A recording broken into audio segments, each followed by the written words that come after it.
This is Broken Hearts, Campus Nights Book 3, written by Rebecca Genshak, narrated by John Lane and Savannah Peachwood. Chapter 1. Rhett. Everybody in? Liam glances into the rearview mirror for the all-clear as we pile into the back seat of his truck. He's got the fun task of chauffeuring his drunk teammates home. I start to tell him we're all set, but suddenly my mouth is occupied. Is it weird to make out with a girl while your buddy is half sitting on your lap? Liam's truck isn't that roomy, and there are 5 of us smashed into the back seat. My hand is at Layla's waist, but also touching Maverick's ass. I concentrate on her soft lips and the faint taste of raspberries and liquor.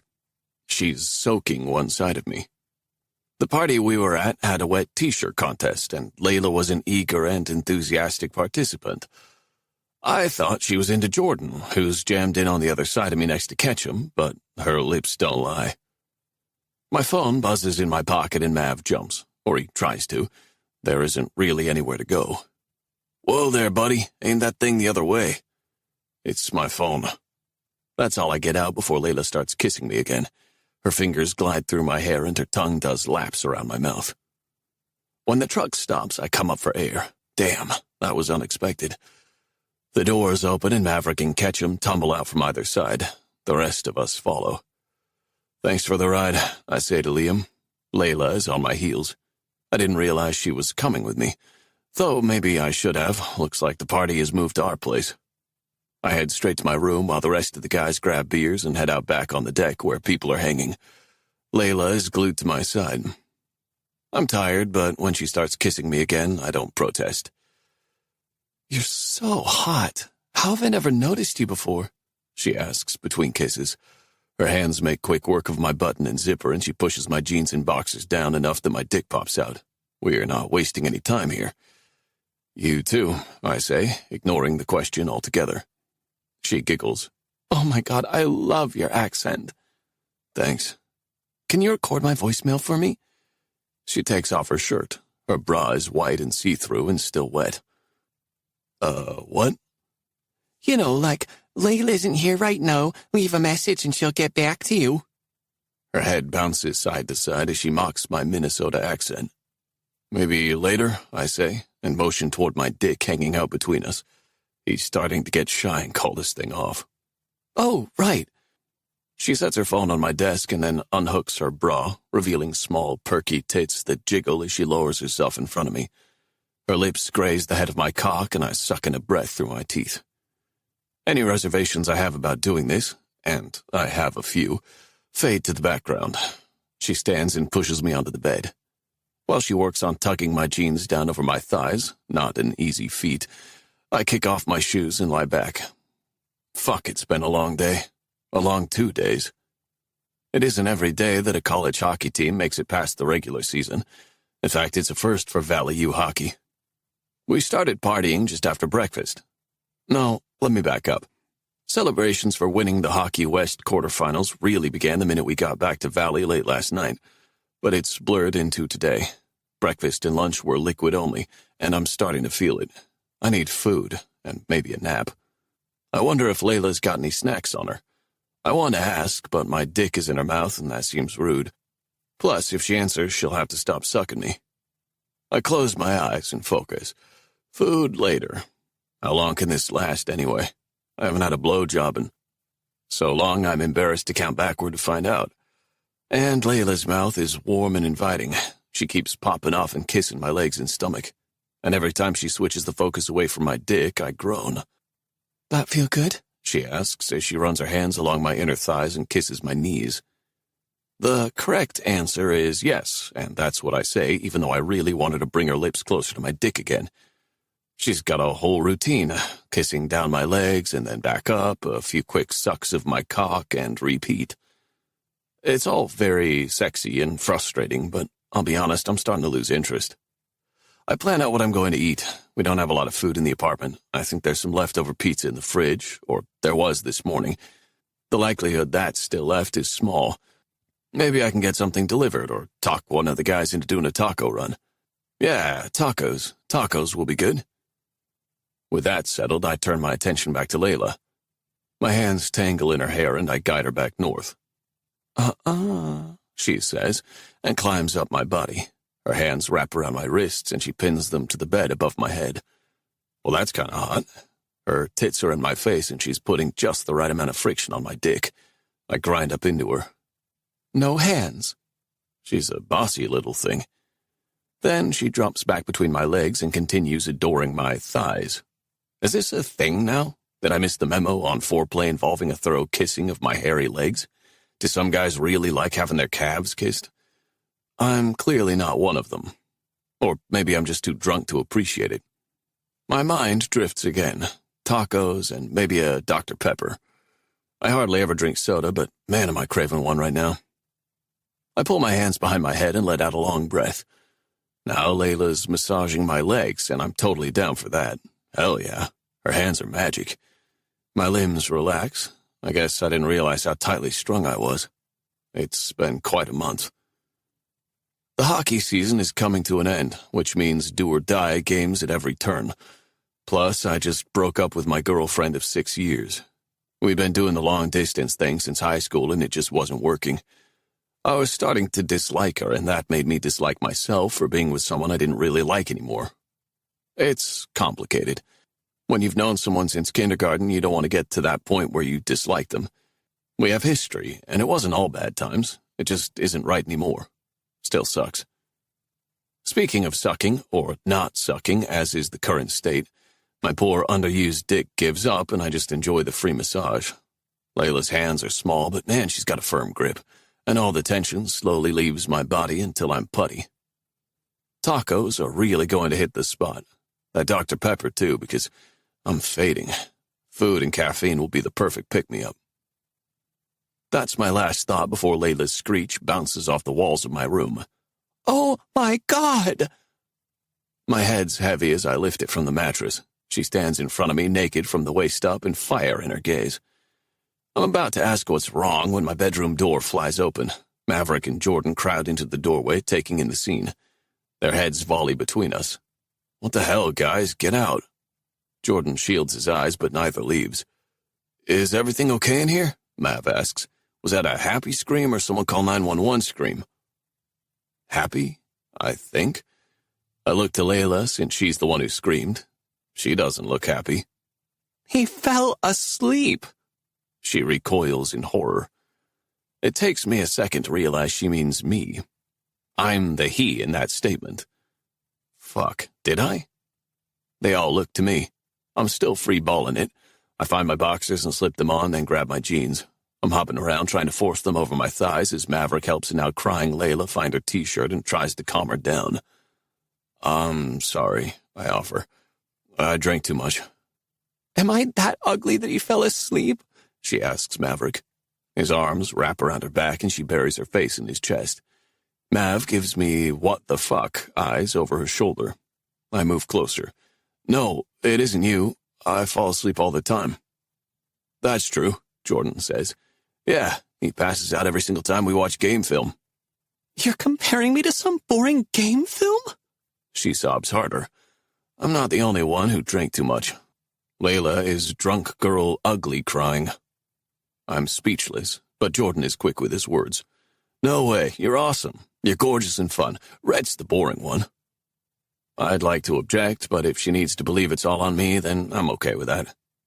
Damn it, did I really fall asleep while hooking up? Or almost hooking up? Or getting ready to hook up? I'll be honest, I have no idea where that was going. I was either getting the best massage of my life or the worst blowjob. She peeks out from under Maverick's arm to glance at Jordan. You think I'm gorgeous? He nods. Absolutely. Mav eases the girl in my room toward the door. Jordy, why don't you take Layla outside? Maybe the fresh air will help. She goes willingly, snuggling into Jordan's side. I run a hand through my hair and then give my face a few smacks to wake me the fuck up. Dude, seriously? Mav asks, finally erupting into laughter that has him bending at the waist. How does that happen? I was tired and hungry. I lift one shoulder and shrug. Now that I'm clearly not having sex, I need food. Taco run?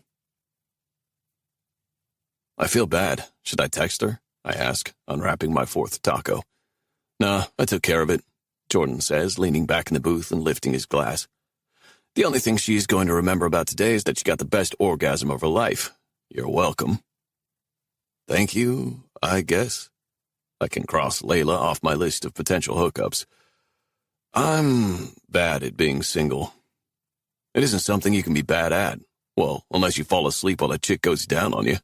Jordan smirks. She was all over the place, I protest. My dick was getting very little of the attention. Jordan pauses with a taco up to his mouth. Still, you were naked with a girl, a hot girl. Have you successfully hooked up with anyone since Carrie? Mav asks. Define successfully. His dark brows raise. If I have to tell you what success means, then I don't think you've been doing it right. You need a sure thing, Jordan says, and maybe an energy drink. We can stop on the way back to the apartment, Liam offers. If these guys are trying to help, I really am in trouble. None of these guys are in a position to dole out advice. Nah, I don't want to go back to the apartment. Can you drop me at the rink? Is that a good idea? Liam asks. You've been drinking since this morning. Last night, technically. I'm good, I say. Whatever alcohol was in my system flushed itself out when Layla burst into tears with my flaccid penis hanging out. Liam takes me to the arena when we're done eating. I'm going to drop off Mav, then Jordan and I will come back, Liam says. We will? His roommate asks, not looking pumped about the idea. Fun's over, buddy, he says. We need to get to work. Jordan drops his gaze and nods. He had a rough game last night, and we can't afford for anyone to be in a slump going into the semifinals. Later, I lift a hand as they pull away from the curb. I shower and change at the rink. The figure skaters have the ice for another 15 minutes, according to the schedule. With nothing to do, I sit back, close my eyes, and wait. At least no one here will care if I fall asleep. Chapter 2. Sienna. The chill of the ice nips at my skin as I skate around the rink. I pull my headband snugly over my ears and come to a stop in front of my friend Josie. We're going over to Olivia and Kate's house to watch Dance Star, and then we're going to hit up the Hideout for dinner. I bet the hockey team is there celebrating their big win. Are you coming? The rest of the team has finished practicing and exits the ice, and she steps off behind them. When she realizes I haven't followed, she glances back for an answer. No, I think I'll stay for a little while longer. An amused smile pulls up the corners of my friend's mouth, and she frees her long blue hair from the ponytail. Does Coach know you're staying? I'm fine. I check my heart rate on my watch. I just want to work on the spin at the end of my short program. A girl can't live on skating alone. She combs through her hair with her fingers. There's half of a sandwich and some mini pretzels in my bag. I was talking about boys and alcohol. In excess.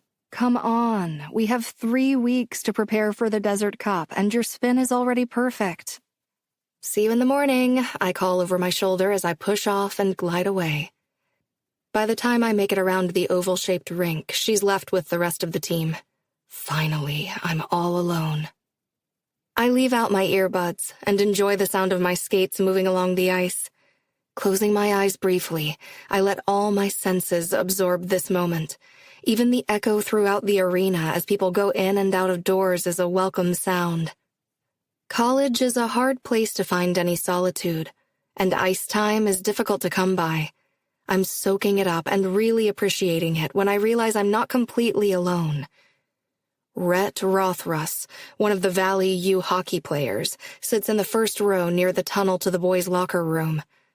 Leaned back and slumped down in the seat, he's dressed in a gray t-shirt and black athletic pants instead of the full pads and gear the hockey team usually wears. One skate crossed over the other, eyes closed.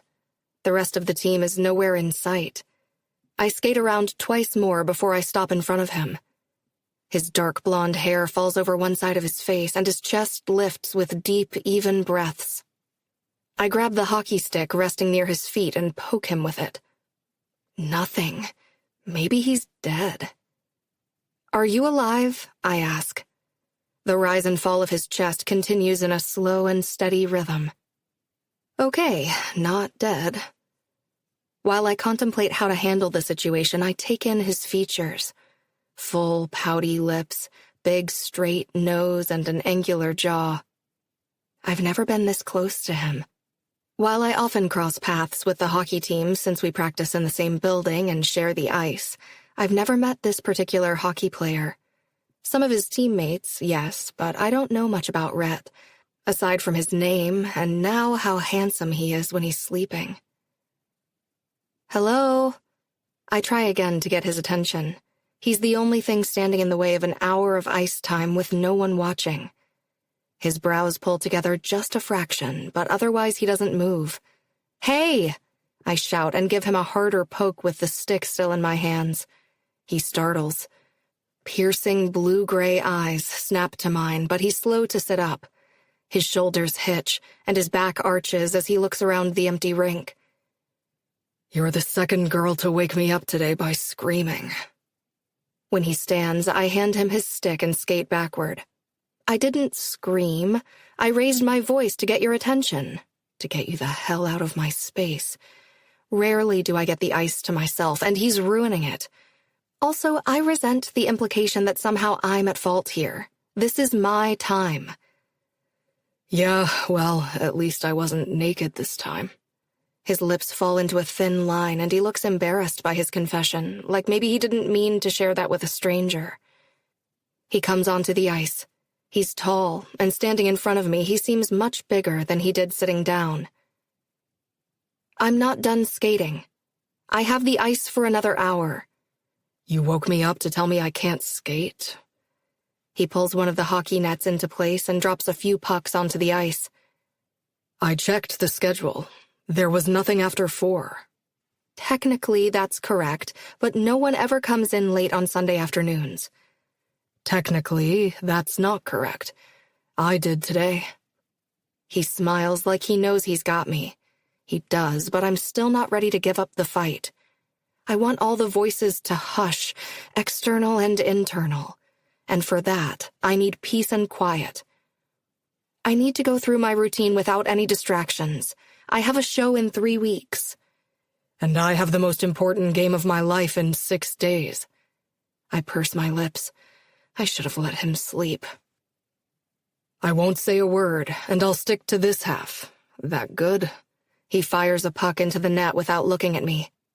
Yeah, okay, I give in.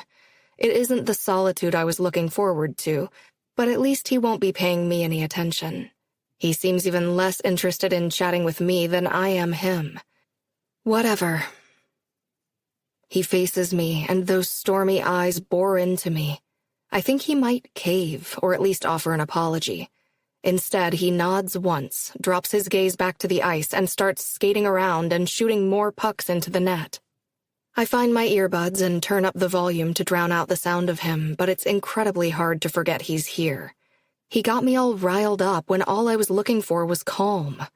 And why is Rhett Rauthruss hanging out at the rink by himself on a Sunday afternoon anyway? Not just any Sunday afternoon. They won the quarterfinals just last night. He should be out celebrating with all his teammates, just like Josie assumed. I've seen Rhett before, the same as I've seen most of the guys on the team around campus and the rink. Even if we weren't sharing a practice facility, I'd probably be able to identify them. They're well known and liked on campus. Since the hiring of Coach Myers 4 years ago, he's slowly built a team of insanely talented players. Several of them have already been drafted by NHL teams. We often practice directly after the boys' hockey team, but they're usually in full practice gear, complete with helmet, and a lot harder to check out. And it turns out, Rhett is nice to check out. Not my type, like at all, but still undeniably hot. The hockey guys are known on campus for 2 things, being fun to look at and hooking up nonstop. I guess 3 if you count the talent, but honestly that gets a lot less chatter than the other 2 items. I've never seen the appeal that other girls do. It isn't that I'm opposed to casual sex, but I like there to at least be the delusional hope of it being more. Hookups can lead to relationships if the situation is right? Right? It never has for me, but I'm holding steady in my belief that it's possible, and I just haven't hooked up with the right person. I know one thing for sure. Rhett and his teammates are not the kind of guys you hook up with hoping for more. That would be dumb, even for a semi-believer such as myself. I practice my spin for a while and then go through my short program twice. I'm taking a break and watching Rhett, while trying to play it off like I'm not watching Rhett, when 2 more hockey players join him. They must be freshmen or transfers because I can't place their names. One has surfer blonde hair styled so neatly I never would have pegged him for a hockey player, and the other is his polar opposite with dark hair sticking out around a backward hat. Where Rhett was quiet and attempted to be courteous, these new additions are loud. Even with my music turned up, I can't block out the noise. Josie should have stuck around. It looks like the hockey team is celebrating here today. She'll be mad she missed this. Me, not so much. I turn on my favorite song and step back onto the ice. Rhett glances over with what might be an apologetic look. I can't decipher it through my frustration. The other 2 turn and blatantly stare. They speak to one another, but I can't make out their exact words thanks to the song blasting in my ears. As I skate, I do my best to push them out of my thoughts and focus. In 3 weeks, I have my final collegiate competition. The last chance to skate, really. Sure, I could seek out local shows after graduation, but I know that once I get a real job this summer, the likelihood that I'll have the time to dedicate to practicing as I do now is slim. So, Rhett and his hockey buddies cannot distract me. I won't allow it. I finally find my flow again after a couple of Angry Girl songs put me in the right headspace. There are few things that Lady Gaga and Taylor Swift can't make better. I put on my program music to go through my routine once more. My legs are tired, and I'm beyond hungry, but I have to push through. One of the guys yells loudly, really loudly. It's incessant, and he shouts the same thing over and over until I cannot ignore him. Gritting my teeth, I stop so I can yell back when a hard body collides with mine. I bounce backward like I hit the wall and sprawl out on the ice. My left side takes the brunt of it, and while I think I'm okay, it freaking hurts. When I open my eyes, Rhett is standing over me. His blue eyes are wide as he stares down at me. His mouth moves, but I can't hear him. I sit up and take out my earbuds. What the hell? I'm so sorry, Rhett apologizes. His mouth moves in the same way it had moments ago. She okay? One of the other guys asks. He and his buddy stand back a little way, watching but keeping their distance. She's fine. I stand and wobble. My heart races, although that may have more to do with my anger and the adrenaline still coursing through me. Rhett takes my elbow to steady me. Maybe you should sit for a minute. I rip my arm away. I told you I'm fine. Except I'm still wobbly and I almost eat it. Wordlessly, Rhett takes me by the arm and helps me off the ice. I think Jeff is here, the guy with neatly styled blonde hair says. He comes to my other side, and the 2 of them all but carry me off the ice with tight grips on either elbow. Can you go let him know we're coming back? Rhett asks him. He takes over, walking in front of me with his hands at my waist. His large palms span my ribs, and the heat of him seeps through the thin material of my tank. He guides me onto the bench just off the ice. Jordan, go with Liam. If Jeff isn't here, call the front desk and see who's around. We'll be right there. I said I was fine, I insist, although, ouch, my hip throbs where I landed. He crouches down in front of me and hands me my blade guards. You hit pretty hard. Yeah, I know. I was there. The edge to my voice is lost in his concerned gaze and the pain shooting down my left side. Damn, that hurt. I'm so sorry. I wince as I put on the guards and stretch out my legs in front of me. So much for staying on your side. Do you feel like you can walk, or do you want me to carry you? You can't be serious. A small, manic laugh slips from my lips. You're not carrying me. He nods once and stands tall. Ignoring the pain, I get up and walk ahead of him toward the trainer's office. Every step makes my hip ache. Jordan and Liam are waiting for us, standing next to one of the trainers I don't know, but I recognize the blue polo shirt they all wear. Hey, I'm Jeff. Heard you took a spill on the ice. A spill? I glance at Rhett, who looks down at his skates as he speaks. I skated into her. Jeff's brows raise. That had to have hurt. There are guys on the team that couldn't collide with Rauthruss and walk back here on their own. He motions with his head for me to come back. Hop up here and let me take a look. Rhett and the guys linger as I awkwardly sit on the trainer's table. You three can go, Jeff says. Jordan and Liam don't need any more encouragement, but Rhett is slower to leave. I'm going to wait just outside, Rhett says. I'm not sure if it's meant for my benefit or Jeff's. I hope it's not mine. I want him here even less now than I did an hour ago, and that's saying something. Anything hurt? The trainer asks once they're gone. My hip, mostly. Also the left side of my face, but I'm okay, really. I've been hurt worse. Then there is no harm in taking a look. Lie back and roll onto your right side.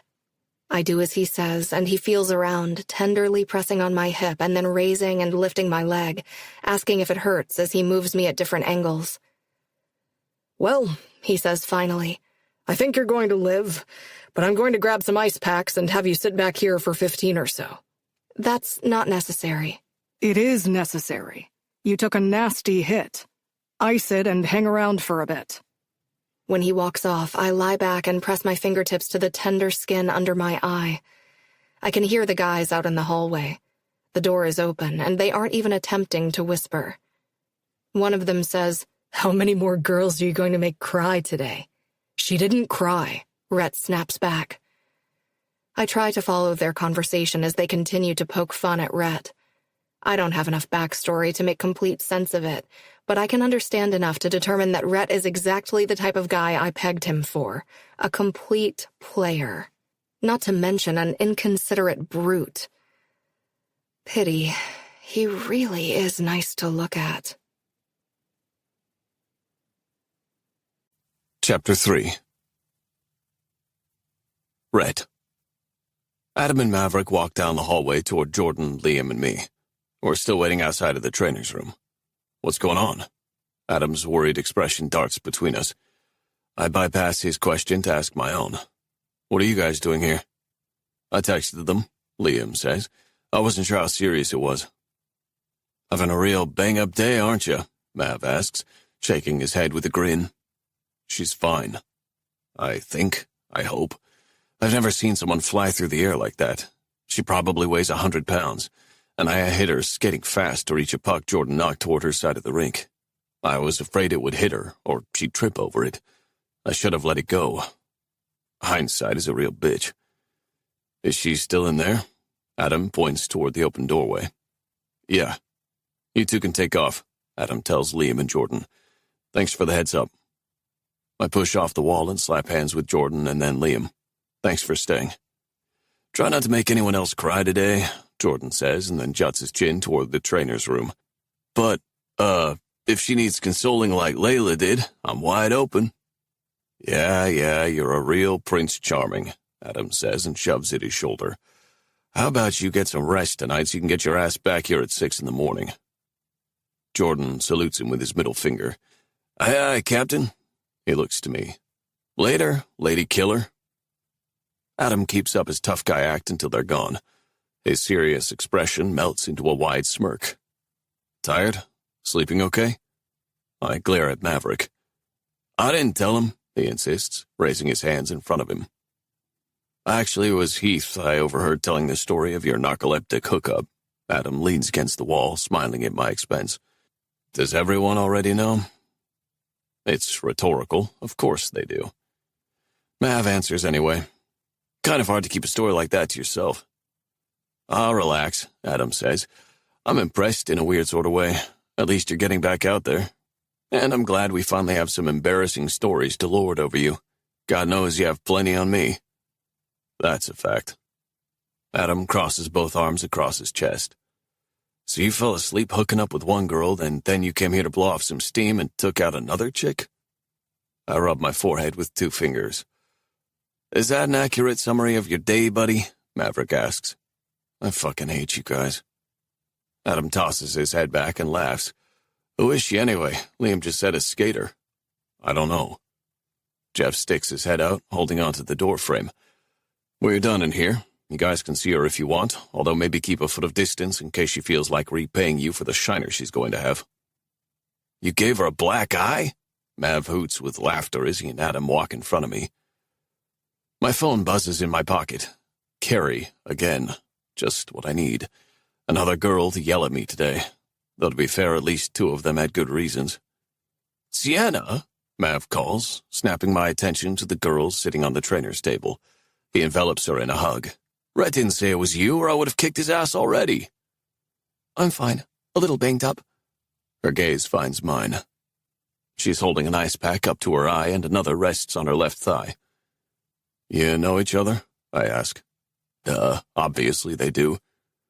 Yeah, of course. Mav takes a seat next to her on the table. Sienna is my favorite yoga teacher. You do yoga? Adam asks him. He scoffs like he's offended. You should see my plow pose. No, thanks, Adam says. Maverick nudges Sienna. Are you okay? Yeah, just a little sore. I could still kick his ass for you if you want. I glance between them, trying to read the situation. Maverick is the friendliest guy I know. He's never met a stranger and chats up anyone. He also hits on everyone, making it hard to tell when he's really into a girl or just being his usual friendly self. For some reason, I'm hoping it's the second in Sienna's case. My phone rings again. Damn, Carrie is getting persistent. That Carrie? Adam asks as I silence it and put it back in my pocket. Yeah. Another one of the girls you've tortured today, or one you plan to torture later? Sienna smiles sweetly. I balk. The guys laugh. I like her, Adam says. All right, closing up for the day. Get out of here so I can sleep easy knowing you knuckleheads aren't injuring yourselves or anyone else. Jeff turns off the lights on one side of the room. Maverick stands and helps Sienna to her feet. She protests a lot less with him helping her, I notice. Did you drive or do you need a ride? He asks her. I am fine, honestly. She hobbles, favoring her left side. We'll drop you at your dorm, Mav says. And that's that. The 4 of us walk out to Adam's Jeep. I climb into the back with her and Mav sits up front. I'm really sorry. I can't think of anything else to say. Her left eye is starting to turn colors and I feel like a damn asshole. You mentioned that. She smiles ever so slightly. I'll live. I fall quiet. Mav peppers her with questions and fills us in on what a great yoga teacher she is and how she's his favorite. I mostly tune him out and scope her out for the first time since we met. I must have still been drunk earlier because I hardly afforded her a second glance, and she's worthy of a second and third glance.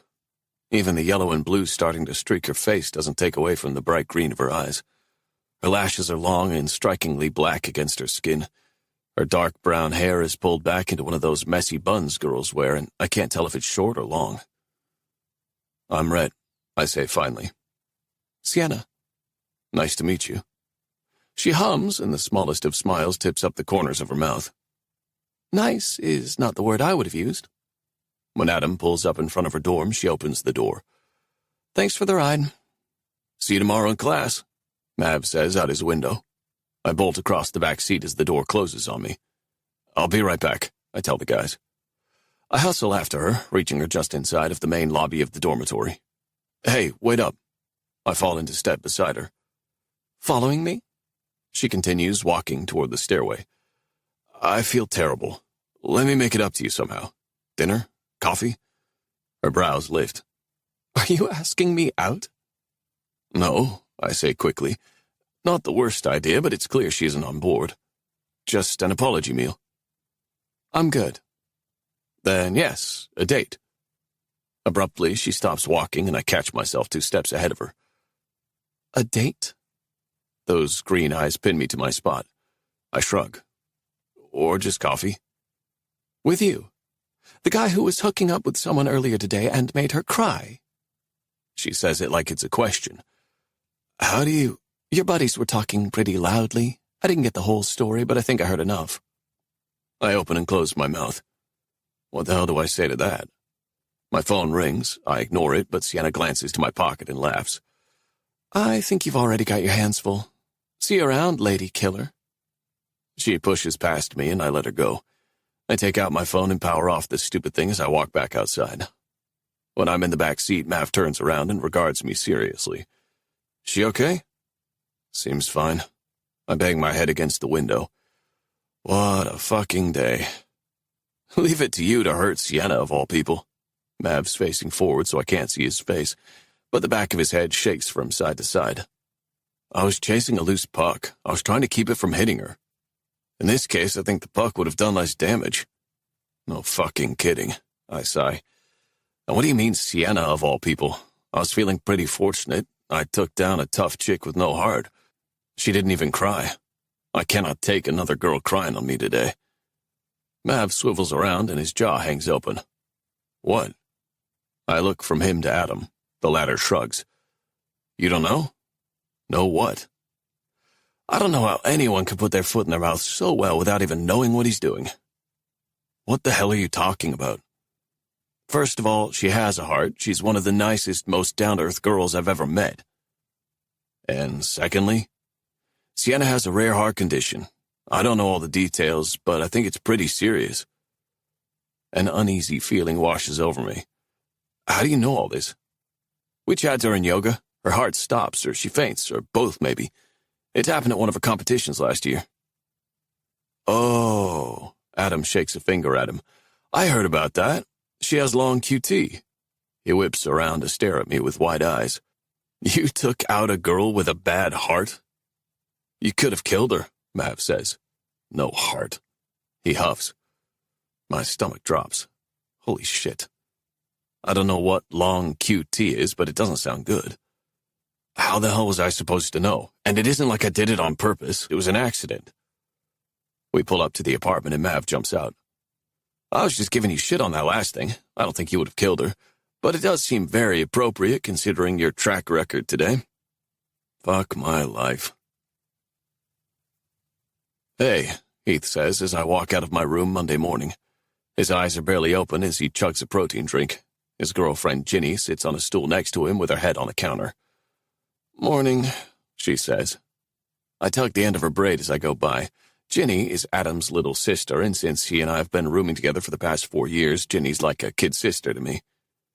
Adam appears next, slinking out of his room and shutting the door quietly behind him. Reagan stayed over last night, as she generally does now. Both my roommates are in serious relationships, which is bizarre since I was the only one in a serious relationship until a few months ago.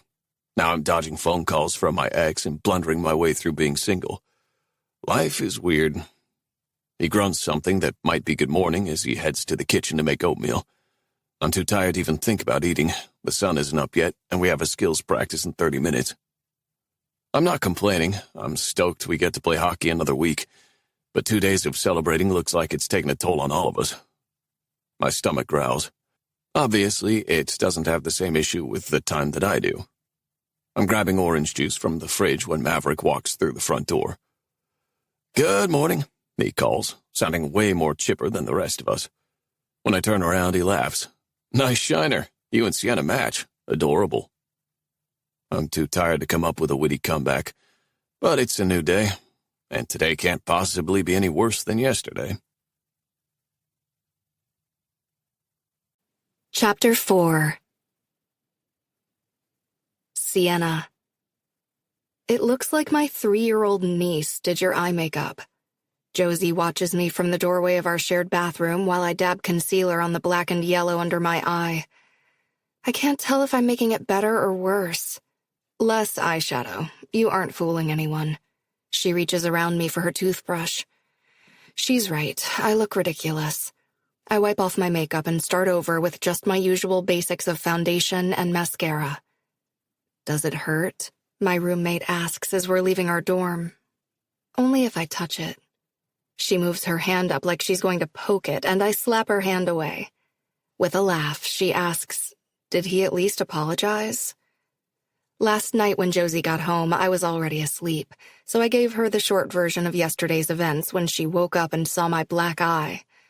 I left out the part where he asked me out, or sort of asked me out. An apology date where I'm limping and have a black eye does not sound super romantic.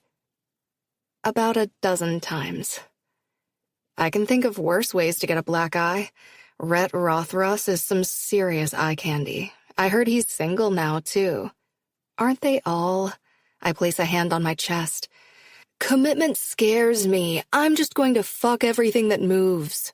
She laughs again. Josie has a great laugh, the kind that you can't help but smile when you hear it. You sound like Elias. How is he? Great, I say, and prepare to fill her in on the latest of my best friend's shenanigans. But outside, we meet up with more girls on the team headed to practice. Oh my gosh, Sienna, what happened to your eye? Olivia asks when she sees me. I give a very abbreviated version as we jog the few blocks to the arena in the dark. My left hip and knee are both bruised and sore, but otherwise I seem to have survived the collision without any injuries. At the rink, I'm forced to retell the story again while we warm up in the hallway waiting for Coach. She arrives, coffee in hand and a clipboard in the other. Before we get on the ice, take a look at the updated schedule. She holds up the clipboard. I printed it out, but you'll find it in our shared calendar, too. I can tell by the grumbling of the girls closest to her that the changes aren't good. We're sharing the ice with the hockey team? Josie finally squeaks when we make our way to the front. Her tone is skeptical and not altogether thrilled. Same, girl, same. There's complaining all around. My teammates shout out questions to Coach, wondering how this will possibly work. Others are pouting that it isn't fair. We still get the same amount of ice time, but we'll need to share for our morning practice. And I've negotiated for an additional hour in the afternoons for those of you who want it. It's the first time in the school's history that the hockey team has gotten this far. We are going to support them the same way we want them to support us. Yeah, right, someone mumbles. None of us qualified for nationals this year, which might make us a touch more bitter than we'd otherwise be. Coach gives us a look that says it is what it is, and we take the ice. We'll make the best of it, she smiles. And they're here, so let's get to work. We turn and watch as the hockey team files out next to us. When Rhett spots me, his eyes widen, and a gloved hand goes to his eye, his black eye. He pulls on his helmet with a broody look, and I can't help but smile. I had no idea he got hurt in the fall, too. I feel a tiny bit bad, even though he was the one that ran me over. Sienna, a minute? Coach calls. I skate over to the bench where she waits for me. I heard you took a tumble on the ice last night. How are you feeling? Fine. I'm bruised, but no injuries. You really shouldn't be on the ice by yourself. Technically, I wasn't by myself, I muttered to myself. I don't want to put restrictions on you that I don't require of the other girls, but with your heart condition, I need you to make sure there is someone in the building that knows what to do anytime you step on the ice. Okay? I nod, feeling guilty and resenting it. Yes, ma'am. Good. Now let's get you ready for the Desert Cup. It's hard to concentrate with the hockey guys on the ice, and not just for me. Coach gives up on continually yelling, "Focus!" halfway through practice and divides us up into groups to work on skills. Coach Myers is having the same issue. Jordan and another guy trip over each other while staring at Josie doing a flying camel spin. Well, this was a great idea, I say to Olivia. I am loving this. Really peps up my morning. Although I wish I'd worn something less wrinkled. She holds the fabric up to her nose. And smelly. I lean forward. It's a little musty, I admit, but I guarantee you smell better than them. We glance back down at the guys. Sweat drips off them. He's cute, she says. Who? I play dumb, but I know exactly who she's talking about. Rhett skates toward the center of the ice and gets back into line, staring at me the entire time. Your twin, Rhett. Sure, he's cute, and he knows it.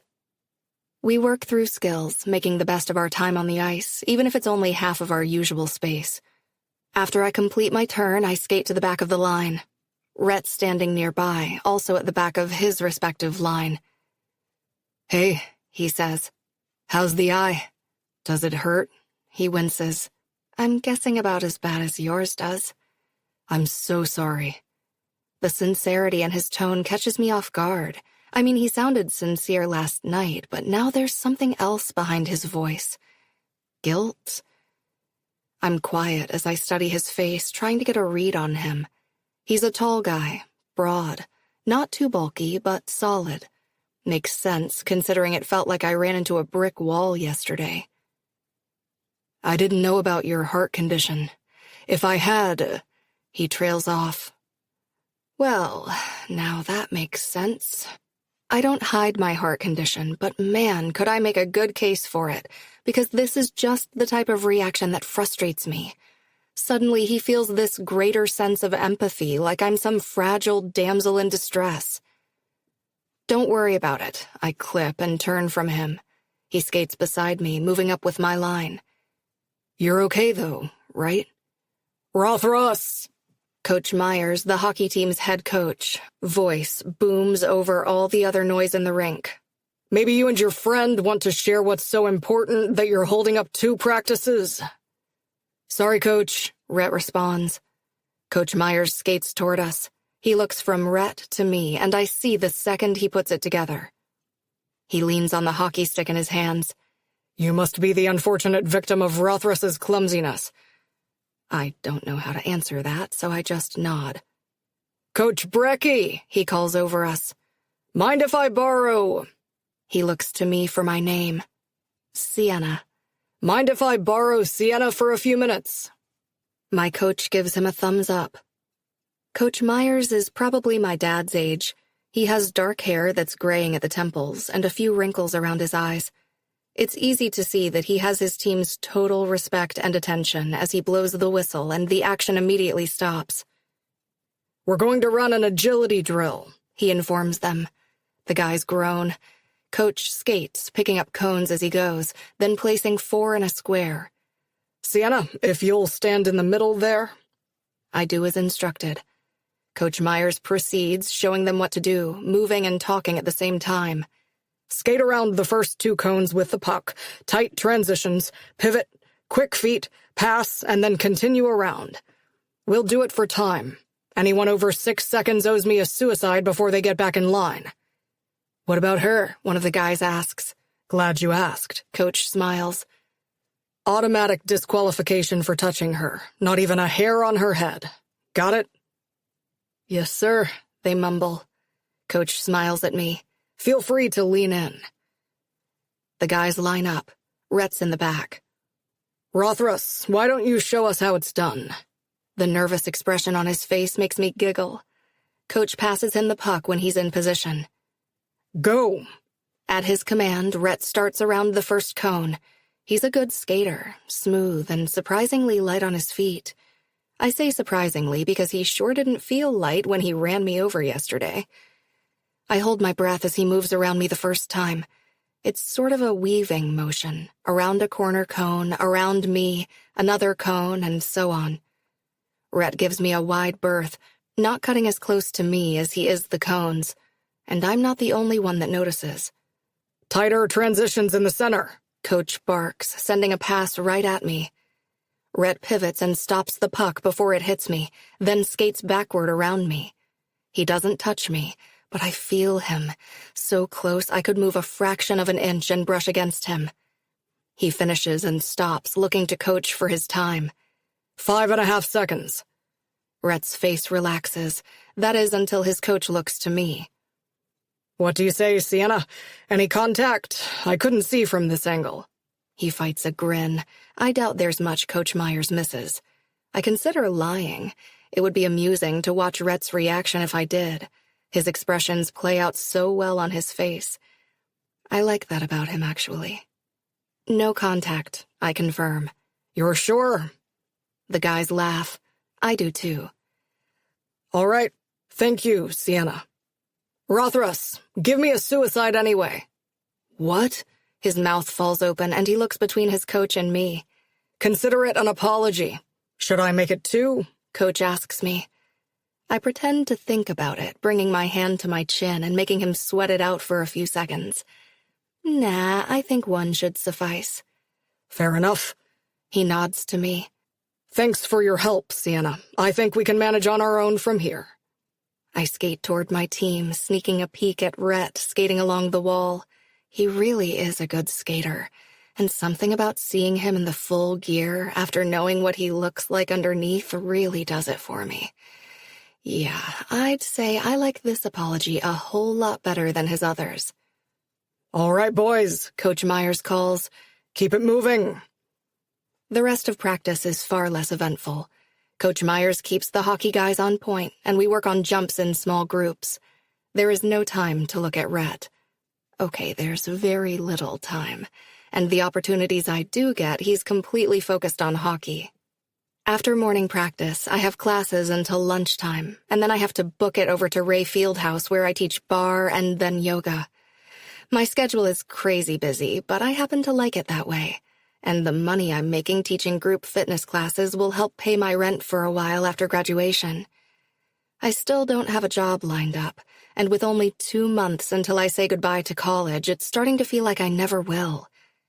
How do people choose a career?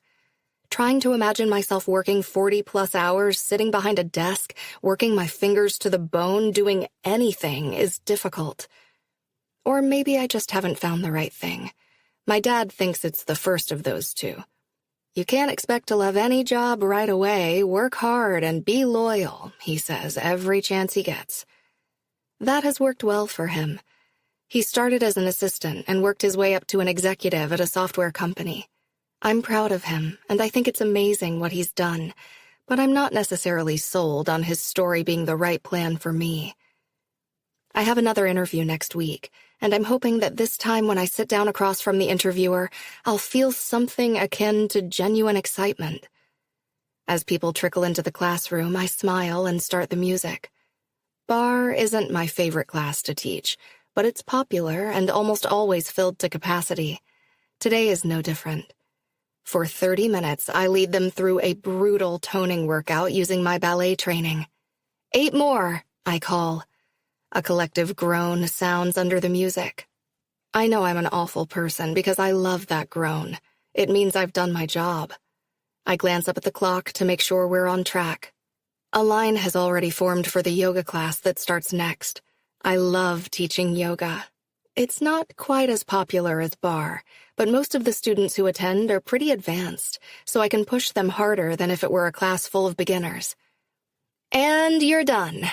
Nice job today. As my bar students leave and yoga students start to come in, I take a drink of water and switch the music. I'm rolling my mat onto the floor when I notice Rhett standing outside of the door. A few girls from my last class are lingering, checking him out. I look around for Maverick. He's usually here by now, and the fact I even have to look for him should tell me he isn't here. Johnny Maverick doesn't enter a room without you noticing. I still remember the first time he came into one of my classes. It was last year, about a month into his freshman year. He was reluctant, not that I realized it at the time. But now, after getting to know his personality, I realized that was a much tamer, reserved person that walked into the studio. Even reserved, I was intimidated. He's a tall guy, covered in tattoos, dark hair, your basic bad boy. That is until he opens his mouth. Once I got to know him, I realized how nice and funny he is. He's part of the reason I enjoy teaching this class so much. No matter how hard I push him, he manages to make it look easy. But he's not here, and instead it's another hockey player walking into the room. He approaches me at the front while others are finding places around the room to unroll their mats. Dressed in athletic pants and a Valley U hockey t-shirt, he looks too hot to be real. He doesn't have the same bad boy look like Maverick. He's more broody jock. Still, he has this appeal about him that is more than just his pretty face or his amazing arms, which I'm definitely not staring at. What are you doing here? I'm pretty sure the question comes out like an accusation. He puts up all my defense modes, like my brain is aware that letting him in would be oh so very bad for my heart. I want to apologize. He holds up a hand when I start to interrupt. I know I already have, but I keep getting it wrong. And I'm probably going to this time, too. You seem like a cool chick. Mav has nothing but good things to say, and I guess I just want to make sure we're good. He smiles and points to his eye. I have a matching black eye, and I did a suicide apology this morning. Neither of those was by choice, but the second was pretty amusing. Being here was all me, though. He grins, a boyish charm that I'm sure gets him whatever he wants. How do you find me, anyway? Maverick? Oh, and he wanted me to pass along a message that he has to miss yoga today because he's meeting with Coach, but he'll see you on Wednesday. He nudges me playfully with an elbow. Even that small touch makes my heart rate accelerate. We good? Grab a mat. When my intentions are clear, his deep laughter spills out. The sound makes my stomach flip. If I stay for class and do some downward dog and stretching shit, then we're good. I smirk. Stretching shit? Oh, this is going to be fun. Chapter 5. Rhett. Lying flat on my back, I stare at the white ceiling and moan. She broke me. The she in question peers down at me with a pleased smile. Class is over. You can go now. If only my legs worked. I roll over onto one side and then push myself into a sitting position. I'm soaked in sweat. Something I didn't realize was possible from yoga. Tell the truth, I start once I manage to get to my feet. You made those poses up, right? There's no humble flamingo, half lotus, or full monkey. You were fucking with me. Half monkey. She smiles. No, those are real poses. Well, not exactly the way you were doing them. I hang my head. My hair falls into my face, sticking to my forehead. I need a shower, maybe two, and a soak in the ice bath. Are we even now? I hold my hands out to my sides, letting her revel in my embarrassment. I'm sweaty and gross, and I just made a complete ass out of myself for the better part of my lunch hour. My stomach growls, and I missed lunch. Yeah, we're even. She moves to the front of the class, turns off the music, and gathers her things while I mop up my sweat and wipe down the mat. She glances down at her watch and presses 2 fingers to the pulse point on her neck, which reminds me what Maverick said about her heart and having to monitor it. Everything okay? Yeah, I'm fine. I just like to keep an eye on my heart rate throughout the day. Habit more than anything. She drops her arm to her side. See you tomorrow, Rauthruss. She backs out of the studio. I don't think yoga is your calling. She brings her hands together in front of her, a huge smile on her face. Namaste. Over the next few days, I don't have any more run-ins with my new favorite skater. I see her at practice, but Coach keeps us focused on hockey with the threat of running us until we puke. Thursday, late afternoon, I'm in my room finishing econ homework when my phone rings on my desk. I don't have to look to know who it is, but I glance down anyway. My ex has been calling at least 3 times a day since last weekend. Yesterday and today, that number has increased dramatically. I feel like an ass for not answering, but we can't keep doing this. The first week we were broken up, for the second time in a month, I answered every single time. She cried, begged me to take her back, and I sat on the other line feeling like an ass. I almost caved, too. I don't like that she's hurting. We were together for nearly 6 years. That's a damn long time. And it isn't like I just stopped caring about her completely. She's a great girl. She's just not the right girl for me. I thought I was doing the right thing by continuing to talk to her and being a shoulder she could cry on, but instead, I think I just gave her false hope. After a 3-hour call last week where I heard her out listening to all the really great reasons she thought we could make it work, I finally told her there was no way I was going to change my mind and asked her to stop calling so much. She gave me the space I asked for a few days, but then the calls started up again after we won the quarterfinals. It sucks. I press silent as Adam fills my doorway. Hey. He leans against the door jamb, taking up most of it. You want to go to the hideout and grab an early dinner? I was just going to eat a sandwich or something. I've got to finish this and then study for a quiz. My phone pings with a new voice message. Fuck, that's new. She doesn't usually leave messages. You know what? Fuck it, I'm starving. I stand, abandoning my phone on my desk. I hope I'm doing the right thing by holding firm on my decision not to answer. I've never disliked having a cell phone more in my life. It's just the two of us when we get to the hideout. We put in our order and the server brings us our beers while we wait.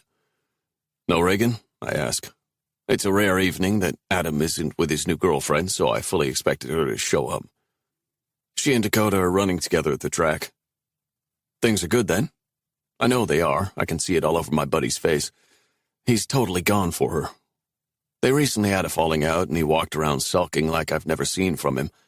Adam was the king of breakups, moving on within the week or even sometimes the same day. They're great, yeah. He leans forward, both hands around the glass. His smile goes serious. What about you? Talk to Carrie? He tries to come off relaxed, but I know him well. We've been roommates and teammates for too long. I see right past his calm demeanor. The team is playing well, even better than people expected from us this season, and he's worried about me and how my breakup with Carrie will impact my time on the ice. He's captain, so I guess it's his job to worry. It isn't completely unwarranted. There were a few games after we broke up the first time where I was a wreck. I might have been the one to end it, but it isn't like I stopped caring for her. We were together for so long, and I really loved her. But when I made the decision to end things, it wasn't without a lot of thought and soul-searching. I know it's right, and as the time has passed, I still feel solid in my decision. I've moved on, even if she hasn't. But I get where Adam is coming from. We've got the record to beat, and everyone is gunning for us. It's going to be a long grind over the next month to get to the Frozen Four. Things are good, I promise. Carrie is still calling, but I haven't spoken to her in a week. That's got to take a toll. Why don't you block her number? I say automatically. You think? He shrugs. I don't know. Sucky situation all around. Definitely. I think she'll stop on her own. It's probably just routine. We spend most of our relationship on the damn phone. It took me almost 2 weeks to stop reaching for it the second I woke up every morning. Our food comes and we fall quiet as we devour greasy burgers and fries. Had any other catastrophic run-ins with the opposite sex I should know about? Adam tries and fails to keep a straight face. No, I grumble around a mouthful of food. He leans back in his chair, smiling at my expense. Don't worry, I'm sure you have plenty more opportunities in front of you. Not if word gets around that I fall asleep on chicks or give them black eyes. Adam chuckles. You just need a good wingman. He points at himself. What about Reagan? The best wingmen are in relationships. It's what keeps them from swooping in and stealing the chicks for ourselves, especially with your weak game. That and knowing Dakota would cut you if you hurt Reagan. He nods. That too. Come on, it'll be fun. Finish your food and let's go to the bar. I recognize a friend of Ginny's I can introduce you to. I'm not really interested in putting on a smile and making small talk, but 10 minutes later I'm following him to the half-circle bar along the back wall of the hideout. Adam never looks out of place or uncomfortable. I admire that about him. I don't know what to say or how to act with girls after being in a relationship for so long. No one expected much from me when I was with Carrie. I was off limits. That may be more intriguing for some girls, but I just faded into the background for most. I'm good with fading into the background. Ava? Adam approaches a girl with short black hair at the bar. She turns in her seat. Adam, hey!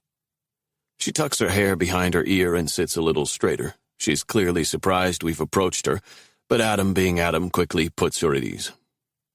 Good to see you. Have you met my buddy Rhett? Her dark gaze slides to me. She smiles politely and raises a hand in a cute, shy wave. I don't think so. Nice to meet you, Ava. I wave back. You too. Adam shifts closer to me and mutters under his breath, Ask to buy her a drink. I'm pretty sure Ava heard him, but I ask her anyway.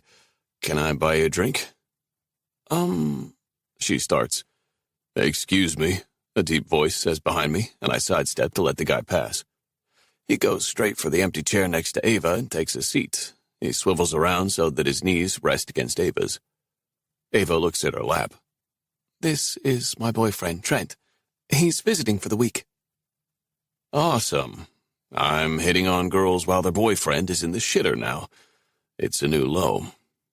Adam clears his throat, hiding a laugh. That's great. Where are you from? I go to school upstate. He's eyeing us up, trying to decide if we are a threat. Adam is Ginny's brother, Ava tells him, and immediately his expression shifts into something much friendlier. Oh, cool. You play hockey, right? He asks Adam. That's right, we both do. Adam looks to me and I nod. Really cool. Trent places a hand on Ava's thigh. I get it, buddy. She's yours. No need to pee on her. Well, we were just heading out, but it was good to finally put a face with a name. He's super handsy while leading his girl away from us. Adam slumps into Ava's empty chair after they exit and hangs his head, laughter spilling from his lips. Some wingman you are. I take the other chair. I forgot she had a boyfriend. Convenient. I lift my near-empty beer bottle when the bartender looks my way, and she grabs me another. We'll find you someone else. It's early yet. The TV grabs my attention again. It's figure skating, and I think of Sienna. A new skater is taking the ice. She poses, waiting for the music to begin. I think I'm good. And besides, I've been thinking about asking out Sienna. Again, maybe this time without stumbling all over myself. The chick you gave a black eye? I scratch my nose with my middle finger. Drink your beer so we can get the hell out of here. I need to study. Whatever you say, lady killer. Chapter 6. Sienna. I leave my dorm early Friday morning to get on the ice before anyone else. Didn't your coach tell you not to be on the ice by yourself? Also, you really shouldn't be walking in the dark across campus. Elias's brows pinched together on the screen of my phone. I cleared it with Coach, and that's why I'm talking to you. What exactly do you think I'm going to do if someone attacks you? Yell at them to please stop? No, dummy. Hang up and call the police. He chuckles. It's 3 hours later in Toronto, and Elias is already at the rink where he skates with his pairs partner Taylor. So any plans tonight, or are you spending another Friday night watching documentaries on serial killers? He shivers. If you don't like them, don't watch them. You misled me. You were all, this one isn't that bad. You'll be fine. It's a great date night film. He shoots me a glare. That chick ghosted me after I woke up in the middle of the night screaming bloody murder. Laughing, I swipe my card against the door reader and let myself in the arena. I've gotta go. I'll call you later. No, don't call me later. Go out and have fun. One of us has to. Bye, E. Don't die on me today. He makes a cross over his heart before he ends the call. I stop in Coach's office to let her know I'm here and then head out to the ice. You, I say when I spot Rhett at one end stretching out. Hey, he says tentatively. I shake my head. Seriously? Every time I think I have this place to myself. He stands tall and skates toward me. I could say the same thing about you. Plus, I was here first this time. Can't a girl get a little peace and quiet? He smiles but doesn't answer. I guess you can stay, I say, like I'm the boss of this place. He smirks. Just promise not to run me over. He grimaces. You'd think that'd be an easy thing to promise, but I'll just say I'll do my best. I forgot my headphones, so I'm going to play music over the speakers, I say as I skate to the opposite side. Sure, yeah, whatever. Pretend I'm not here. Which is exactly what he does to me. He doesn't spare another glance in my direction as he starts skating around his half. I put the music on and fall into my routine. I go through it twice, once without jumps and the second all out. When I finish, I grab a drink and check my heart rate before I forget about my routine and just skate for myself. The cool air hits my face as I move, whichever way the music takes me. Everything feels lighter here. My legs, my arms. It's like flying as I move across the ice. Freedom. My gaze falls to Rhett. He skates around the net and our eyes meet for just a moment. He gives me his back again and continues shooting pucks into the net, and I do another half circle before I skate toward him. Can I try? I motion toward his stick. He straightens and pulls his bottom lip behind his teeth, watching me. This feels like a trap. You're not going to hit me with it again, are you? Rolling my eyes, I say, no. It just looks sort of therapeutic, the way you're firing shots at the net. I thought you wanted peace and quiet. So did I. He hands over the stick. Do you know what you're doing? I line up with the stick behind the puck. How hard could it be? I eat my words as I hit the puck and it glides slowly along the ice, stopping less than 3 feet in front of us. Harder than it looks, eh? He grins. Try again. Put your ass into it. He squints, looks up. I'm just realizing how that sounds when it's not Coach saying it to a bunch of guys. It sounds weird either way. I thought it was all in the wrist and shoulders. His brows raise and he cocks his head to the side. My little sister plays hockey, I explain. Nodding, he steps closer.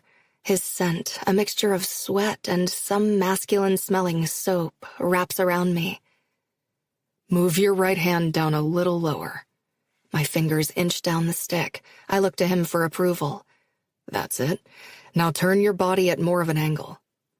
This is one of those moments where he could totally put his hands on my hips and show me. He doesn't, sadly. I shoot again, and this time the puck makes it all the way. It doesn't go in. My aim is crap, but it slides past the goal line, so that's something. I hand his stick back. Not as therapeutic when it doesn't go in. He lines up, shoots, and the puck sails down into the net and dings against the back pole. There's a twinkle in his eye as he looks to me. There's nothing better than that sound. Can I ask you a question?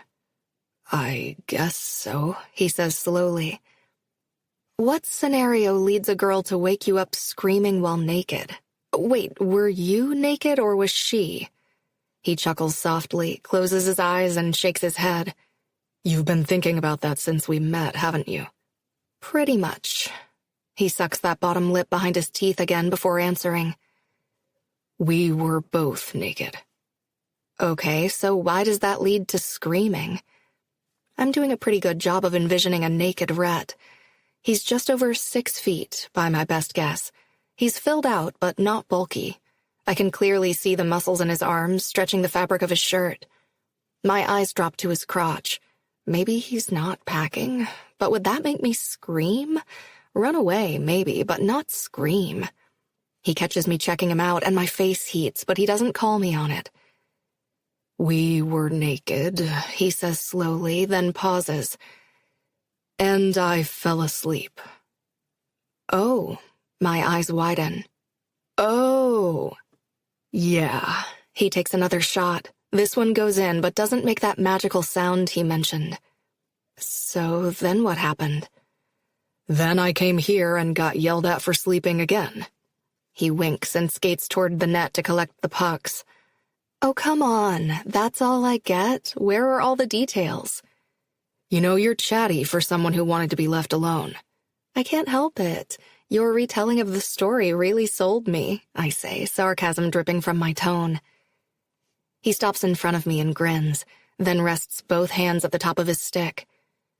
You're a good skater. You said you have a show coming up. When? You're changing the subject. Yeah, because it's humiliating. You have enough dirt on me already. Yes, there's a competition coming up. But the truth is, I just like being on the ice by myself. I get that, he says. Do you mean all the way naked? Shaking his head, his deep laughter echoes in the empty rink. Naked enough. How does that happen, logistically? Well, you see, he starts in a serious tone. When two people are attracted to one another, I know how that happens. I want to know how you fell asleep. Do you have some sort of sleeping disorder? He's still laughing and smiling at me in a way that makes my heart rate climb. I skate to the wall and jump to sit, taking long, even breaths.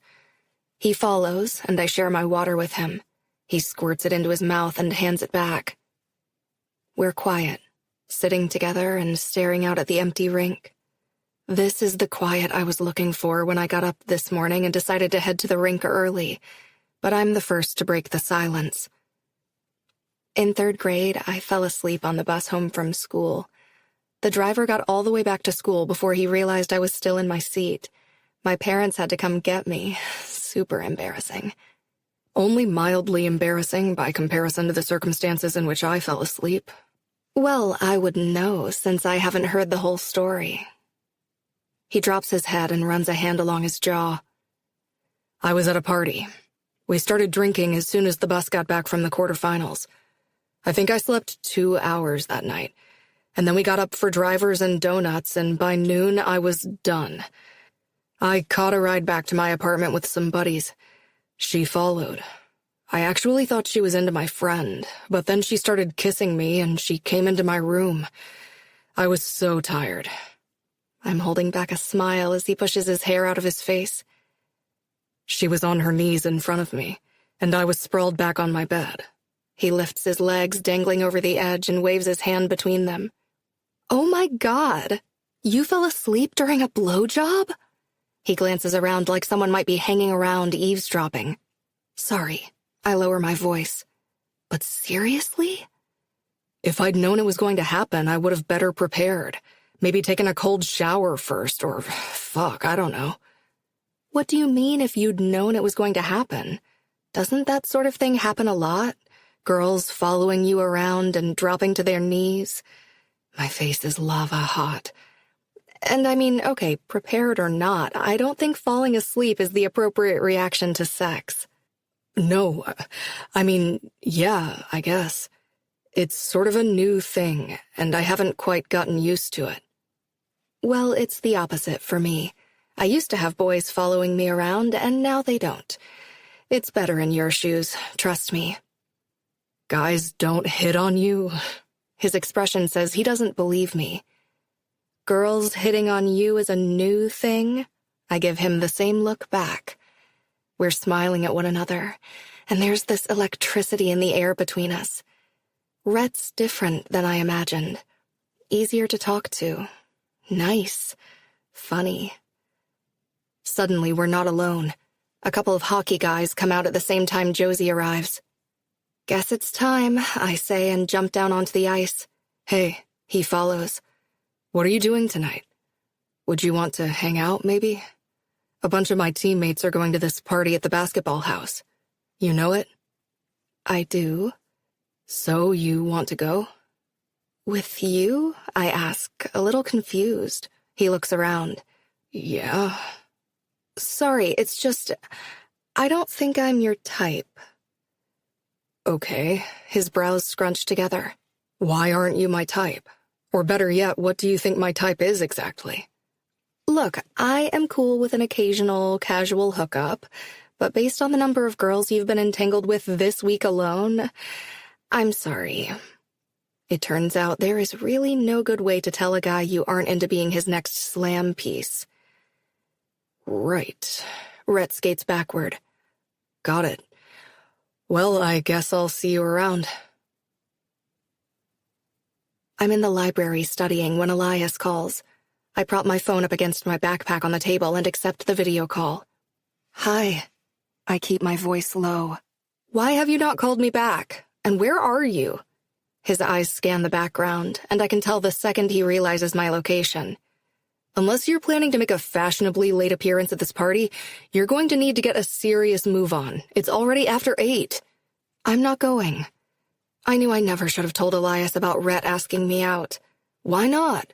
Ronnie sounds like a fun guy. Go have fun. Even if I couldn't see his big smile, I could tell how excited he is by his tone. You know that isn't his name.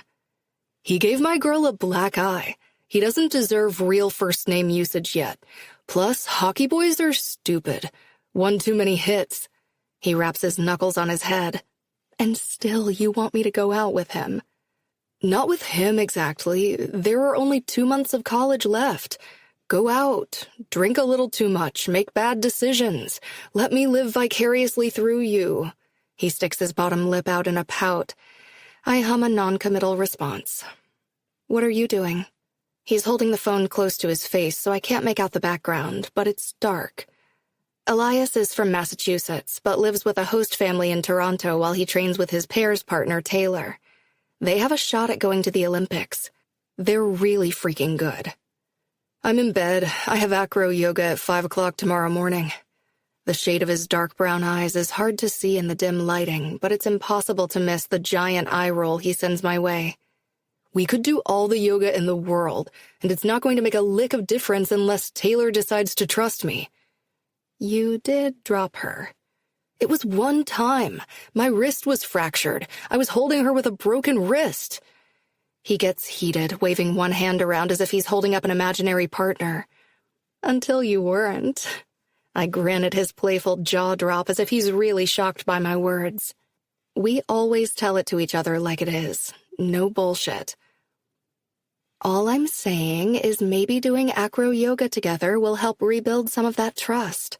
You have to start somewhere. And I'm just saying no one is bonding that early in the morning.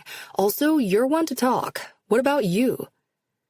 That's the thing about having a best friend that's a guy. A guy not at all interested in sleeping with you. They don't tiptoe over your feelings. What about me? I play it off like I don't know where this is going. You need to enjoy what's left of college. If work is anything like what I'm doing, it's a real snooze fest centered around a continual lack of sleep and caffeine. I hate to think of you sitting in the library tonight. Ew. Plus, I think you want to go. What gave you that idea? He tilts his head and studies me. Are you wearing makeup? And is that a new shirt? I bat my fake lashes. Point made. He laughs, smiling at me. My dating life makes yours look pathetic, and I'm training or sleeping 22 hours a day. If you won't do it for yourself, do it for me. I need some excitement in my life. You have plenty of excitement without even trying. What about the girl you met at the coffee house last week? Well, we've been texting. And as quick as that, I've turned the topic of conversation back to Elias. He very much enjoys talking about himself, and I'm happy to think about anything but Rhett and the party he invited me to. I had fun with him today. I felt something, and it seemed like he did too, but maybe I imagined it. I don't want to be a dumb girl who's reading more into the situation than what's there. But I also know that the indescribable chemistry and connection I had with him is something I haven't felt in a long time. It was only an hour, and I had to basically force him to talk to me. But once he did, I felt it. There was something else accelerating my heart rate and giving me butterflies deep in my belly. I don't put myself out there very often, and it will really sting if I put myself out there and I'm wrong. I close my laptop as Elias chats my ear off and give up on getting any more schoolwork done tonight. I really came here to convince myself I didn't want to be at the basketball party.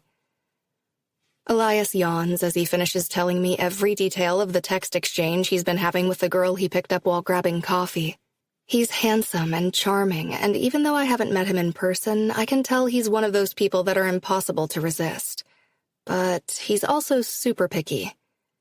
One date, sometimes less, and he convinces himself that it'll never work. She has a pet goldfish and those freak him out, or she's a flight attendant for an airline he doesn't like. One time he stopped texting a girl because she had the audacity to wear white pants after Labor Day, and he is not the picture of fashion. He wears socks with his sandals. He's not allowed to judge anyone. I should let you go, he says, and you should change into something far more revealing, call Josie, and then go to that party. Tempting, I muse. I'm texting her now. Better think up a really good excuse or hide. How do you even have her number? We exchanged after your accident last year, in case of emergency. He says it all so casually. Funny how a few near-death experiences can make a person so blasé about it all. Elias and I have the same heart condition. That's actually how we met. I was scrolling YouTube one day and stumbled upon a video where he was talking about the condition and how it impacts his training. It seemed like fate to see another figure skater my age dealing with it. I reached out, we started messaging back and forth, and now he's stuck with me for life. My phone pings with an incoming text. That was fast, I say as I read the message from Josie. OMG, I'm jumping in the shower. I'll be ready in 30 minutes. I knew I could count on Josie. I don't think this is a good idea. I told him no and basically implied that he was a slut. Won't I look like a bitch showing up now? Please, if you show up looking hot, he's not going to remember anything you've ever said or done. I have too much going on right now. It's a last-ditch bullshit excuse, and he knows it. Of course, he calls me on it. "You need to get laid," he says loudly. I duck my head in embarrassment, even though no one can hear him thanks to my earpods. He's not wrong, though. "Fine, but if this ends badly, I'm blaming you." "I can take it. Call me tomorrow, or later tonight if you're doing the walk of shame." He makes an X over the left side of his chest. I do the same, and then flip him off for good measure. Oh, crap. What have I gotten myself into? Chapter 7. Rhett. "Ha ha, very funny," I say when I see the mysterious gift left on my bed. A shopping bag filled with 3 different brands of energy drinks, condoms, and a box of Kleenex. "What are the tissues for?" I ask, bringing the entire bag out into the hallway. Music blasts through our apartment as we get ready to go out. There are 2 bathrooms in this place, but the guys are all crowded into one, fighting over the mirror. "Those are for the girls you make cry," Heath says. Mav elbows him and Heath rubs his arm as he adds, "I mean, that's what I assume." "Please, I know this was all you 2. I hold up the box of glow-in-the-dark condoms. Mav cackles. "Those are fun. Makes your dick look like a lightsaber." Adam meets my gaze in the mirror. "Maybe the glow will help keep you awake." I hate all of you. I take the bag back to my room and toss it all on the bed except the largest energy drink. "That Carrie blowing up your phone earlier," Adam calls across the hallway. "Yeah? Everything good?"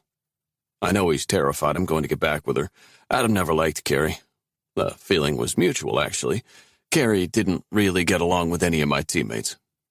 "All good." I don't know if I managed to sound like I don't care, but that's the vibe I'm going with tonight. I don't give a fuck about any of it. Not that my ex won't stop fucking calling, or that every time I try to move on with someone else, it blows up spectacularly. "Last night to get stupid," Adam says when we're all finally ready to go. "Tomorrow it's time to go to work." Hell yeah, we agree.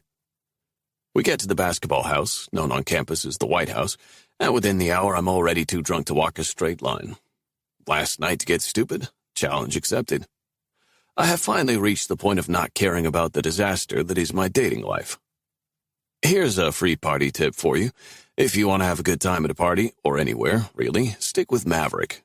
He knows everyone, drinks like a damn fish, and nothing gets in his way of having fun. We've been teammates for 2 years now, but we've only hung out just the 2 of us a few times, and never like this, where I'm ready to match him drink for drink. The longer we hang and the drunker I get, the more I think how ridiculous I've been stressing over everything. Mav is single and he's always happy. I don't know why I let my breakup drama get in the way of having fun for so long, but no more. We're talking to a group of girls who immediately ghost us when some frat dudes arrive with a cooler of Jell-O shots. Mav doesn't seem fazed in the least. "Who needs girls?" I shout and raise my drink. "Easy there, let's not talk crazy." Mav pushes my hand down. "I'm jealous, man," I tell him. "Nothing gets to you. You're always the life of the party. I don't know how to do it," I admit. I was a couple for so long. Now everything out of my mouth is a disaster. I fell asleep during a blowjob. He laughs and wraps an arm around my shoulders. "Yeah, also add that to the vault. Take another drink and forget it happened." "She didn't want to go out with me because she thinks I'm a player." I laugh, a little slurred. "It's kind of funny, really." "Who didn't want to go out with you?" "Sienna. I asked her out." I managed to keep that to myself all day, but the liquor has loosened my lips. "Well, what did you say? What did she say?" "I asked her to hang out tonight, and she told me I wasn't her type." "Ouch." He unscrews the cap on the Mad Dog 2020 and hands it over. "Yeah." I tip back the bottle. I care a lot less than I did 2 hours ago. The truth is, maybe she isn't my type, or maybe I don't have a type. She seems different than Carrie, and that's all I have to go by. Sienna's rad. I could see you 2 together, but stop overthinking it. If it happens, it happens. If not, he shrugs. "That's the most maverick thing you've ever said." I mock his shrug, exaggerating it in my drunken state. "Whatever happens, if it's meant to be, it'll be. If not, I'll just bless the women of Valley with my 6-pack and beer-drinking skills." He grins. His shirt is still on, but the night is young. "Now you've got it. Come on, let's get you on the dance floor." I start to protest. I don't dance. But fuck it. Tonight I do. Not well, but whatever. Maverick moves straight to the middle where a group of girls shake their asses in rhythm to the music. They swallow him up and, yep, there goes his shirt. I hang back, but soon I'm pulled closer and sandwiched between two very enthusiastic chicks. I don't dance, I say. One of the girls leans forward and I think she asks me to repeat what I said, but I can't hear anything over the music. Huh. The one place I can't put my foot in my mouth. Yeah, I can get down with this. Chapter 8. Sienna. My stomach is in knots as we push through the party with drinks in our hands. Josie walks in front of me, holding my hand and pulling me along behind her. My roommate is a lot more social than I am. It isn't that I never go out, but most weekends I prefer hanging with Josie or Olivia. Or, yes, watching true crime documentaries. I find it reassuring that terrible things happen to even really good people. Make out of that what you will. My gaze darts around, looking for Rhett as we weave across the backyard of the basketball house. A huge pool takes up a large portion of it. People stand in groups in and around it. On one side of the yard, a DJ booth is set up, and there's a mass of bodies moving to the music. The other side of the yard has the keg, according to Josie, and that's the direction we head. "Are you supposed to be meeting him somewhere?" she asks when we finally reach the line at the keg. "Not exactly." I twist my hands in front of me. "He doesn't know I'm coming." She laughs, fills us each a cup of beer, and then starts back toward the middle of the yard. I was perfectly content hanging on the side and out of the chaos. I continually scan the party, but I don't see Rhett anywhere. I was so sure he'd be here. I didn't even consider the possibility that he made other plans. "We're dancing," Josie announces and pulls me again, sloshing half of my beer on the ground. "We are?" I ask. The question gets lost in the noise as we step closer to the source of the booming music. She drags me behind her, and I squeeze her hand to work out some of my nerves. She stops a few yards away from the people dancing. "What's up with you? You're acting like you're nervous, and you have no reason to be. Is it the dress? Are you uncomfortable? Because you look amazing." "No, it isn't the dress. Love the dress," I assure her, smoothing a hand down the skin-tight pink dress from her closet that she insisted I wear tonight. "It's Rhett. I think I like him. Damn him. I don't even really know him, but I can't stop thinking about him. I'm all out of sorts." "I hate it when that happens." She smiles at me. "Forget about Rhett for an hour. Let's just have a good time, and then we'll ask around and see if he's here." As she speaks, I spot him. I grab her arm so she doesn't step any closer. There he is, the guy I stupidly can't stop thinking about. He's on the dance floor, sandwiched between two girls. One plastered on his front with her hands on his chest, and another at his back, rubbing her boobs all over him. A surge of annoyance and frustration blasts through me, followed quickly with jealousy. The latter pisses me off the most. Of course, he came anyway and is dancing with other girls. I said no, which is why the jealousy I feel is particularly annoying. Josie follows my gawking stare. "Guess he came." "Yeah, found him. Now can we go?" "Sienna!" Maverick's voice manages to boom over the music. I glance back to the dance floor to see him in a similar position as his teammate. I wave, and he untangles himself from two girls, who move on to someone else in his absence. Mav moves toward Rhett, who, speaking of, still hasn't noticed me, but the two girls he's dancing with are inching up his shirt, and 4 hands move over his back, stomach, and pecs. The one in front squats down and licks his abs. That's as much as I see before I turn and walk away. Josie jogs beside me to keep up. "Where are you going?" "This was a mistake." Maverick, half naked, tattoos rippling under his muscles, catches us. "Hey, no way, you came. Rhett's going to be so stoked." "Right, he looks pretty stoked." I wave a hand of indifference toward him. He's finally spotted me and is attempting to squeeze out from between his dance partners. They are not letting him go without a fight. I can hardly blame them. He looks sinful in a plain white t-shirt and jeans, staring at me with apologetic eyes. The thing is, I'm not even pissed at him. I'm pissed at myself for assuming he was going to be hanging off to the side, waiting and hoping that I'd come.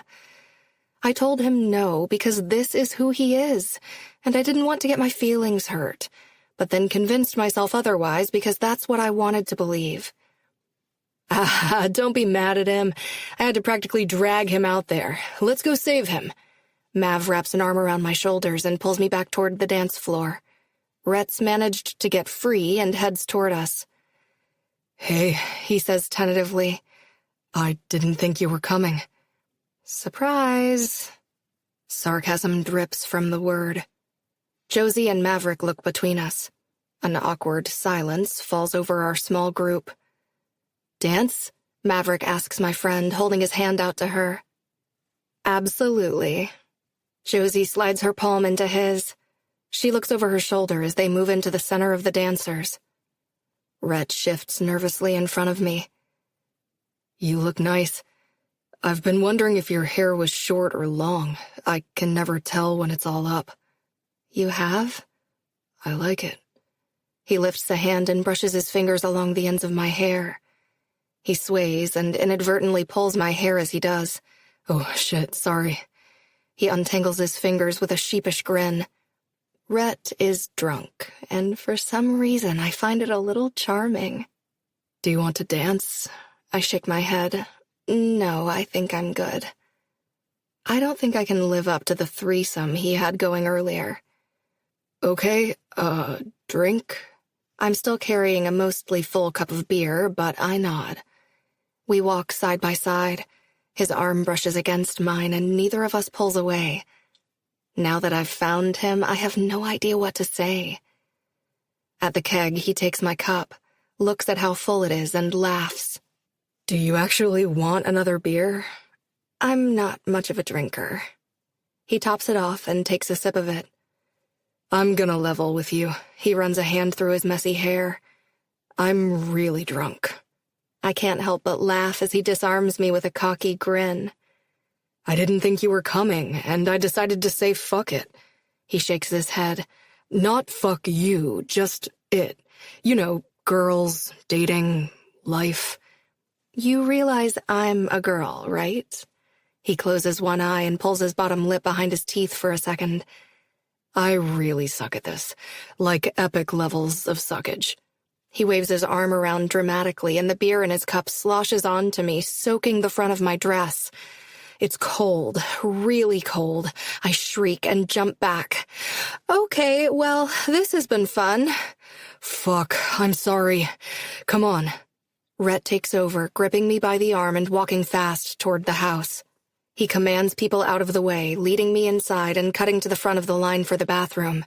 The door opens, and 3 girls stumble out. Excuse us. Drunk, bossy Rhett is hot. Almost hot enough to ignore the stench of beer now coating my dress. The next girl in line smiles at him. Her hand goes to her hair, and she curls a finger around a long brunette strand. No problem. Need any company? What? He fumbles, clearly trying to piece together why he'd need company in the bathroom. Before he can, I charge ahead. The beer is dripping down the front of me. Even my panties are wet. To my surprise, he follows me in and shuts the door. I find a towel, hope it isn't too used, and blot the front of my dress, or Josie's dress. What can I do to help? I'm not making a lot of progress. With a sigh, I drop the towel to the vanity. It'll dry. A shiver racks my body. The air conditioning vent in the bathroom has kept this small room cold, which probably feels nice if you aren't soaked. Here, take my shirt. He pulls it over his head without a second thought and holds it out to me. I stare, not at the white ball of cotton in his hand, but at his chest. My mouth goes dry. Are you freaking kidding me? His gaze drops from me to the shirt, back to me. It's clean, I promise. You can't walk around like that. I fling a hand toward his abs, all 8 of them. The corners of his mouth tip up. Like what? Don't play dumb with me. Angel, around you, I don't have to play. You make me stupid. I can't get anything right. Looking like that, who needs a brain? I mutter. He stalks toward me, a cocky glint shining in his eyes. Are you trying to say that you like what you see? I mean, it's whatever. My gaze dips over his chest, though, and my nipples tighten. Gah, I can't even pretend. Your body is ridiculous. I'm glad you think so. I might never wear a shirt again if you keep looking at me like that. He gently places the t-shirt over my head and pulls it down. The heat of the fabric and the nearness of our bodies does funny things to my insides. My heart rate climbs and my chest feels tight. I slow my breathing out of habit. Like what? I reach out and slide my fingers over the ridges of muscle. He inhales and those blue eyes darken. He ignores my question. Not that it requires much of an answer. Your hands are cold. Someone tossed a beer on me. I'm really sorry about that. You say that a lot. I've fucked up a lot, and I'm sorry for that, too. The list keeps getting longer. My laugh dies when he places a calloused thumb at the corner of my mouth. Staring at my lips, he traces along the bottom one with the pad of his thumb. Add this to the list. I'm in an alternate reality as he leans forward, still distracted by his body and the way mine feels when he's this close. It's only when his mouth slants over mine that my brain processes he's kissing me. His hand on my face slides down to my neck in a possessive hold that contradicts the softness of his lips. My back is to the vanity, legs hitting against it, and Rhett crowds into my space as his tongue slides into my mouth. My heart pounds in my chest. Somewhere in the very back of my mind, I'm aware that I'm doing a potentially very dumb thing, kissing Rhett when I know it won't go anywhere beyond tonight. Still, I can see why he leaves a path of crying girls behind him. He kisses like a champ. He's sweet and tender and hard and demanding all at once, and my head is spinning. He lifts me up and sets me on the vanity, then pushes between my legs.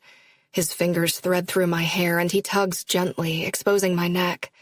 His nose grazes down the curve of my neck, and his mouth nips and kisses along the way. My legs tremble as he moves those big hands of his to my legs.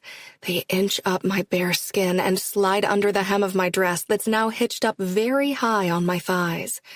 My core aches, and I will him to move his fingers just a little higher. His chest presses against mine, and I remember that I have a half-naked man in front of me. A half-naked man with a body built to make good girls want bad things. I slide my palms over his pecs and down his sides. My exploration encourages him, and one long finger finally touches my soaked panties. It's the beer, I say. It isn't, or at least not entirely. We both groan as he circles my clit through the silky material. I'm ready to let him fuck me here. Correction, I'm ready to beg him to fuck me here, and I'm not even the drunk one. A knock at the door pulls us from the moment, reminding us there's a line of people waiting to get in here. We should probably go, I say, even as I spread my legs farther apart.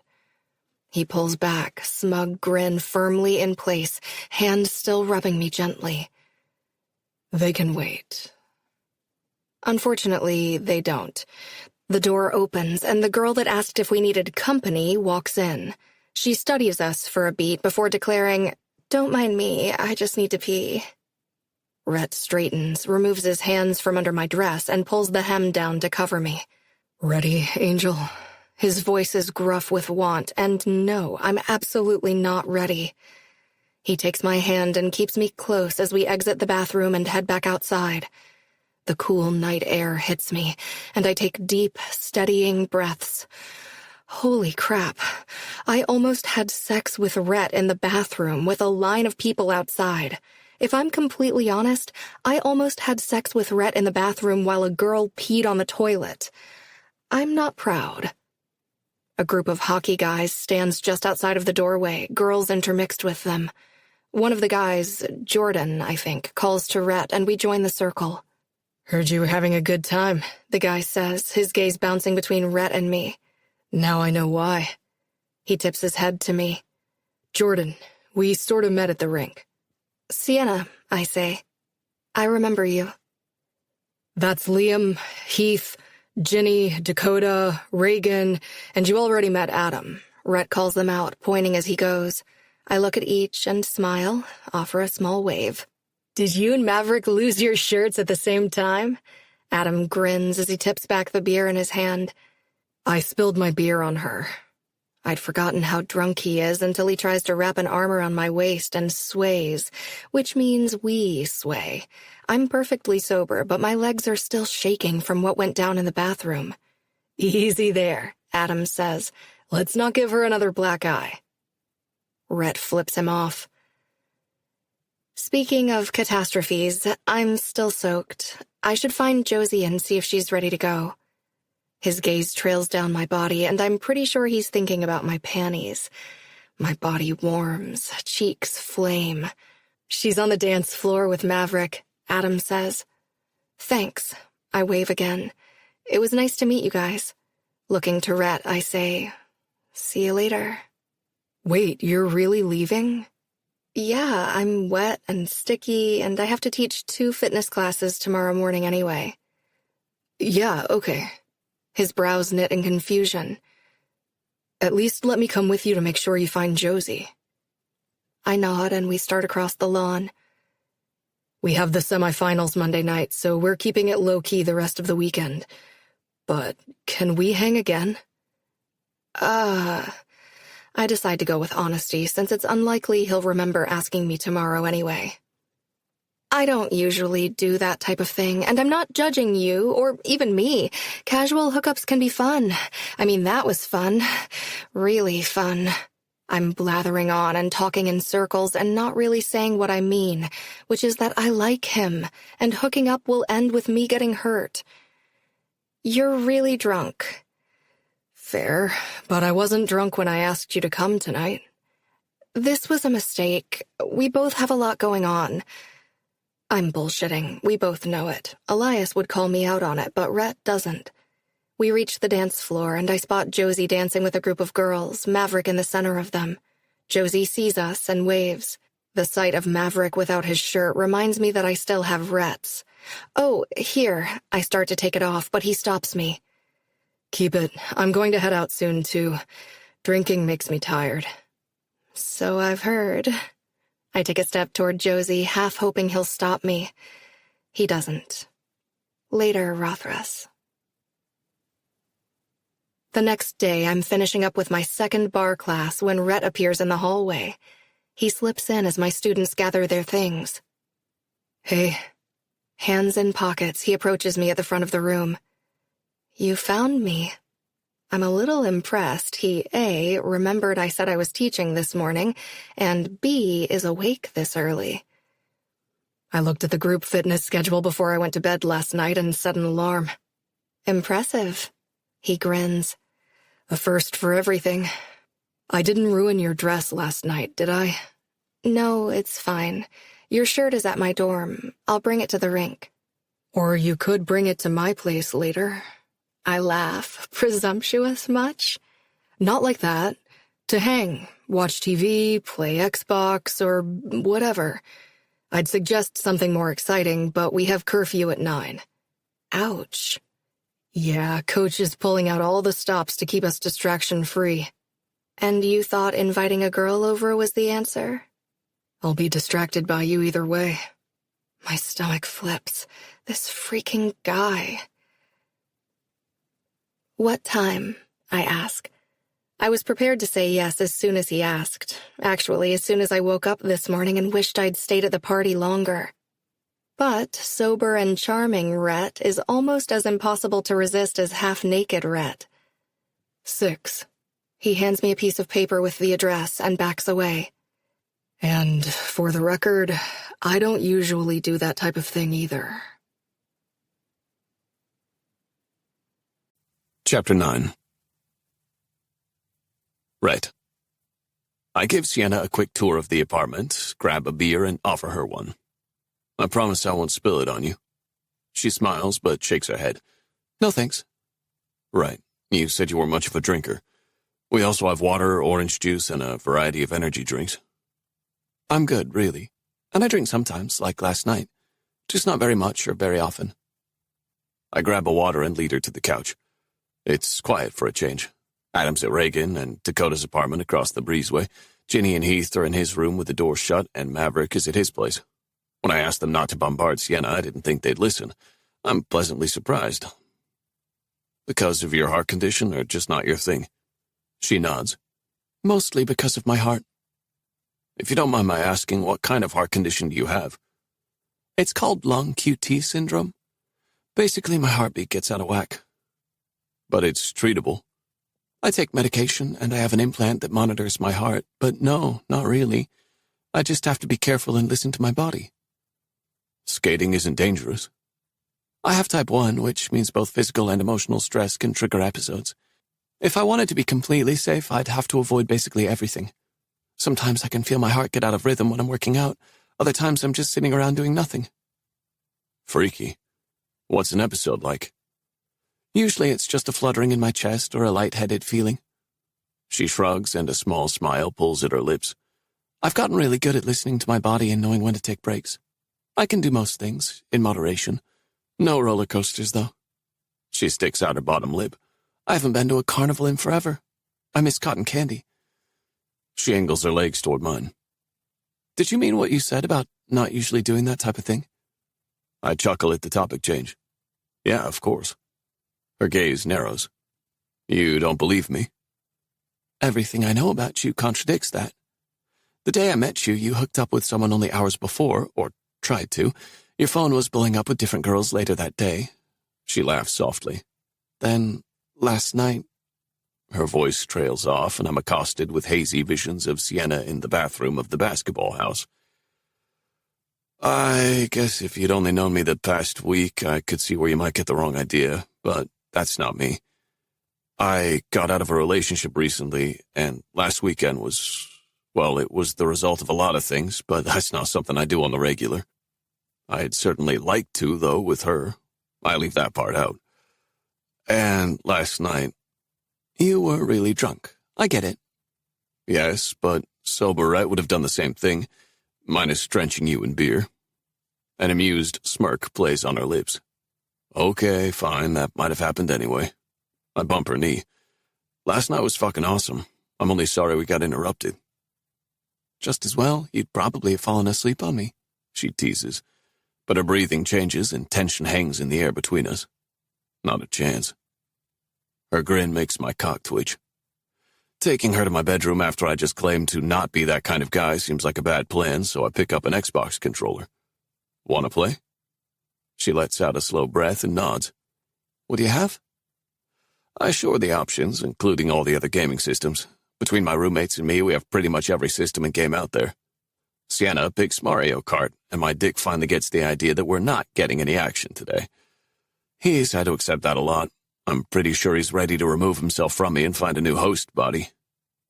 I'm usually pretty competitive, but we're firing questions back and forth as we play, getting to know one another. Only the one sister? I ask.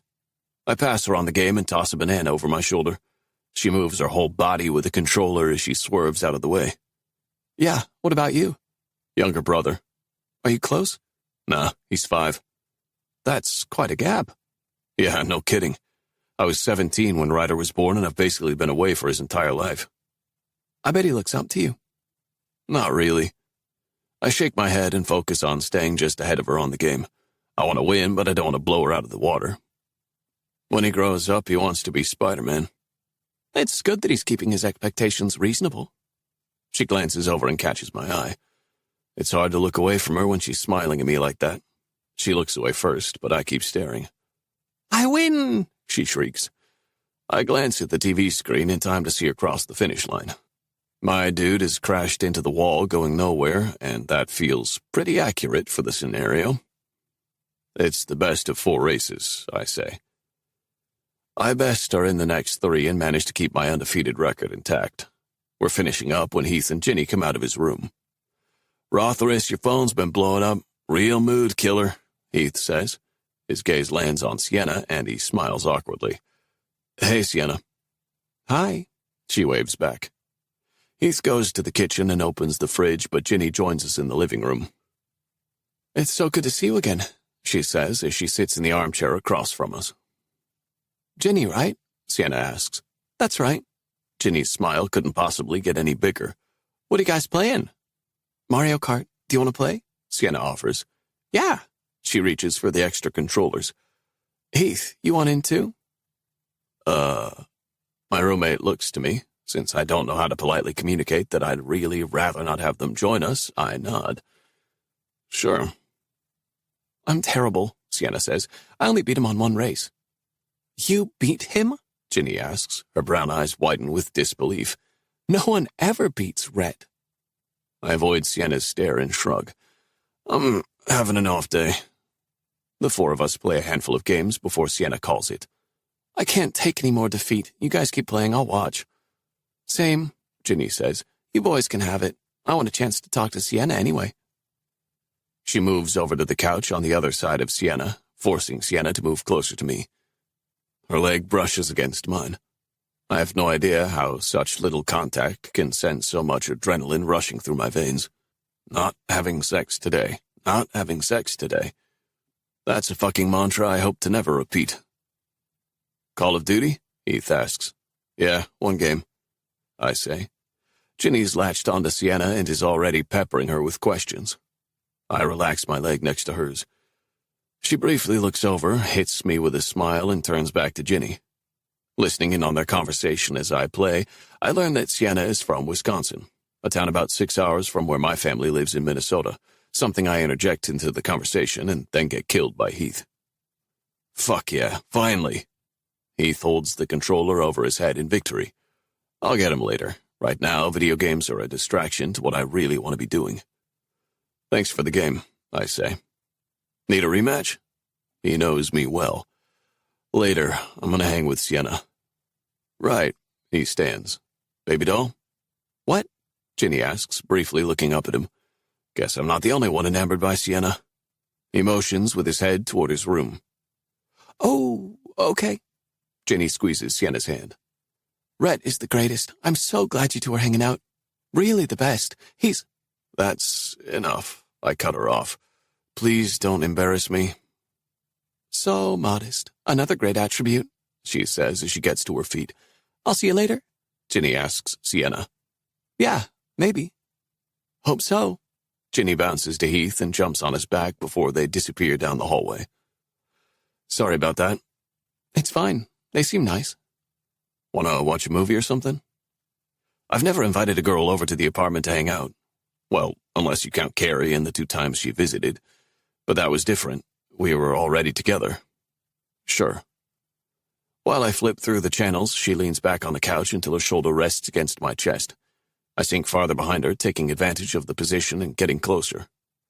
We decide on Aquaman and settle in just as the front door opens.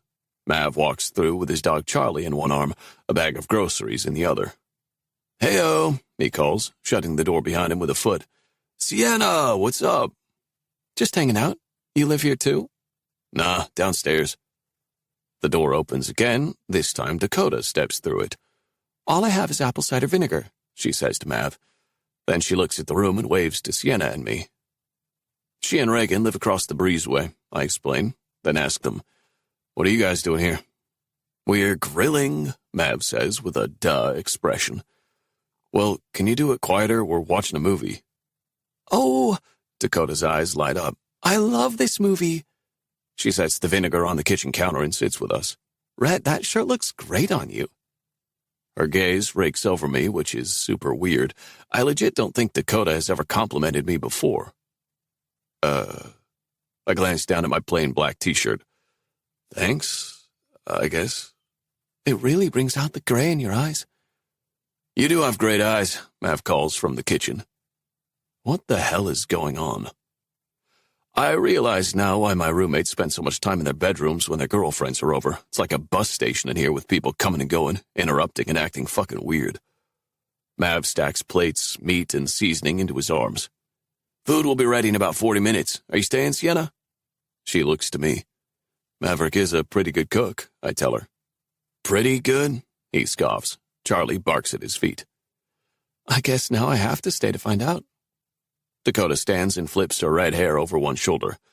I better go supervise. Worried about me? Mav asks her. Worried that you'll burn the place down and take my apartment with it. The sliding glass door opens and closes and their voices trail off. Unfortunately, we only get about 10 minutes further into the movie when Adam and Reagan arrive. Everyone's here now, so at least I can stop waiting for the damn door to open. I love these guys, girls too, but they keep smiling at me like I am their little brother who's going out on a date for the first time. Fuck that noise. I'm the only one of the group that's had any semblance of a serious relationship. Ginny and Heath have been together the longest, but even that relationship is new compared to how long I was with Carrie. I give up trying to keep her to myself, and Sienna doesn't seem to mind when we all go outside to eat dinner together. The guys keep bringing up random shit. An assist I had last game, that time I stepped in front of a chick about to get run over by a cyclist on campus. That fucking hurt. Adam somehow even remembers when I helped a girl in our freshman dorm find her lost emotional support gerbil. What exactly is it about me that screams desperation so loudly my friends feel like they need to sell me on Sienna? Okay, I know why, but I'm not some sad case. I'm not them, and I definitely don't need them to convince some chick I'm good enough. The girls seem particularly attached to Sienna, and she has to promise them they'll hang out again before I can steal her away after dinner. I shut the door in my room and run a hand through my hair. I'm sorry about that. That was painful. My friends were trying to sell me on you. She laughs. Well, they sold me on them anyway. They're great. Yeah, most of the time, I agree. We sit on top of the comforter on my bed, backs against the headboard. I slide my hand over hers and intertwine our fingers. What are you doing after graduation? I ask. Going back to Wisconsin? She shrugs. I haven't figured it out yet. I have an interview tomorrow, actually. Do you have a job yet? I nod. Yeah, my family owns and operates a rink. We do skating lessons, camps, rentals. I'm going to help run it, expand the hockey side of it. Plus, I'll be closer to my brother as he grows up. Admit it. You want to be his hero instead of Spider-Man. She leans her shoulder against mine. I just want to know him, you know? Yeah, she sighs. I definitely get that. Allison, my sister, will be heading off to college in a couple of years, and then who knows where she'll end up. I miss seeing her, but we text and talk on the phone. My family does these super corny Zoom calls every Monday night. Sounds nice. Yeah, I guess it is. I rub my thumb over hers, a simple movement that makes my cock press against the zipper of my jeans. She tilts her arm, moving mine with it, to look at her watch. Do you need to be back at a certain time tonight? I thought we could watch a movie without my roommates interrupting us every 2 minutes or something else chill. The bus leaves tomorrow at 6. No, I was checking my heart rate. She lets her arm fall slack. I'm fine, she adds. Sometimes when I'm with you, my chest feels tight, like I've been pushing my body too hard. Hanging out with me causes you physical pain. Got it. Her laughter fills my room, and I lean forward to capture her lips. My chest feels tight, too. Shit, my entire body feels tight. Is kissing considered a chill activity? The breathy words are spoken into my mouth. Instead of answering, I cup the back of her head and deepen the kiss. Her hand reaches up and rests on my chest. She lightly fists the material in her palm. No, there's absolutely nothing chill about kissing Sienna. Chapter 10. Sienna. We've been kissing for the better part of an hour. Just kissing, and OMG, just kissing Rhett is so not just kissing. He toys with a strand of hair at my neck while he nips at my bottom lip. I should probably go, I say. Leaving is the last thing I want to do, but the longer we keep at this, the harder it's going to be to go. And I have to go. I'll hate myself tomorrow if I hook up with him and that turns out to be all he wanted from me. Okay. His hand slides back to lightly grasp my neck and he pulls me in for another scorching hot kiss. So quickly, I'm caught up in him again, and tossing good intentions out the window to keep sucking face.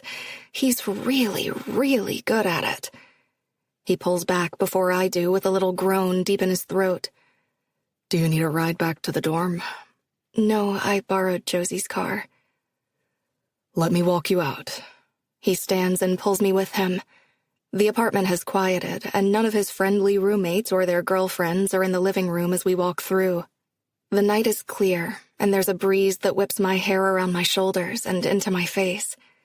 Can I see you again? He asks, swinging our joined hands between us. I start watching the ground in front of me. I know I'm going to say yes, but I need a few seconds to let all of my fears bounce around in my brain. When? Whenever you're free. He says so casually, like he's willing to rearrange his whole schedule to see me again. Great. How about tomorrow night? I bite back a smile as I glance at him. He rubs at his jaw. I've got a small conflict tomorrow night. We both laugh. Are you nervous about the game? I stop next to the driver's side door of Josie's car. Yes, he admits, then changes the topic back. Go out with me Tuesday night? I'm hesitant to make plans with him. I like spending time together. I really like kissing him, but I'm still not sure I truly believe he isn't a player. Plus, there are only 2 months of school left. Where can this possibly go? It feels like spending more time with him is the equivalent of signing myself up for a mini life course in dating disasters. Text me when you get back to Valley. I lean forward and press my lips to his, then shift to open the car door before I attack his mouth and say screw the consequences. He holds on to the top of the door while I get situated in the seat, then shuts me in. I roll down the window and put it in reverse. Good luck tomorrow night. Good luck at your interview. You remembered. I know it seems like my brain doesn't work when you're around, but I do remember the things you say. He steps back, and I ease off the brake, letting the car slowly roll backward. Thanks for tonight. I had fun. Me too. He grins and stays in the same spot, watching as I pull away from the apartment. And despite all my reservations, I smile like a fool the entire drive back to the dorms. Monday afternoon, I reserve a private room at the library for my video call interview with Dalton Technologies. Kelsey, the HR woman conducting the interview, smiles brightly at me when I join the call. Hi, Sienna. Hello. I wave and fidget with the collared dress shirt. I'm not nervous, but I really hate interviews. Does anyone like them? Kelsey sure seems like she does. And she's good. Within 2 minutes, she's cut through the awkwardness and put me at ease. She tells me all about the company, then the job. It's an entry-level position that creates sales materials for the healthcare software the company sells. The company is big, with 2 locations, which they call campuses, and each campus has amenities, like a cafeteria, a game room, meditation space, and a gym that rivals the one here at Valley. I knew a lot of these facts already. My dad has worked at Dalton for 25 years. In fact, the position I'm interviewing for is one he held early on in his career. He worked his way up to being an executive in the customer education department, where he works now. But over the years, he's held a lot of different jobs with Dalton, so at least some of what Kelsey tells me makes sense. Do you have any questions for me about the campus or the position? No, I don't think so, I say. I've been to both locations with my dad, so I'm familiar with where they are and everything. She smiles big again. I wonder if they teach that in HR classes. I try to mimic her. I'm not positive I want this job, but I know that I need to act like I do. Your dad is the best. Everyone loves him around here. Another huge smile. Well, should we talk about next steps? Sure. I'm going to email over information packets with all the details I told you on the phone. Look over everything, and you can just email me back if you have questions. The healthcare benefits are incredible. I think you'll be really pleased with that. I know pre-existing conditions can be difficult. I blink a few times, trying to think what to say. Kelsey doesn't pick up on my hesitation, and I manage to compose myself. Thank you. I will look everything over. If you'd like to talk to one of our sales managers, I can set that up.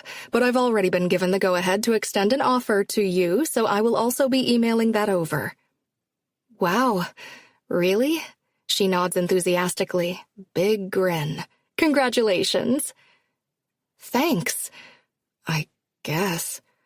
It was really wonderful to meet you, Sienna.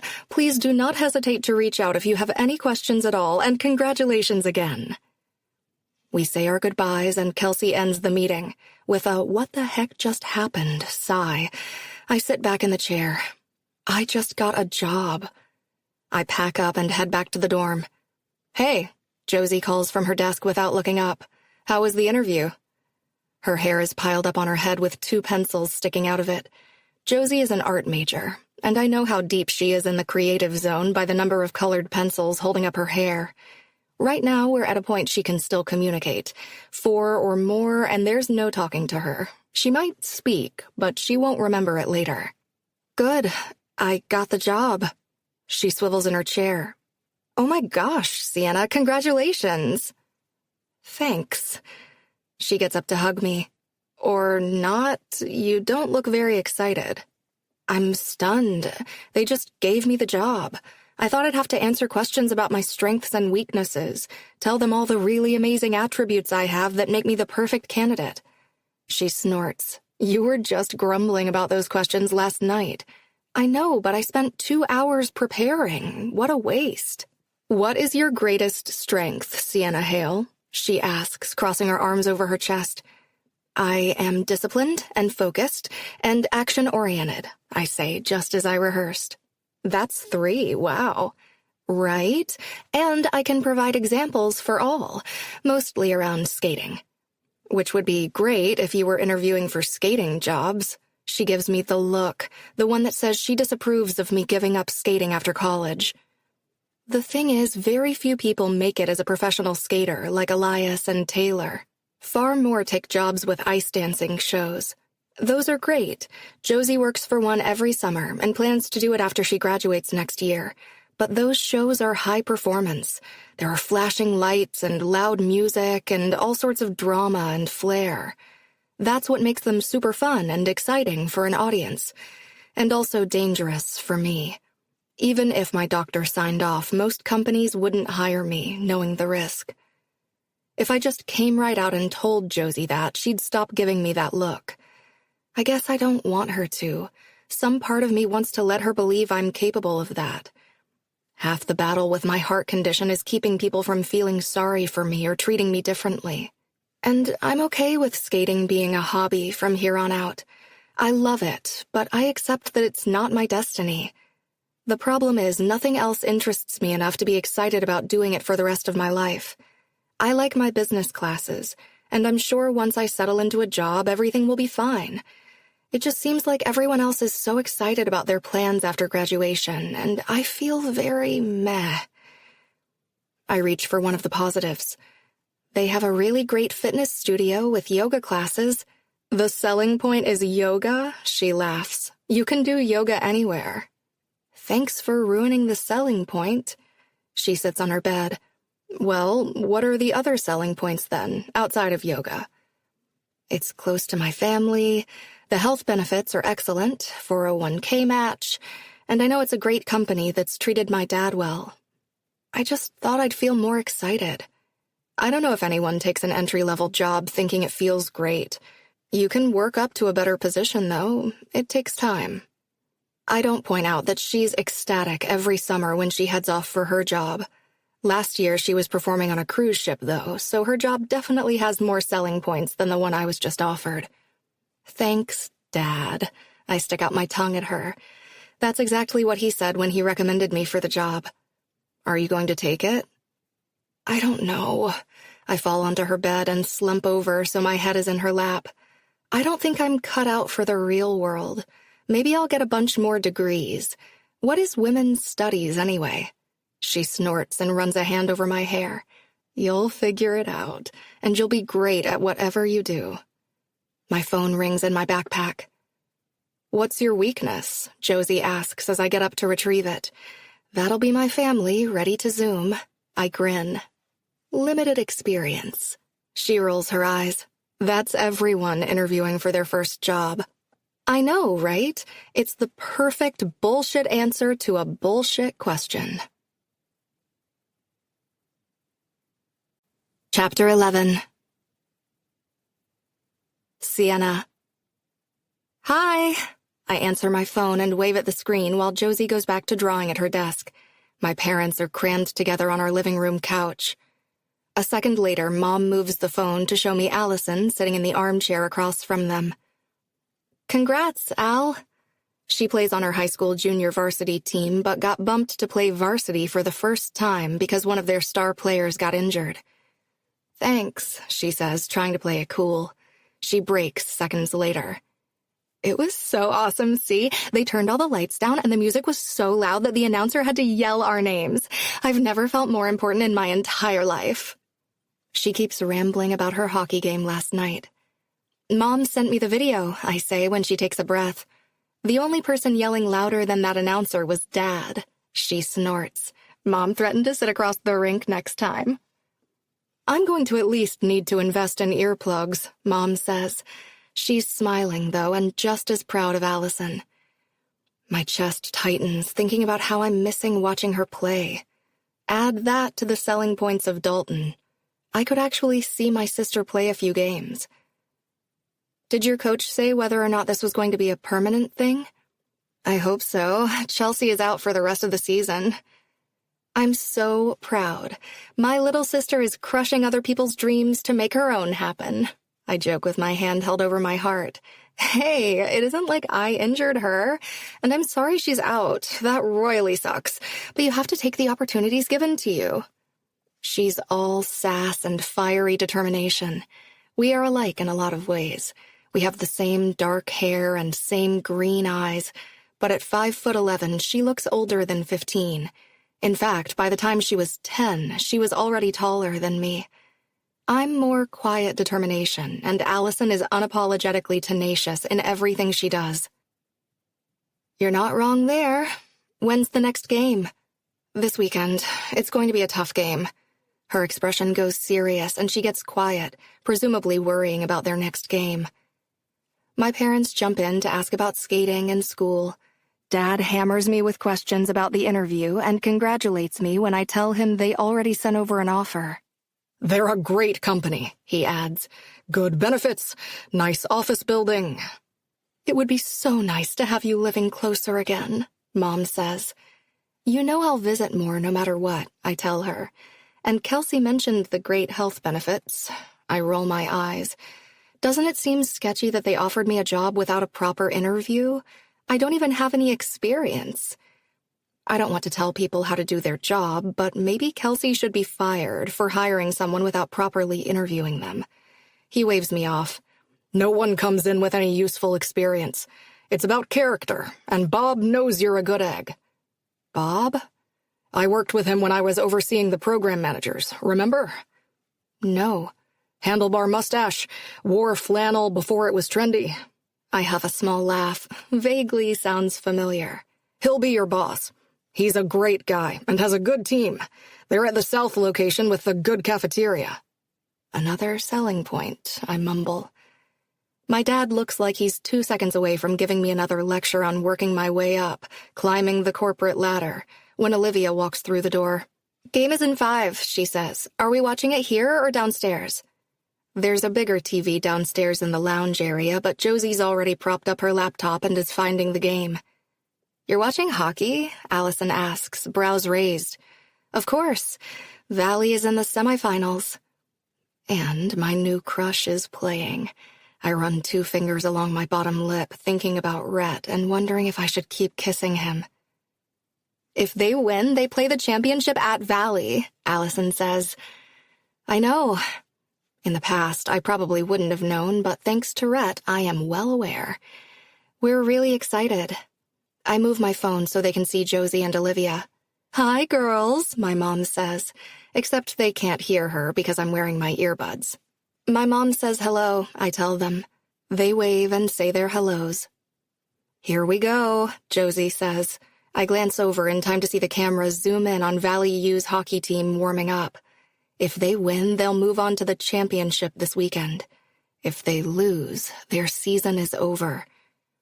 As the game starts, Josie and Olivia settle on the floor to do homework, and I listen as my parents fill me in on everything happening there, and periodically glance up at the screen to check the score. And okay, to see if Rhett is on the ice. Allison and my dad are talking about her last game again, all things they've already told me, but they're both really excited, so I let them chatter on. I'm tuning them out anyway, watching the game. Number 23 comes onto the ice, and I can't tear my eyes away from him. Valley has the puck, and he speeds down the ice. Several guys take shots at the goalie, but nothing makes it in.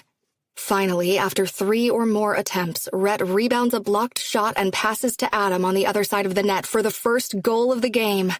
"Oh my gosh," I yell. Josie and Olivia look up to see the Valley players huddling up, congratulating Rhett and Adam on the goal. My family stops talking to see what the commotion is about. "We scored." I can feel the blush creep up my neck. I don't think I've ever been so excited about a goal in a hockey game. Valley is up by 1 with 3 minutes left in the second period. "That's a lot of time," my sister says. "Is Luke Ketchum in the net?" I glance at the screen. I'm not about to tell them I only know the name and position of one Valley hockey player. The team is huddled up celebrating, but then it pans to the goalie and he turns so I can read the back of his jersey. Yep. He's one of the best, the highest number of games won and most saves in a single game. I think he was drafted already. She looks to me like I might know. Yeah, nope. My hockey obsession is more a singular hockey player obsession. The rest of the second period goes by scoreless, but when the third begins, Josie and Olivia abandon their schoolwork, and I say goodbye to my family so I can sit and watch with my friends. "Have you heard from him since they left?" Josie asks. We texted back and forth this morning, but just about the game. "I hope they win. Can you imagine? It'll be nuts," Josie squeaks with happiness. "There goes what's left of our ice time," Olivia says. Josie laughs. "Hey, I think we should continue to share. It's some serious motivation to land a jump when a group of hot hockey players are watching. It's been the best week of practice ever for me." I snort. I doubt Coach is going to find your reasoning solid. The final minute has us sitting shoulder to shoulder in front of Josie's laptop, holding hands. If they win, I have a great excuse to text Rhett later. Prescott has the puck. They pass it around, looking for opportunities.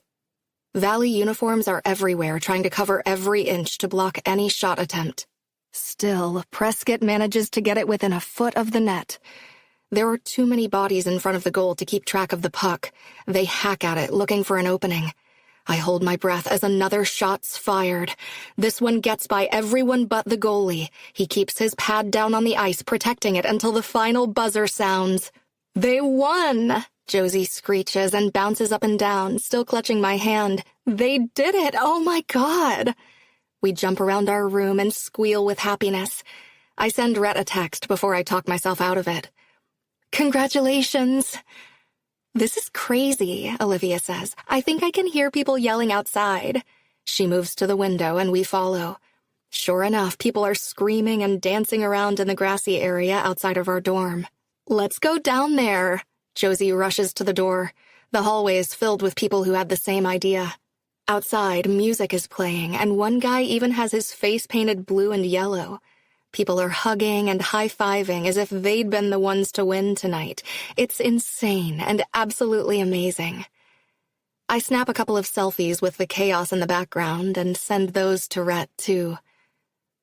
The mood mellows, but people hang around. Olivia eventually leaves to finish studying, and Josie and I take a seat on the grass with 100 or more people wanting to enjoy this crazy moment together.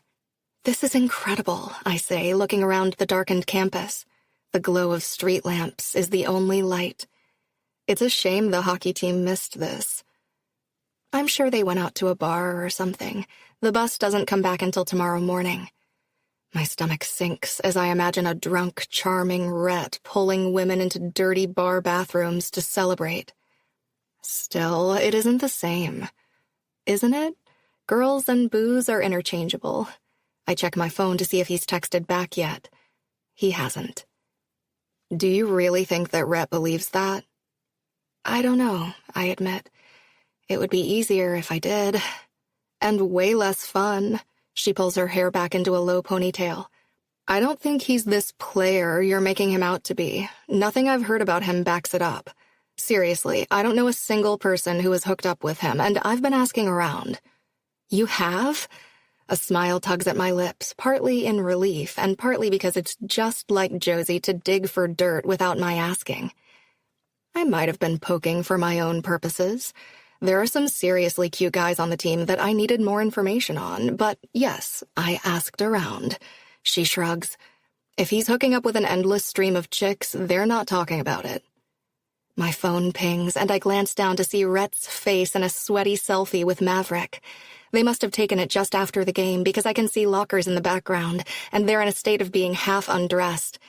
Their smiles are giant, though, and I feel a new surge of excitement for them. Laughing, I hold the screen out for Josie to see. Your smile is as big as his, friend.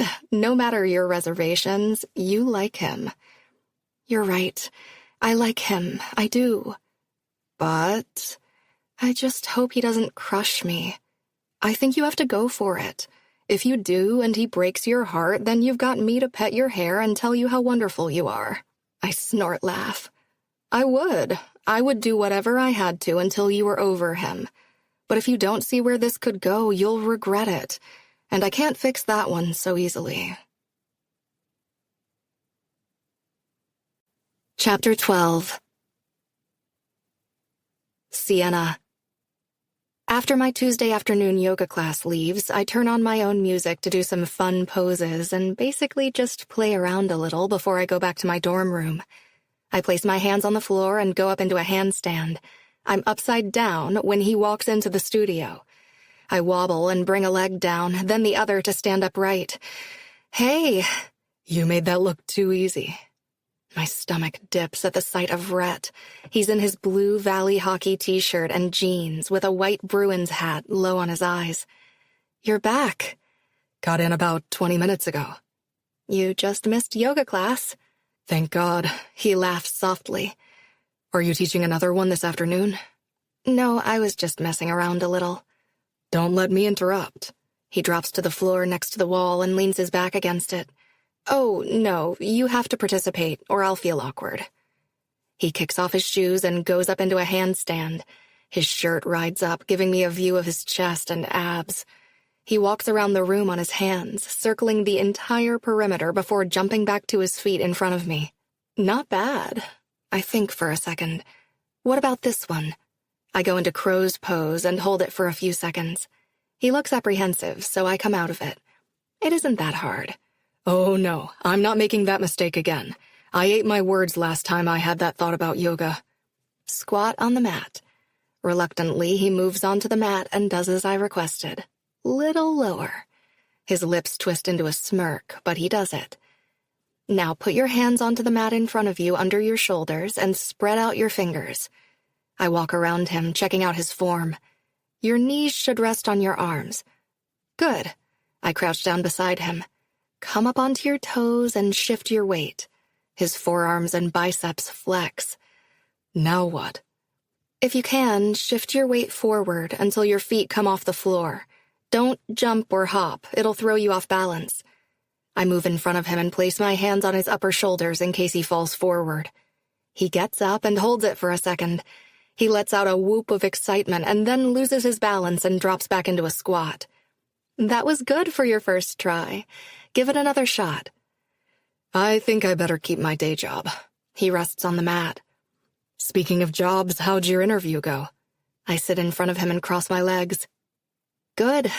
Really good, actually. They sent an offer over this morning. No way. His mouth pulls into a wide smile. Congratulations.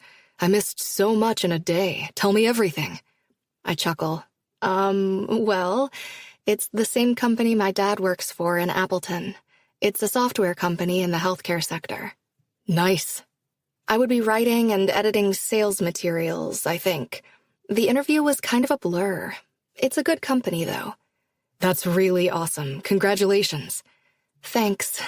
I haven't decided if I'm going to accept it. I probably will. I don't know. I haven't lined up any more interviews, so I most likely should. You don't sound very excited. Is there something else you'd rather do? No, that's kind of my problem. I keep waiting for something to come along that makes me as excited as I thought I would be when I was interviewing for jobs. They're all fine, and I think I'll be happy wherever I end up, but I don't feel that glee that everyone else seems to when they talk about their jobs after college. Are you excited about working for your parents? Yeah. He shrugs and leans back on his hands. I've worked there every summer since I was 16, though. We're quiet for a beat, and I realize I haven't congratulated him on the game in person. Oh my gosh, I'm the worst Valley fan ever. Congrats on the win and your assist. I move forward to hug him. He's warm and smells like laundry soap, and my pulse quickens being so close. Thanks. He smiles. I still can't believe it. Totally surreal. Campus was nuts last night. Everyone is so excited that the championship game is here. Us too. Adam and I stayed up half the night talking about it. We're so freaking pumped. Did you guys get to go out somewhere last night to celebrate? Coach took us out to dinner, and I think a few of the guys might have went down to the hotel bar when we got back, but most of us were too amped up thinking about the next game. I had this mental picture of you in some bar, shirtless, slopping beer around on unsuspecting women who then pulled you into the bathroom. He lifts a brow and then slowly sits forward until his face is inches from mine. You're the only girl I want to slop beer on, he replies playfully and winks. Wow, I feel so special. I say the words sarcastically, but my stomach is filled with butterflies. What are you doing later? I'm not sure. Why? We're watching game film at 5, but I was hoping we could hang out after. What did you have in mind? Anything you want. You could come over, or anything. Come over. Translation. Spend the night kissing and possibly more. Anything, huh? Uh-oh. Why do I feel like I just unwillingly signed myself up for more brutal yoga or something equally humiliating? That all depends. How's your voice? Why are you torturing this poor man? Josie asks as we walk around Prickly Pear looking for a table. As soon as we walked in, Rhett went to grab drinks. He looks back and smiles at me from across the bar, and my body tingles. I'm not torturing him. We haven't done this in ages. It'll be fun. We squeeze through another large group of people searching for somewhere to sit. I don't remember karaoke night being so packed. Sienna? Josie nudges me with an elbow and points to a sign that says speed dating event. Sign in at the bar. Oh no! Rhett joins us with the drinks and an amused smirk. Is this your way of telling me you want to see other people? I thought it was karaoke night. I'm so sorry. We don't have to stay. Yes, we do, Josie says. Look at them. She waves a hand toward a large group of guys with name tags on their shirts. One of those guys could be my next boyfriend. Josie and I take our drinks from Rhett and thank him. Name tags are in my back pocket. He turns so I can see them sticking out of his denim-clad ass. He filled them out for us, and I admire his small, neat penmanship as I pull the sticky label off and attach it to my shirt. You're cool with this? Really? I move closer to him and drop my hand to his forearm. Yeah, it'll be fun. He cocks his head to the side. Or really awful, but either way we'll have stories. There are more guys than girls at the event. They sit the women in a line of chairs with about 2 feet of distance between us, and a chair directly across where the guys take turns sitting with each of us for 15 minutes before the timer goes off and they move to the left. Because we're at a bar, they also have special add-ons. If a guy wants to keep talking to you, he can buy you a drink and earn an extra 15 minutes. And you have the chance to do a question and answer game where every correct answer about your partner earns even more time. I'm as nervous as I would be if it were a real first date when the first guy sits down in front of me. I glance down the line until I find Rhett a few chairs away. It occurs to me for the first time that while I might not be interested in chatting to these other guys, he might not be as opposed to getting to know some different girls, ones that don't drag him out for a night of karaoke turned speed dating because they're terrified of hooking up and having their hearts smashed into tiny pieces. He's the hottest guy here by a mile. He ditched the hat tonight, but still went with his usual jeans and a gray t-shirt. He flashes a smile in my direction, and then the first timer goes off for us to begin. Will, my first date, tells me about his job working for a small advertising firm. He's nice and sort of cute, but I'm only half listening. I keep letting my gaze slide to the left to see Rhett. He's paired up with a pretty blonde. She's sitting on the edge of her chair so their knees touch, and has his hand in her lap. "What was that?" I ask Will. I'm pretty sure he asked me a question. He glances in the direction I was staring. "I asked if you were seeing someone, but I think I got my answer." "It's new. What about you?" "A couple of girls, nothing serious." How charming. "How do you feel about threesomes?" I giggle because I think he's joking. He isn't. After that, I stop pretending to be interested in Will, and I watch Rhett to see what's happening with his date. They're both laughing and talking, so I guess better than mine.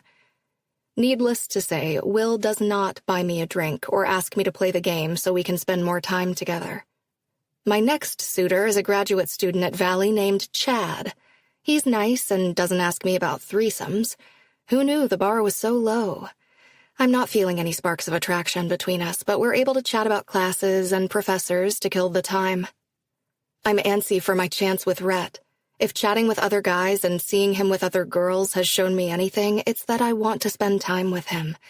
I don't know how far I'm willing to put myself out there, but I'm not ready to walk away. The next couple between me and Rhett opts for more time, and the guy I walked into the bar with finally sits in front of me. He blows out a breath that makes his cheeks puff like a chipmunk. "Having fun?" He leans forward. "I don't want to alarm you, but the woman sitting 2 chairs away from you is on house arrest, awaiting trial for a crime in which she cannot speak about. She lives next door." "And the one who was cradling your hand?" "A palm reader. I'm going to live a long, healthy life." "So you've had about the same luck I have, then." He reaches into his pocket and pulls out 2 crumpled pieces of paper. "You got their numbers?" I ask too loudly, and we get some side glances our direction. "They weren't winners, but I am."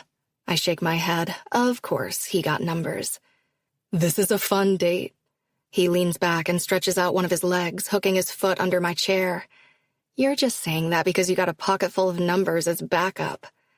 "Wait, you really think I'm going to call the lady who read my palm, or the one who can't go more than 150 feet from her home for the next 3 months? If not them, then maybe one of the others waiting to toss their digits at you." "You're cute when you're jealous." He moves my chair closer to him with his foot. "What's your go-to karaoke song?" "Like a prayer." He closes one eye and tips his head up to the ceiling like he's thinking. "Madonna," I add. "Do you have a karaoke song?" "No, when I sing, dogs howl." "And still you came."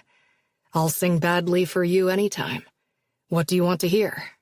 "I was looking forward to hearing you belt out a love ballad. Maybe some Bryan Adams." He smiles so big at me, and he has a fabulous smile. The kind that makes a girl want to hand out her phone number.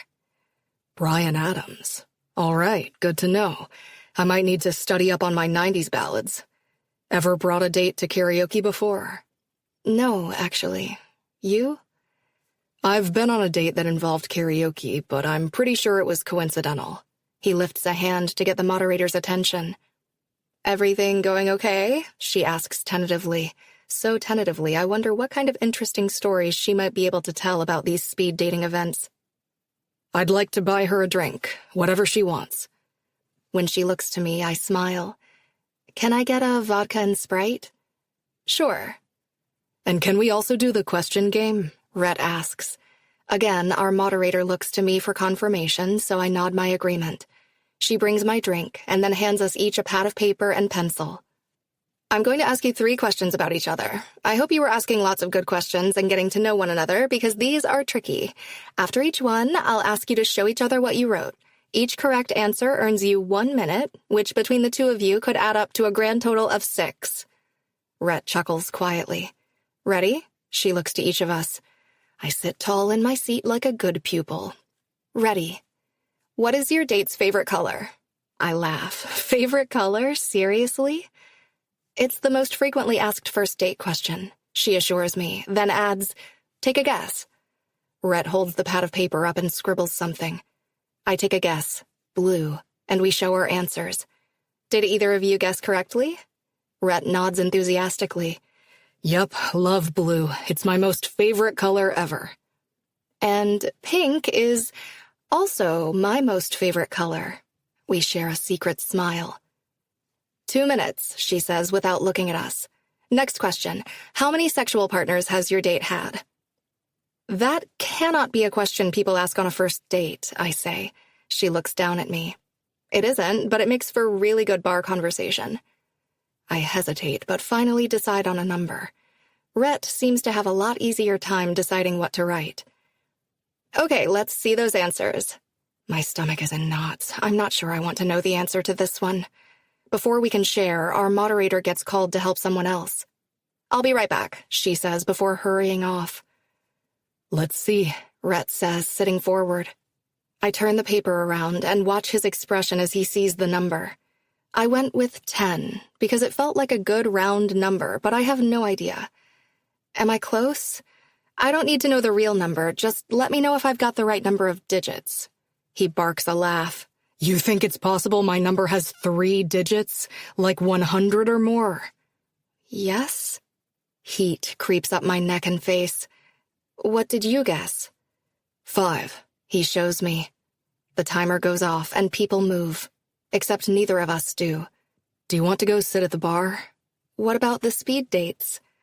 I think when you find the person you want to spend the rest of the night with, you're supposed to stop. He stands and holds out his hand. When we get to the bar, I set my drink down, and Rhett orders another beer. And can I get a scrap of paper and a pen? Sure thing. The bartender gets the paper and pen first. Rhett scribbles something down and folds the paper and slides it to me. That's my real number. Look at it or don't, but I can't have you believing I've slept with 100 chicks. He shakes his head. Where would I find the time? I steel myself for what I'm about to see, then unfold it and gasp. Really? He grins. Really? Wow. Really? You're not fucking with me? His chest shakes with laughter. I'm 100% serious. But only one? I'm shocked. How is that possible? What about you? Do I get the real number? I tear off a piece of paper and write my number on it. Like he did, I slide it to him, but when his fingers reach for it, I don't let go. I don't care what the number is, Angel. I let go and bring my thumbnail between my teeth while he looks. I was close. He grasps my wrist and pulls it away from my mouth. Relax. 3 is nothing to be embarrassed about. I'm not embarrassed. Not about my number, anyway. He takes a drink from his beer and waits for me to continue. It's just this whole time I've been worried that you're some big player, and I had it all wrong. Who's the player now? He teases. I'm sorry. You're forgiven. Just like that? Should I have made you sing me a love ballad? I relax, really relax, for maybe the first time I've ever been with him. Then his large palm stretches out on my thigh, and all the nerves and butterflies are back. Because if he isn't a player, there isn't anything stopping me from letting him kiss me again. And maybe more. Chapter 13. Rhett. Adam knocks on my open bedroom door. House meeting in 5. I look up from my phone. All right, but I'm not taking a shot every time I want to talk. House meetings around here tend to end with us solving very little and getting drunk instead. He snorts. I already warned Maverick the apartment is dry until after Friday's game. He lingers, leaning on the doorframe. Carrie? No. Though she's texted plenty too. I'm texting Sienna. What's she up to? I don't know. I haven't said anything yet. Since we went out Tuesday night, I've been struggling to figure out what the next move is. Adam clicks his tongue. Maybe say, hi, how are you doing? What if she responds with K? Then what? It's been a couple of days and I think I might have waited too long. Bring your phone, he says, pushing up to his full height. We'll tackle that after the meeting. We gather in the living room. Maverick always attends our house meetings, even though he doesn't live here. He's here as much as the rest of us, so it makes sense, even if it doesn't make sense. He's on the couch with Charlie next to him and a metal water bottle in his lap. "That better be water," Adam says, sitting in the worn leather chair. I grab a chair from the dining room table and pull it into the living room. "What's on the agenda, Cap?" Heath asks. He and Mav bump fists. They give Adam a lot of shit for these house meetings, but they're usually, no, always, the cause of them. "I want to make sure the guys are keeping straight until after tomorrow's game. I know everyone wants to party and celebrate, but we can't have anyone fucking around and getting hurt or showing up to practice hungover."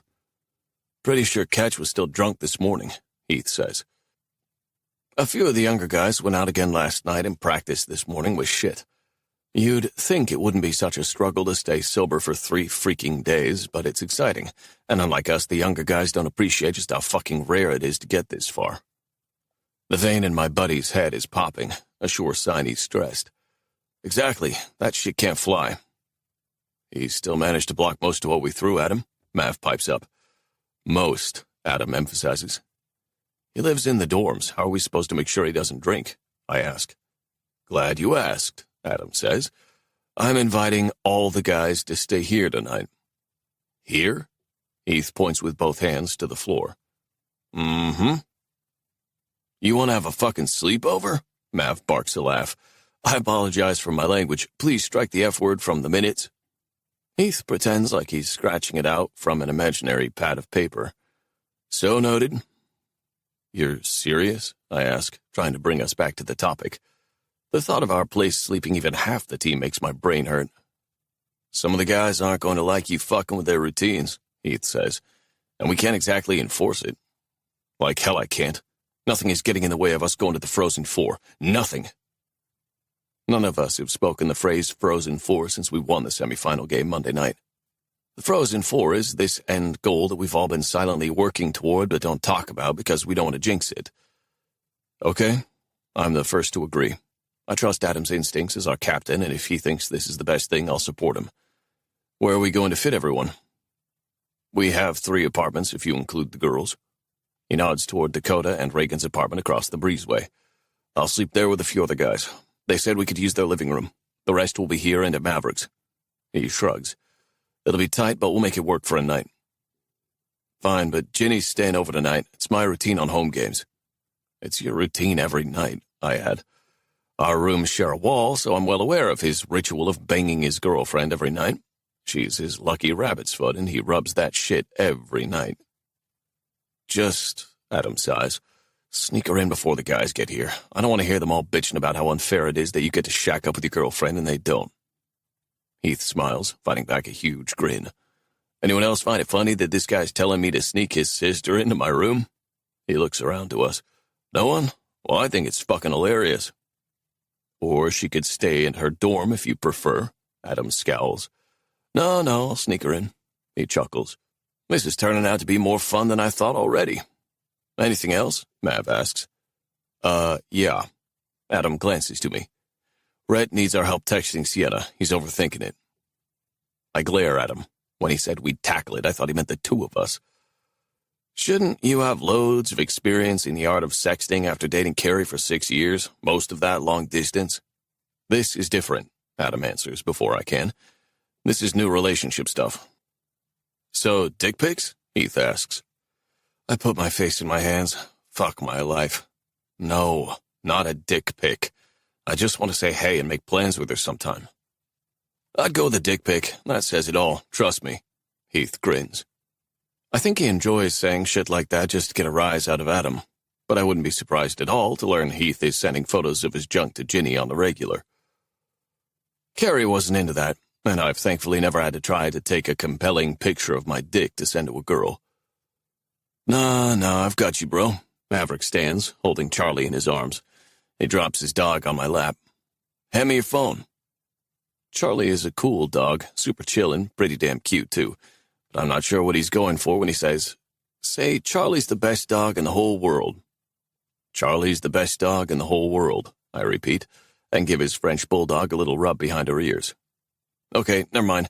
That one didn't turn out. Just smile. Maverick stands in front of me for a solid minute, taking photos until I can't smile any longer. Okay, what the fuck are we doing here? His thumb swipes across the screen. No. Maybe, no. Ha! Charlie looks scared of you in this one. No. Oh, what do we think? He shows the phone to Adam. My buddy shrugs. What's the plan? Send that to Sienna. Dog pics are far superior to dick pics. Well, I was feeling hopefully I had some master plan, but seriously? She isn't even my dog. So? He takes Charlie and tosses me the phone. I've tracked it. You're 3 times more likely to get laid sending that picture than one of your dick. Or I am, anyway. Maybe your dick is ugly, Heath says. Fuck off, my dick is beautiful, and don't pretend like you haven't seen it. Well, I haven't, so please don't show us. Adam holds up a hand. Then he looks to me. It's worth a shot. Charlie's a really fucking cute dog. I just send the pic? No explanation?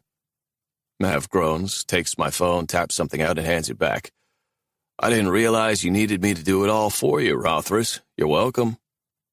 Oh, fuck. A pit forms in my stomach as I read the text he sent. Meet Charlie, Mav's dog. She likes to cuddle with me. And along with the text, he sent one of the pics. That's it? That's the magic? You didn't say anything about me wanting to hang out. My phone pings, and the guys all wait for me to read it. Aw, she's adorable. What are you doing later? Mav pumps his fist in the air. And that's how it's done, boys. The team is less resistant than I expected about spending a night sleeping on our living room floor. Adam and Maverick go to the store to get groceries. Jenny showed up not long after our house meeting, and she and Heath haven't come out of his room since. I walk to the front door, phone to my ear. I'm here, she says. I think. All of these apartments look the same. I open the door as Sienna gets to the top of the landing. Coast still clear? She whispers. The team should be here in the next 30 minutes or so. I open my arms, and she wraps hers around my waist. She's still in her workout gear from teaching yoga. Missed you. She laughs softly against my chest. Good. I sort of missed you, too. My grin is wide and can't be helped. Sure you're up for this? Are you kidding? A night with the entire hockey team? I'd be stupid to pass that up. She winks and walks into the apartment. Who knew sneaking a girl in could be so much fun? We don't really need to sneak, not until the team gets here, but we head straight back to my room. There's something about trying to keep quiet that makes us both giggle as I shut my door and kiss her. I thought you said you needed to study. I brought my books. Later, I promise. I frame her face with my hands and back her up to the bed. She falls onto the mattress and I cover her. At this point, we've spent hours kissing and it's been awesome, but tonight I'm hoping she's ready for more. My dick kicks against my jeans. Every movement she makes below me makes me harder. Her hands slip under my t-shirt and roam over my back, pulling me down harder against her. Looks like we're of one mind. Remove clothes, get closer. I rear back and remove my t-shirt. Her green eyes darken as she checks me out. Taking her hands, I pull her up to a sitting position, take her mouth again, and inch her tank top up. She raises her arms, letting me bring it over her head. She smiles shyly as my gaze lowers. Her bra is hot pink, with a little bow right between her cleavage. I finger the delicate knot. I like this. I lean forward and press a kiss to her stomach, then hook my fingers around the clasp in the back. She shrugs out of it and tosses it to the floor. Like it even better now. I capture her mouth, swallowing the light laughter and bringing us back down to the mattress. I try not to rush this, savoring the top half of her before taking it to the next level, but Sienna grinds into my dick while she kisses me like she's been able to think of nothing else since we last saw each other. That would make 2 of us. No time like the present. I scoot down, trailing kisses along her stomach. Her leggings mold to her lean hips and stomach. I inch them down, adding more kisses along the top of her panties. Her hips lift as I settle between her legs. I slide one finger under the material, leaving goosebumps behind. Fuck. I don't think I've ever been so turned on in all my life as she threads her fingers through my hair, encouraging me to move lower. Hey, Adam's deep voice sounds as he walks into my room. Sienna yelps. I jump up in front of her, shielding her with my body, and Adam takes in the scene in front of him, then quickly turns to face the other direction, closing the door with him still inside. Don't worry, I didn't see anything. Get the hell out, man. Nice to see you again, Sienna. He's covering his eyes with a hand even as he faces the opposite way. Hey, Adam. Her voice is tight but filled with amusement. Dude, I say again. See, you took it upon yourself to sneak in a girl as well. Apparently not well enough when people walk in my damn room without knocking. Yeah, trust me, I'm as sorry as you. But, we need ya. Team meeting on the deck. He fumbles for the door, still covering his eyes, and exits. Sienna giggles and then slaps a hand over her mouth.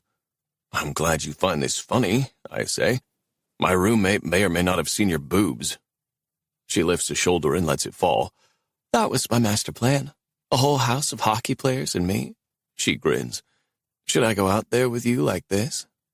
Player. I crawl back on top of her. You're just mine tonight. Chapter 14. Sienna. Isn't the team suspicious that you aren't out there with them? I ask Rhett later. He came back right after the team meeting and hasn't left since. We have a little picnic laid out on his bedroom floor with the food he managed to steal from the kitchen and the emergency snacks I keep in my purse. No, they won't even miss me. We've stopped bothering to whisper. The noise coming from the living room is so loud, there's no point. What's a typical Thursday night look like for you? I ask, crossing my legs and leaning forward. Not that different. Half-naked girls picnicking on your bedroom floor is the norm. Oh, yeah. He smiles and tosses an almond in his mouth, continuing while he chews. But usually they bring better food. Hey, if you don't appreciate my snacks, don't eat them. I swipe the bag of almonds from the middle and hold them close to my chest. His blue eyes twinkle as he smiles at me. What's a typical Thursday night for you? Not that different, I mock him. Picnicking half-naked with hockey boys.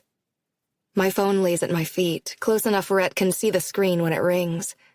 Elias's name and face displays. I wave a hand toward it, as if to say, see, I'm a wanted woman. Rhett chuckles. Don't let me keep you from setting up plans for tomorrow. I'm sure he doesn't expect me to answer, but I do just that, bringing the phone close to my face and smiling sweetly. Hey there, honey. Honey? Elias's face twists in confusion. Okay, sugar bottom. What? I burst into laughter.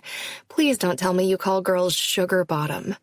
Not any worse than honey, he grimaces. What's up? Where are you? I am with a boy. I turn the phone so Elias can see Rhett. The latter waves, looking uncertain. Rhett, this is my friend Elias. Oh, Elias coos and waves back. Hey, man. He lowers his voice. Why are you answering your phone? Go have sex. He shoos me with a hand. Rhett chuckles. My face warms. We're just hanging out, having a picnic. An all-you-can-eat buffet kind of thing. He raises his brows seductively. What? Ew, gross, Elias. I point the phone toward our snacks. No, real food. Mine sounds more fun. Well, I'm very sorry I answered now. Thanks a lot. I shake my head, sneak a look at Rhett, who's grinning. What's up? You've got 1 minute. Nothing. I was just calling to check in. Which means he was calling to tell me the latest in his disastrous dating life. All good here. You? Fine, fine. Have fun and text me in the morning to let me know you're good. Okay. Now hand the phone to Rick. Elias, I warn. Hand the phone over, sugar bottom, or I'll keep calling all night long. Reluctantly, I do, because Elias isn't one to threaten without following through. Hey, man, Rhett says casually, like this is a totally normal occurrence. Hey, what's up? Elias says in his smooth, charming voice. Listen, I'm going to need your address and phone number. Consider it a security deposit for hanging out with my girl. Rhett's brows lift, and he looks to me. I bury my face in my hands. Not like that, Elias says. She is into some sick, twisted shit. Oh my God. But she is my favorite person in the entire world, so please don't be offended when I tell you that if you hurt her, I will break you. I stifle a laugh as Rhett nods slowly. Elias is right around 6 feet, and I know he has to be strong for the lifts he does with Taylor, but Rhett probably has 20 pounds on him. Up close, though, I doubt Rhett can tell that. Got it, Rhett says. I'll have Sienna text you my number and address. Great. Thanks a lot, Ron. Rhett hands me the phone with a huge smirk on his face. Are you serious? I ask Elias. Absolutely, sugar bottom. Now go have some fun, and don't die on me. He makes an X over his heart, winks, and then disappears as he hangs up. Seems nice, Rhett says with a laugh. He isn't, but I love him anyway. Does he go to Valley? No. I text Elias Rhett's address because I know he'll follow up if I don't. I leave off his phone number. He can call me. I don't need him having Rhett's number. God, I can't even imagine. He lives in Toronto right now, training. He's a skater, too. Pairs. I've actually never met him in person, but he's my best friend. Really? You've never met him in person? I shake my head. So you just know him through skating stuff online? Yeah, I've known him going on 5 years now, I think. It isn't the whole truth, but I don't want to get into another conversation about my heart condition. He's really talented and a total pain in my ass. I hold up my phone, and now he has your address. Sorry, but he really would have kept calling. It's cool. I've got backup. He motions toward the wall where on the other side an entire team of hockey players is laughing and shouting. They are awfully loud for being sober. His phone rings and we both laugh at another interruption. He doesn't make any move to get it. You can answer it if you need to. Nah, everyone I need to talk to is here. What did he mean by sick and twisted? I chuckle. I like to watch true crime documentaries. Elias is a big ol' scaredy cat. One side of Rhett's mouth pulls up into a smile. I have a question. I cross my legs in front of me. Shoot. How is it possible that you've only slept with one girl? Still not convinced? No, I believe you, but come on. You're hot, and I see the way girls are around you. And the way he kisses. Goosebumps dot my arm just thinking about it. I was in a relationship. Plus, hockey and school take up a lot of time. What about you? Boyfriends? 2. I hold up the coordinating number of fingers on my right hand. Both lasted only a few months, and like you, skating and school is where I focused. Look at us, we have something in common. He grins and straightens out his legs in front of him. My foot is asleep. I get to my feet and offer him both hands. Tugging, I manage to get him upright. I have bad news. What's that? He crowds my space, wrapping his arms around my lower back and pulling me flush against him. I have to pee. While Rhett stands in the hallway being my lookout, I dart across into the bathroom. I hurry and then open the door a crack when I'm done to let Rhett know I'm ready to run back across. Unfortunately, someone else needs to use the bathroom at that moment. You can't go in there, Rhett tells him. Why not? I gotta take a piss, the guy says. I'll be quick. Sorry, I called it. Rhett pushes into the bathroom and closes it behind him. Now what? I whisper. He shrugs. He'll give up and use the other one. Dude, you better not be taking a shit in there, the guy calls from outside the door. Are you sure about that? Rhett chuckles. His laughter tickles my neck as his mouth descends to my skin. Gonna be a while. Use the other one. What is it with you and bathrooms? I ask as he lifts me onto the vanity and steps between my legs. You're the one that ran in here. I start to defend myself, but when his mouth covers mine, the words die on my lips. His hands grip my legs and his hard bulge presses into my sensitive core. He works my leggings down and tosses them to the floor. I break the kiss, moaning as he rubs against me in a slow rhythm that has me not caring where we are. Did you lock the door this time? I don't open my eyes, but hear the click of the lock. Nothing is stopping me from getting you off. Long fingers slip under the satin material covering me, and one digit slips inside of me, while the pad of his thumb circles my clit. His fingers stop, but before I can protest, he pulls me to the edge of the vanity, removes my panties, and lowers between my legs. The stone vanity is cold beneath my ass, but the heat of his mouth starts a fire inside of me. Someone knocks, and instead of answering, Rhett kicks the door and growls. I fling a hand against the mirror behind me. The other, I run through his messy hair while his mouth devours me. I let out a moan as the orgasm builds. You're so fucking tight. So fucking perfect. He rasps as I come. So fucking perfect. Chapter 15. Rhett. Sienna holds onto my arm as I stick my head out of the bathroom to make sure no one is in the hallway. Dragging her behind me, I shoot across to my room. We collapse onto my bed. Her hair hangs down past her shoulders, and her cheeks are pink from the orgasm I just delivered. I can still taste her on my tongue. That was fun, she muses. Fucking right it was. She climbs on top of me, and I think I see Jesus. There seems to be a problem. She wiggles her perky ass, grinding her lower body against mine. A strangled sound gets trapped in my throat. She slides off me and undoes my jeans. Her fingers move down into my boxers and brush against the head of my cock. I'm going to last all of a nanosecond. She wets her lips like she might be considering using that luscious mouth on my cock. The thought alone is too much. I encourage her to use her hand by pumping up into her. A pleased smile touches her lips and she wraps her hand around the base of my dick. I lean over and capture her mouth while she jerks me. Hand jobs, not something I usually fantasize about. No offense to the women of the world offering them up, but if I want a handy, I can do it myself. Obviously, I won't turn one down, I'm not an idiot. But no one does it better than me. I've got years of on-the-job experience. Or so I thought.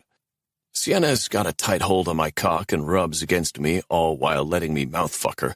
And holy shit, it's a full-body handy, and I relinquish my hard-earned participation trophy to her as fireworks go off behind my eyelids, and I shoot all over my stomach.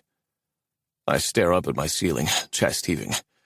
I'm not usually that quick on the draw. That's what they all say. I sit up and run a hand through my hair. Give me 5 and I'll prove it. She grins at me. Perfect pink lips that curve up, split to show her teeth. Oh, no. You told me you needed to study, and it's getting late. I groan. I did say that, didn't I? She bounds off my bed to get her backpack. Her ass mocks me in those tight leggings. I clean myself up and then join her. With all the traveling for hockey, school has been a struggle this semester, and it's not going to get easier. Seems pointless when I already have a job. Want me to quiz you or something? She offers when I flip open my textbook. Maybe. What's in it for me? A good grade. I run my hand along the delicate line of her neck. How about every question I get right, you remove an article of clothing? Her pulse thrums under my touch, and she nods. Okay. Seems a lot less pointless now. The next morning, I wake up with an angel wrapped around me and the bells from hell trying to pull me from sleep. Sienna nudges me. Your alarm is going off. I tighten my grip around her. I know. 5 more minutes. Laughing, she tries to pull away, but I've got a death grip on her. Last night was amazing, and I don't want it to end. The basketball shorts I'm wearing are doing little to conceal that. How much time do we have? She presses her tits into my chest. She really likes rubbing up on my chest, and I am into it. Not enough, sadly. I can already hear the guys out in the living room waking and moving around. We have a light skate this morning, and Sienna has practice. We both have to get going. Reluctantly, I reach over to grab my phone and silence the alarm. We're in a post-awesome night together haze until the screen comes to life, showing I've missed 13 calls from Carrie. 13. What the fuck? Sienna is silent, but she buries her head in my chest, and I know she's seen it. Everything okay? She asks tentatively. I toss the phone to the end of the bed. Everything's great. We get up and get dressed without another word. Fuck. I don't know what to do about Carrie, but more importantly, I really don't want things between me and Sienna to end on an awkward note. Once we're ready to go, I pick her up, pin her against the wall, and kiss her until she's breathless and giggling and there isn't any weird tension between us. What was that for? For luck. Are you coming to the game tonight? Yeah, definitely. Hang after we win? She nods. Cool. I pick up my bag and then take hers too. Ready? Don't I need to wait until everyone leaves? Nah, no reason to sneak out. It's too late for them to do anything about it now. Heath was right. Sneaking around is fun. But watching my teammates glare at me with jealous eyes, that's fucking awesome. The crowd at our home arena is pumped. With this many people watching, it puts a little extra juice in every movement I make. So does spotting Sienna in the student section wearing blue and yellow with a little roadrunner painted on one side of her face. I wink as I skate by. She smiles big and keeps clapping with the rest of the arena. Adam makes his rounds during warm-ups, getting us all in the right headspace. When he falls in beside me, I'm already there. Has this place ever been this loud? I do another quick scan, taking in all the filled seats. I can't believe we made it here. The championship game. So close to the Frozen Four I can taste it. Definitely not. We each take a shot on goal and skate back toward the bench. You good? He asks. I knew that was coming. He's asked me so many times in the past month it's laughable. This time, before I can answer, he adds, You look good. I'm fucking fantastic. I glance once more at Sienna before I step off the ice. Let's do this.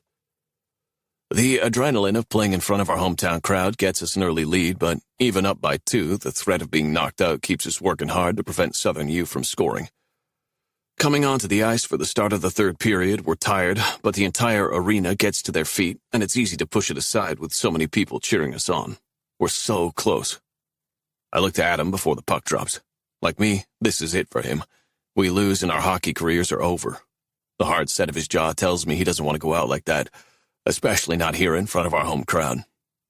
Southern is physical in the final period. Desperation makes them meaner and tougher. I think that motherfucker bit me, Heath says after an SU jersey gets a penalty for holding. They know they're done.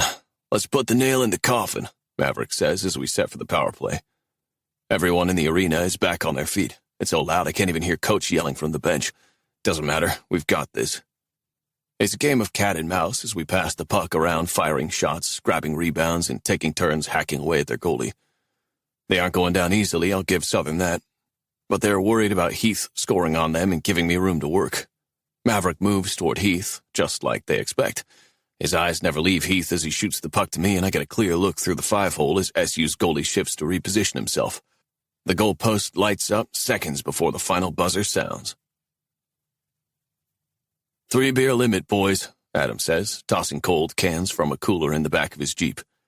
In 2 days, we travel to Icarus State for regionals, but we couldn't not celebrate our win tonight.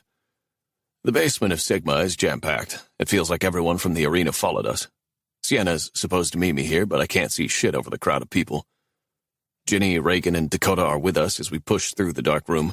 So are a few other girls that came with Jordan and Liam. I didn't catch their names, but for some reason they all have a vested interest in helping me find Sienna.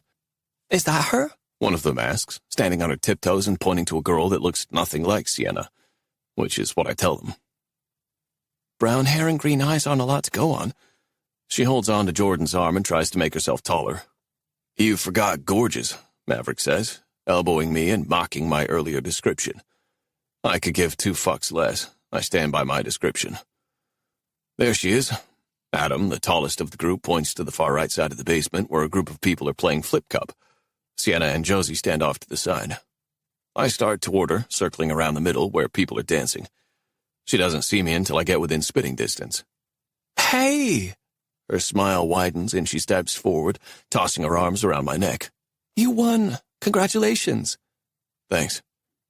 She pulls back and I slip a finger through one of the loops on her denim shorts. They're really fucking short and her toned legs are going to be a real welcome distraction. She has a mixed drink in her hand and takes a sip, smiling. I think it's the first time I've ever seen her cup half empty. Getting lit tonight. You scored the game-winning goal. We have to celebrate. I know. I was there. Josie steps forward to speak over the music. Congratulations. Thanks. My friends step up behind me, finally making their way through the party. I introduce everyone and we make one big circle. Huh. I think this is the first time I've ever been out with my friends at a party with a girl.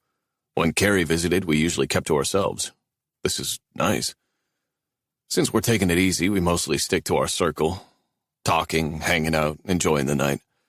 My buddies' girls are all about Sienna and her friends. 2 more skaters have joined us, and they're all talking and laughing.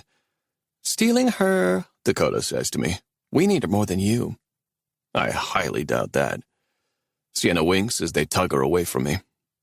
I found the downside of your girlfriends, I say when it's just the guys.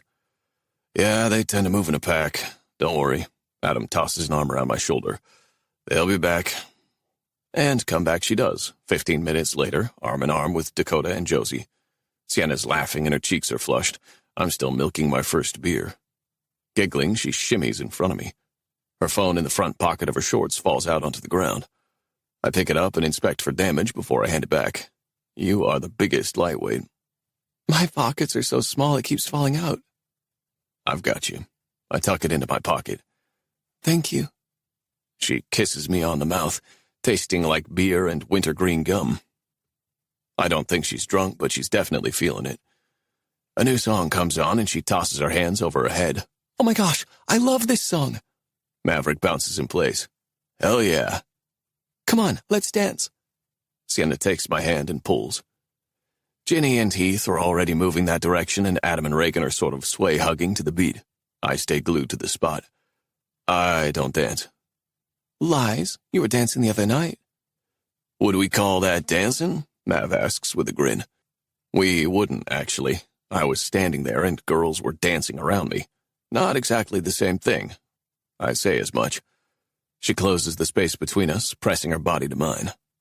All you have to do is stand there and I'll make you look good. Chapter 16. Sienna. There's a long list of things I rarely do because of my heart condition. It isn't that I can't drink or do those other things on the list, but with so many things out of my control, I do the things I can to take care of myself.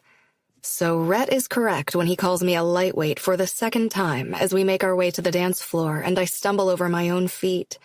I've had 3 beers and I'm definitely feeling it. He holds me upright as we join his friends in the middle of Sigma's basement. Looking uncertain, he keeps his hands at my waist as I dance in front of him. He's just standing in place, but he makes it look good. Ripped jeans and a plain black t-shirt set off the blonde of his hair and those steely blue eyes. I took a lot of dance lessons growing up, but those mostly only get showcased on the ice. Without my skates, I've never felt that same confidence. But the way he stares at me like I'm this amazing, beautiful creature he can't believe he's with gives me the boost I need to cut loose. The alcohol is also probably helping. Olivia and Josie are still with us, squealing as they get right in the middle of the circle we've formed. Rhett's friends are nice, and they've been so welcoming to me and my friends. Speaking of his friends, Ginny dances behind me, rubbing her butt against me playfully. I turn so my back is to Rhett while I dance with her. You're a good dancer, she yells over the music. Rhett's hands rest low on my hips. Thanks, you too. I smile at her. I like Ginny. She's sweet. Her blonde hair whips around her shoulders as she moves. Her boyfriend Heath is like Rhett, standing behind her, not really dancing. Dakota, the only single one, I think, moves between us all as she dances, hands over her head. She has the kind of confidence that makes her fun to watch on the dance floor, regardless of if she has any skill or not. She does, though. Her cropped shirt lifts with each movement, grazing the bottom of her bra. Red, the same color as her hair. Josie joins her, and they are the center of attention. Rightfully so, she is a great dancer, and she's stunning with her light blue hair. Their ability to let go and live in the moment pushes me to be bolder. I swivel around and smile at Rhett, then dance backward toward Josie and Dakota. They welcome me by opening up to let me move between them. They grin and cheer me on as I dance in the middle of the circle, giving it everything I have and just having fun. When the music changes and I glance over at Rhett, his eyes flash with heat that makes my already accelerated heart rate speed up and my chest tighten. Holy shit, Sienna! Dakota steps in front of me, blocking Rhett from my view. You're amazing. Thanks. I gulp in air. This basement is hot, and the alcohol and dance workout I did makes my skin sticky. I lift my hair and fan my neck. I'm gonna sit the next one out. She's going to sit several out. Rhett appears beside me, his strong arms circle my waist, and he lifts me up, carrying me away from the group. What are you doing? I squeak and giggle in surprise as he moves through the basement toward the stairs. He doesn't answer or set me down until we're upstairs. Pinning me against the wall, one hand at my waist, the other on the wall above my head, he captures my mouth in a bruising kiss. I forgot I asked him a question until he pulls back and says, "I needed to do that. You ready to go? We can stay longer, of course, if you want to keep dancing, but I have all kinds of things I want to do to you right now." Like, I ask, breathless and my sex clenching at his words. His mouth opens, he pauses, and then shakes his head. "I can't come up with a nice way to say I want to fuck you into next week." He holds his hand out to me. "What'll it be, Angel?" Who needs nice? I think I've had enough dancing. We catch a sober ride to Rhett's apartment. It's quiet. Everyone else is still at the party, but we don't turn on a single light as we kiss our way through the living room, down the hallway, and finally into his bedroom. His phone rings. The screen lights up his pocket in the darkness. "You're ringing," I say, not removing my lips from his. "No, you are." He takes my phone out of his pocket and hands it to me. It's Elias.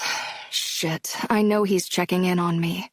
I texted him a picture of me drinking with the girls, and like the overprotective brother type he is, he's going to worry until I assure him I'm fine. "Just give me 1 second. I answer, not moving away from Rhett. Hey, I'm headed to bed. Everything okay?" "Yes, I'm fine." "With Roy?" "Mm-hmm." I press my lips to the man in front of me. "Okay, be good-ish. Call me tomorrow." "Bye." I slip the phone into my pocket. "Sorry about that." He worries. Rhett's brow furrows. "About you being with me?" "No, it isn't that." I shake my head. "He knew I was out drinking."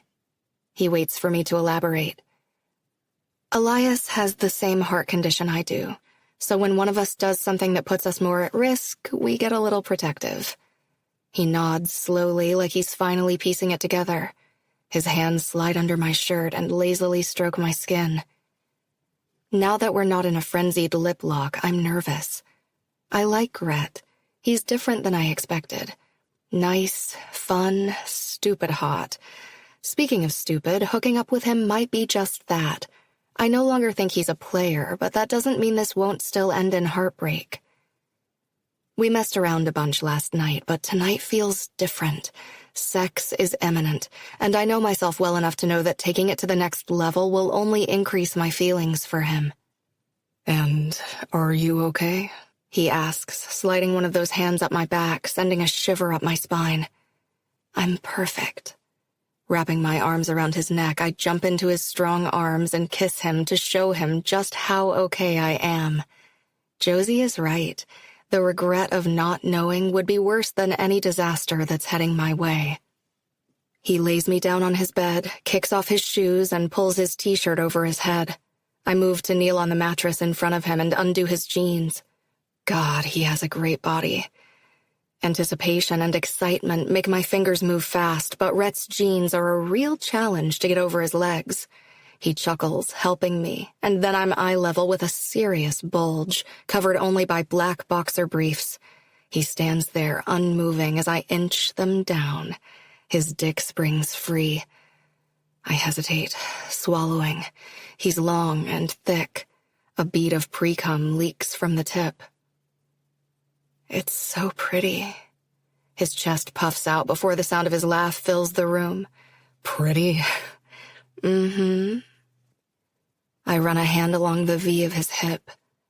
Are you going to tell me it's handsome or some other masculine term? Hell no. His voice is gruff, and his ab muscles contract as I glide my hand south. You keep staring at it like that, and you can use whatever adjective you like. Besides, girls like pretty things. That we do. As I bring my mouth to the head of his cock, I suddenly wish I were more of a drinker, because some liquid courage would be great about now. I'm all sobered up and second-guessing every movement. Oh, fuck. His words are deep and throaty. His fingers thread through my hair, and then one hand grips my neck, pulling me off his dick and guiding my face up until he slams his mouth down over mine in another crushing kiss. Guiding me with that big hand at my neck and another snaked around my waist, he forces me onto my back. He's muscular but lean, and watching his body move over me is the sexiest thing. His hand stays at my neck as he kisses his way up my stomach, stopping to bite each nipple, and then slanting his mouth over mine in the most tender way that I'm not expecting. I shift my hips under him, grinding up into his dick. He groans, and the grip on my neck tightens. 1 second. He shifts to open a drawer on his nightstand, grabs a condom, and covers himself. At first, I think it's light from the window shining in, but when he positions himself at my entrance, I giggle at the neon yellow color of his dick. It looks like a banana. Glow in the dark, baby. Afraid I wouldn't be able to find it, I tease. The thick head of his cock pushes in an inch, and I suck in a breath. A wicked grin pulls at his lips as he pulls out that delicious inch. Sitting on the bed, he pulls me up and onto his lap. He lowers me slowly down onto him. His penetrating gaze is millimeters from mine, and he catches every whimper and moan as he fucks me. His fingers tangle in my hair, pulling my head back so he can suck on my neck, all while he pumps my body down onto his over and over. When my breaths come quicker, he grips both of my hips to increase the pace and angles my body backward so he can kiss and suck my boobs. I detonate in his arms. He's doing all the work anyway, but I'm a rag doll as my climax goes on so long it blends with his moments later. My heart flutters, and I lean forward and rest my head on his shoulder. He's still buried inside of me, and he wraps his arms around my waist and brushes my hair away from my face so he can place a kiss on my forehead. And his heart hammers against me in perfect rhythm. I fight a yawn as we get ready for bed. I finger brush my hair, and Rhett gives me a t-shirt to sleep in. Green, he says as he snuggles up behind me. What? I fight my eyes to keep them open. At the bar, you guessed my favorite color was blue, but it's green. Mine is blue. I wonder what the third question was.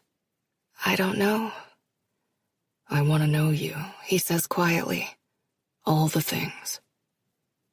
I'm smiling when I fall asleep. It doesn't take long. Exhaustion pulls me under, and I can't remember ever being so content. I'm woken by a phone ringing. My first instinct is something is wrong with Elias, but this time it's Rhett's phone ringing. I nudge him. Your phone's ringing. I nudge him again. Without opening his eyes, he feels around for his phone and then brings it to his ear. Hello? A feminine voice replies, zapping me from my happy, sleepy place. His eyes open and he sits up. He brings the phone away to look at the screen, then jams it back to his ear. What the hell, Carrie? It's 3 o'clock in the morning. I roll onto my back while he continues to talk to Carrie on the other end. My brain buzzes with possibilities, none of them good. 13 missed calls last night, and now this? I've zoned out, stewing in awful thoughts, until his deep voice, still thick with sleep, mutters a string of curses. I'm so sorry. I was half asleep, and I didn't realize who it was. Is everything okay? Yeah, it was nothing. I wait for him to say more, but like this morning, he doesn't seem to want to talk about it. He pulls me into his arms with a heavy sigh, and neither of us speaks again. I don't sleep well the rest of the night. When it's finally light outside, I creep from the bed and get dressed, then request an Uber. You're leaving? He sits up and runs a hand through his bed head. Yeah, I have practice this morning. He glances at the window to the early morning sky and then raises a brow. Pulling on my shirt, I kneel on the end of the bed. I didn't sleep, I admit. What's going on with the phone calls? He sits up. It's my ex, Carrie. She won't stop calling. I have 1,000 questions. Why? What does she want? I'm not even sure anymore. It's been almost a month since we broke up, and she's blowing up my phone at the most inopportune times. Oh. I don't know why I assumed he'd been single longer, but knowing he was with someone just a month ago, someone who cares so much for him she still calls in the middle of the night, makes me uneasy. "It's over," he says, "and I'm sorry that I answered. I wasn't thinking." His arms circle my waist. "Don't leave. I really do need to practice." He bobs his head slowly. "Okay. Hang later." I hesitate. "I'll text you." Chapter 17. Rhett. "Look who it is," Adam smirks from the kitchen when I finally get out of bed. Sienna had to leave for practice, but I went back to bed after she left to catch up on the sleep I didn't get last night. I grab a Powerade from the fridge and fall onto a stool at the counter. "Heard you had a good time last night." "I did." I take a long drink. "Wait, who did you hear that from?" "You. I literally heard it. We all did." He waves the spoon in his hand around and points to a giant box of condoms I somehow didn't see when I sat down. "Mav dropped that off for you." Fucking nosy roommates. I shake my head and chuckle as I pick up the box of glow-in-the-dark condoms.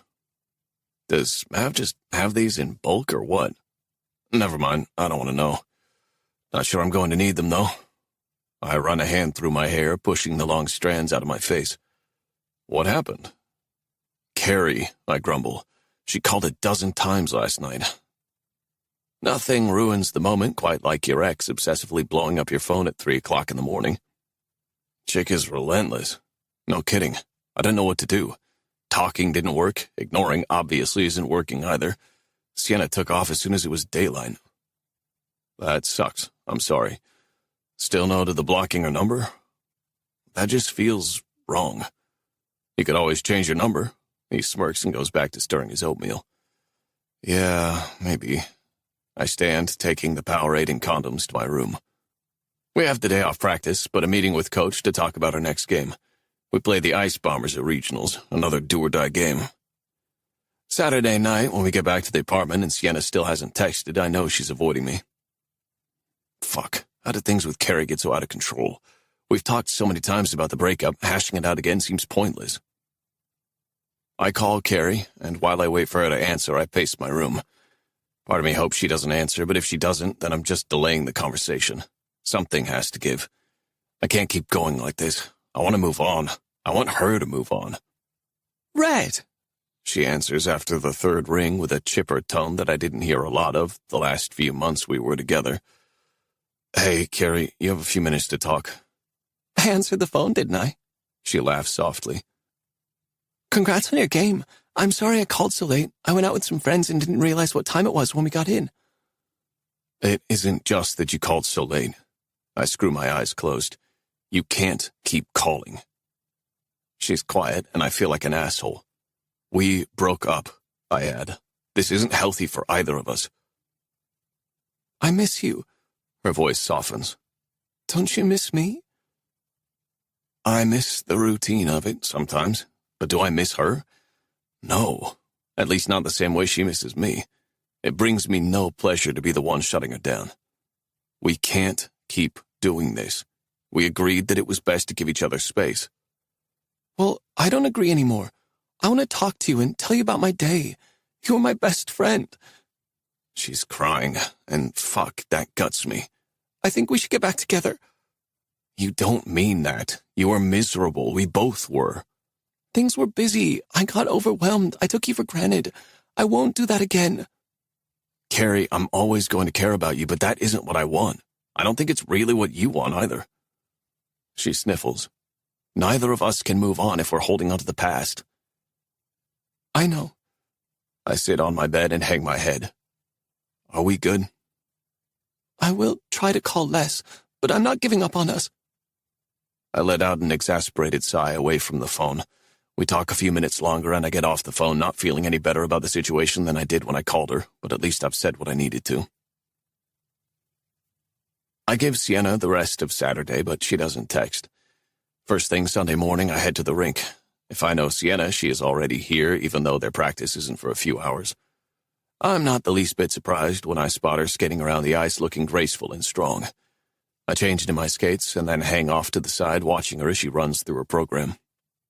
Chin held high, cheeks red from the chill of the ice, resolve and confidence radiates from her. She's stunning. This can't be over. I step onto the ice as she's coming around. She slows and stops in front of me. "What are you doing here?" she asks, smiling, chest rising and falling as she catches her breath. She glances down at her watch, something I've noticed she does a lot to check her heart rate. I shrug a shoulder. "Might have missed you." "In the 24 hours since I saw you last?" "Absolutely." She laughs lightly and skates over to grab her water. "I'm sorry about yesterday." "Rhett, I'm not mad at you. I get it." "But you ran off at the ass crack of dawn with some vague bullshit about texting me later, then you didn't. You don't want to keep hanging out?" "I like you. I've had so much fun this past week, but I don't think I'm capable of being a rebound." I push off and go to her. "You're not a rebound. Carrie and I are over. We've been over. It's been a long time since I felt the way I do right now." "Which is?" She smirks. "She's fishing, but that's fine. About to get yourself a whale, girl." "I like you." I tip her chin up with a hand and lean in, lower my voice. "A lot." She lets me brush my mouth over hers, but then she shoves off from my chest, skating backward. "Prove it." I arch her brow up and follow her to the center of the ice. "Here?" "Yep. I'll skate you for it." "How exactly is that going to prove I like you?" "Don't tell me you're scared." Is she serious? "Maybe you weren't paying attention at the game the other night, but I'm pretty fast." "Oh, I was paying attention." She runs a hand up my chest seductively and then circles around me. "You in?" "Absolutely, Angel. Few things I wouldn't agree to right now." We go to the goal line and I yawn, egging her on. In reality, blood is pumping through my veins. I love competing, and if it means winning more time with her, sign me up. "Are you sure you don't want to warm up?" "I'll be fine." I roll my head side to side and lean forward slightly. "Say when, Angel." She huffs a laugh, adjusts her headband, and focuses forward. "When?" I let her push off first. I have no intention of letting her beat me, but she's a damn sight as she speeds off from me. She glances over her shoulder, brown ponytail blowing around her face, to see why I haven't moved yet. That's my cue. She's fast, but I'm faster.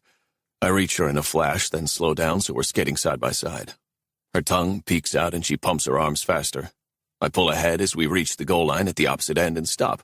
Ice sprang from my skates. "Again," she says before she's even stopped. "You think that was beginner's luck?" "Backward this time." She turns, arches a brow, silently daring me. I have a better idea. I cross my arms over my chest. "I'm listening." She stands tall. God damn, she's beautiful, all determined and competitive. "I'll skate your routine." She laughs. When I don't join her, she says, "You're serious?" "Completely." "You don't know my routine." "If you're so sure of that, then it should be an easy bet for you to take." She conks her head to the side and narrows her gaze. "If I can skate your entire short program, then you have to give us a real chance, deal?" I can see her contemplating it in the second she gives in. "Okay." I grin. "But if you fall on any of the jumps, then it's an automatic disqualification." "I won't fall." "So sure of yourself. This should be entertaining." She skates away from me, steps off the ice, and leans against the wall. "Want music?" "Yeah, turn it up." That way she can't hear the swear words I'll likely be muttering as I do jumps and leaps I haven't attempted in years. Now that this is happening, my nerves kick in. I've watched her skate a lot, little glances while we're practicing, and a couple of times we've gone early together and she's let me be her personal cheering section. I'm perfectly capable of skating her routine. Not well, mind you, but I'm 95% sure I can stay on my feet. You don't grow up with parents who teach figure skating and not think to yourself, "Hey, I'm gonna try that shit." Or I didn't anyway. Sometimes out of boredom and sometimes trying to impress girls. It didn't work then, at least on the impressing girls part, but I'm hoping to change that today. Her routine starts staring down at the ice and then a whip of the head as the music starts. I glance over at a smug-looking Sienna when the music begins, and then it's go time. She's graceful, which I'm not, and her program includes a lot of waving arms and fancy footwork that I'm sure look ridiculous with my choppy movements. But I can only focus on remembering the choreography and not acing it. And staying upright. I almost bite it on the first jump, catching myself in the nick of time. The next jump is the one I'm worried about, and it's coming up fast.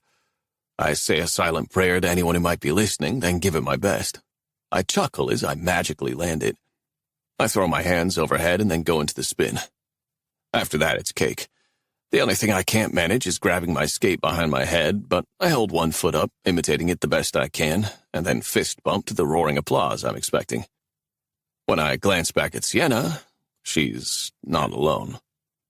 My buddies, dressed in their workout gear, watch with expressions ranging from amusement to confusion. "What the fuck was that?" Jordan asks, brows raised. "That shit's going viral," Maverick says, holding his phone up, probably recording me. I ignore all of them and focus on Sienna. Her expression gives nothing away as she skates out to me. "You jacked up the choreography and your jumps are shit, but that was damn impressive." That thrill of success shoots through me. "My parents own a skating camp, remember?" She's still staring at me through a narrowed gaze. "How do you know my routine so well?" "The same reason I'm sure this isn't a rebound." "You're delusional?" A hint of a smile appears, and I know I've won her over. This isn't over, not by a long shot. "Yeah, probably that too." I grip her waist hard enough she can't skate away from me like she's so prone to do. "You're under my skin." She doesn't comment, but relents by leaning into me. "Rauthruss, ready to watch some hockey, or are you switching sports?" Heath calls. "Coming," I yell, not looking away from Sienna. "And what time are you coming over later?" I wink, drop a kiss to her mouth, and skate backward away from her slowly, waiting for an answer. 7. I have to finish slides for a presentation next week and take a nap." "Awesome." A grin tugs up the corners of my mouth. I'm cheesing hard, and I'm never going to live this down from the guys. But I don't even care. Chapter 18. Sienna. Thursday evening, I go to Rhett's apartment. It's a busy week for the both of us, trying to manage classes, practice, and spending every free second together. Tonight is the last night we'll be able to hang for a few days. Tomorrow, I head off to Phoenix for a competition, and before I get back, he leaves for regionals. "I have news," I say while we work on school stuff. He's sprawled out on his side, studying management policies, and I'm sitting in the middle of the bed with my laptop, rereading the acceptance email I just sent. "I accepted the job with Dalton." "Really? Congrats. So you'll be in Appleton?" "Yeah. It doesn't feel real. I'm not as excited as I thought I'd be, but I know it's a good job, and it's the best starting salary that I've been offered by far." "Awesome. We'll only be a few hours apart." 5. Yes, I already checked. His bedroom door is open and Maverick steps in. "Sardines?" I make a face of disgust. Yuck. "No, thank you." "Not the food, the game," Rhett clarifies. "It's like hide and seek, but you have to squeeze into the space once you find people." "Oh, yeah, I've played." "We do it on campus, and it's awesome." Mav sing-songs the last word. "We don't have to play," Rhett says, but his knee bounces, and he's already got one foot on the floor. "It's fine, I could use some fresh air anyway."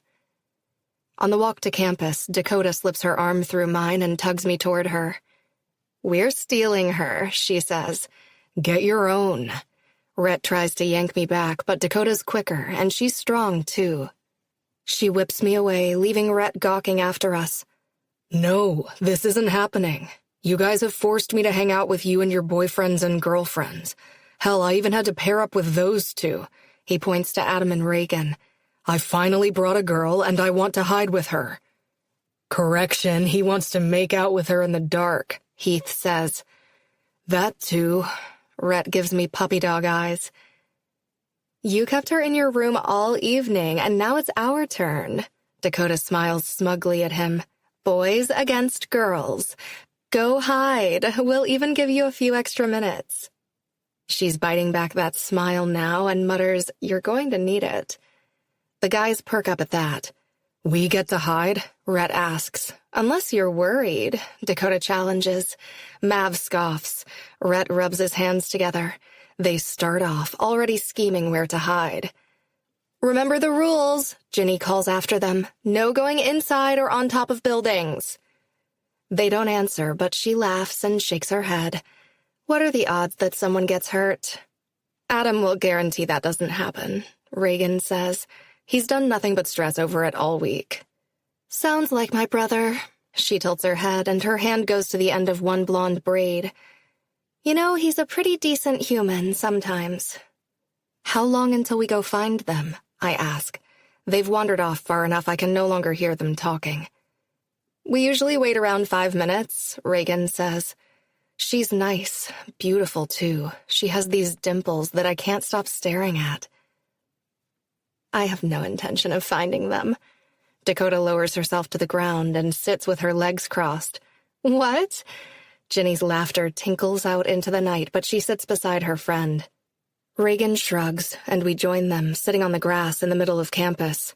Dakota pulls out her phone and starts some music before answering. It was the only way I could get you three away from your men. They've been very clingy this week.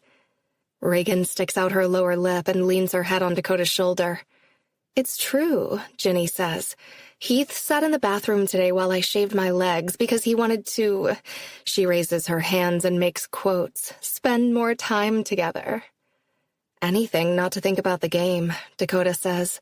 Not Adam. It's all he's thinking about, Reagan says. He watched game film all night long. All night. When I woke up for class this morning, his laptop was sitting on his stomach and he was passed out. Dakota snorts.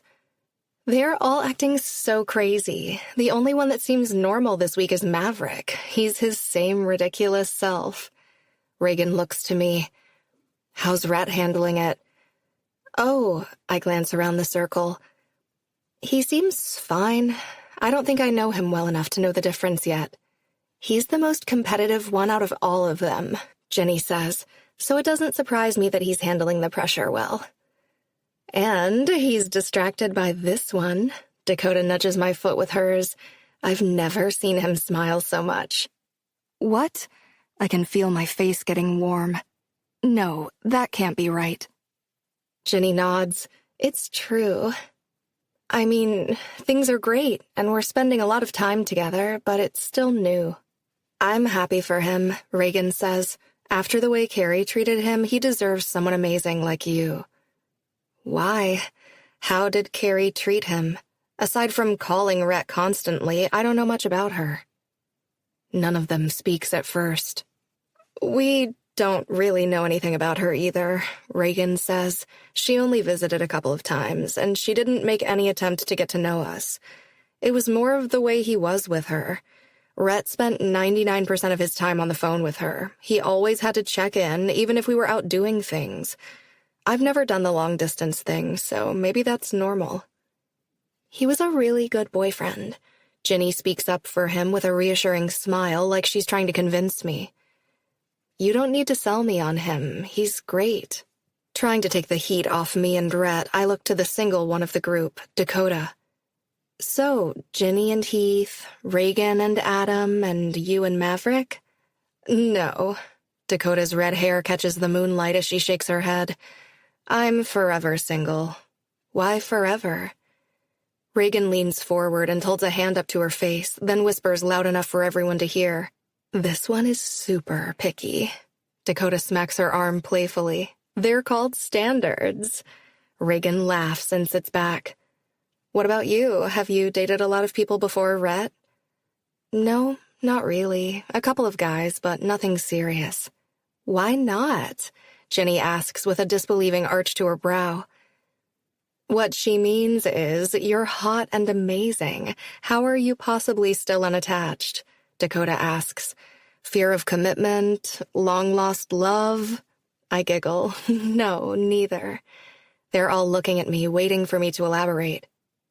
I guess between the heart thing, scaring people off, and skating taking up so much of my time, it just hasn't happened. I'm not a big drinker, so I usually leave the party before people start pairing off and going home together.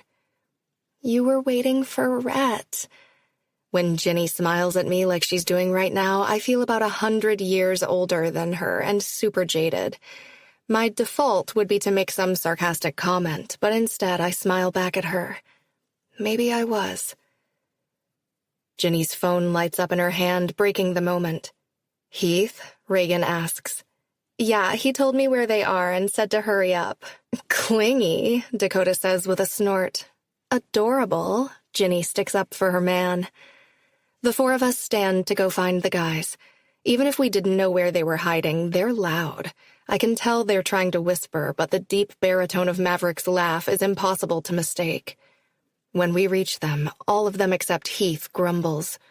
I knew this spot was too easy, Rhett says. He's pretty cute, all competitive and frustrated. Well, that was fun. Heath jumps to his feet and walks to Ginny, takes her hand, and drops a kiss to her mouth. We're out of here. Ginny has an 8 o'clock class tomorrow. Oh, right, blame Ginny, Maverick calls after him, but Heath and Ginny are already headed back. He told you where we were, didn't he? Rhett asks me once we've all started walking to the apartment. Lips pressed together, I glance at him, deciding if I should tell. I knew it. I didn't say anything. You didn't have to. I can read your face like a book, Angel. Oh, yeah? I lift a brow. What am I thinking now? His eyes darken and do a sweep of my entire body. That we need to hurry the fuck back. Later, we're getting ready to sleep when I notice Rhett turn off his phone. You don't have to do that. What's that? He places it face down on his nightstand and gets under the blanket. I motion toward his phone. No, it's fine. It isn't fair to you. I turn, sitting on his bed, to face him. What does she want? Do you really want to talk about this? He asks with a sheepish grin. I promise it's over. We broke up over a month ago. I've only talked to her to ask her to stop calling. It's been like this every day for a month? Not every day, but pretty close. If you say that it's over, I believe you. But help me understand.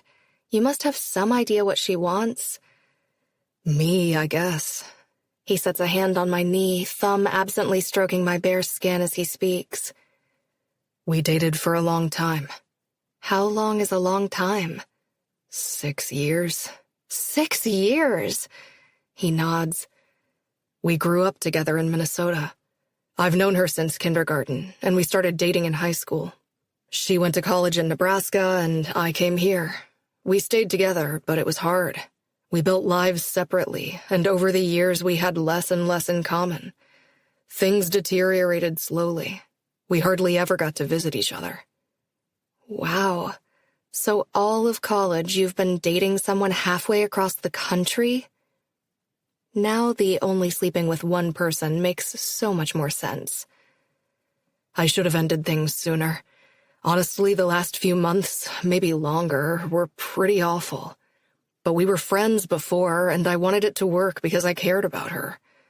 I'm always going to care about her. But I don't want to be with her. He leans forward and presses a kiss to my lips. I want to be with you, Angel. I don't know what to say, and I really don't. Carrie is struggling to accept something I already have, but she will. I mean, I know I'm pretty bomb, but she'll find someone new. The next afternoon, I join Rhett and his friends at the dining hall for lunch. Is it on TV? Rhett asks about the competition tomorrow. We leave this afternoon to make the 2-hour drive to Phoenix.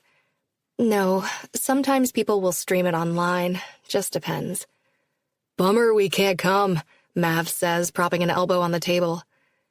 The guys are heading to Icarus State for regionals. After a week of hanging out nonstop, I'm going to miss the crap out of Rhett this weekend. I'll get back just as he's leaving. His hand finds my leg under the table and squeezes. I think he feels the same. Do you have time to come over and hang before our practice? His thumb strokes my bare thigh and tingles spread through my body. No, I have to meet with my doctor before we leave. Everything okay? His blue eyes search mine. Yeah, it's just a precaution before every competition. I check my watch. Speaking of, I should get going. He stands with me and pulls me against his chest. Good luck this weekend. You too. I glance at his friends. They're watching with big grins on their faces. Laughing, I press my lips to his. I'll text you later. Bye, guys. Take care of him. Chapter 19. Rhett. Did you find it? Adam asks, taking a seat next to me in the living room. No, nothing. I've been searching for Sienna's competition all morning. Someone somewhere has to be streaming it. What time does she skate? 2:00. Here's something. Mav sits up on the couch. NAU is live. I move to sit beside him and look at his screen. They're showing their own girls. That makes sense. Maybe they'll keep it going all day, Adam says. I hum in my throat. I doubt they're going to keep sharing video of the competition all day long. Sucks you couldn't go, Mav says. Are you freaking out? Freaking out? Why would I freak out? Yeah, her heart condition. Oh, yeah, she's fine. She saw the doctor yesterday before she left. Standard thing. No, I just really want to watch. She's been so great about Carrie, and she came to our game. And I really freaking like her. Mav drops his phone between his legs. What do you mean she's fine? Just what I said. The doctor cleared her to skate. Rhett, buddy, he might have cleared her, but she's not fine. Have you seen the video of her fall last year? No. What fall? Mav blows out a breath and raises his dark eyebrows. He positions his phone so I can see it again, and this time he pulls up a video of Sienna skating at some competition last season. She's in a red outfit that sparkles as she moves along the ice. She has such a smooth, graceful way about her. Even if I weren't super into her, she'd be hard not to watch. Here it is, Mav says, reminding me that we're watching this for a purpose. Adam comes over and crowds in to see. I'm expecting her to jump and not clear the landing, but she's just gliding across the ice when her body crumbles. She goes down hard on the ice, and the audience lets out a collective, ooh. I stop breathing and my pulse speeds up while I watch the medical staff rush out, and then the video cuts off. Holy shit. Adam stands. I don't understand. My ears ring. Sienna said she's fine. This was last year? Yeah, early in the season, I think. She was in the hospital for a few days. How do you know all this? My tone is accusatory. What I really mean is, why don't I? She was gone from yoga for about a month. We had this awful teacher instead who... Focus. I raise my voice. What else do you know about her heart condition? Whoa, dude. I don't think I've ever heard you raise your voice before. He makes a face at Adam that shows his shock. That's pretty much all I know. How could you not tell me? How could she not tell me? I stand and pace the living room. It's quiet. Too quiet. I look to Adam. He's mostly reasonable. That may not be the type of thing that's so easy to bring up. Have you talked about her heart condition at all? He asks. I think back on all our conversations. Yeah, kind of. Fuck, I guess not. She told me she takes medication and that she has to be careful and listen to her body. She said she has episodes. But this... I wave my hand toward Maverick's phone. She didn't tell me that. I sit back down. My mind is spinning. Now what? She's about to skate. Can that happen again?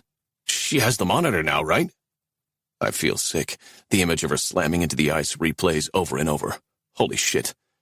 I'm going to call her. I do just that as I walk to my room, slamming the door behind me. Pick up, pick up, pick up, I mutter quietly. She does on the third ring. The background noise of the competition is so loud I can just barely make out her voice. Hello? Hey, it's me. It's Rhett. I know, silly. Right. Her happy, bubbly tone is such a contradiction to the picture of her lifeless face in the video that's now frozen in my head. You're okay then? What? You saw the doctor and he cleared you to skate? She doesn't respond right away, but the background noise dims. Sorry, I moved somewhere quiet so I can hear you. I only have a minute. Olivia is up next. What's up? I was just calling to make sure you were okay.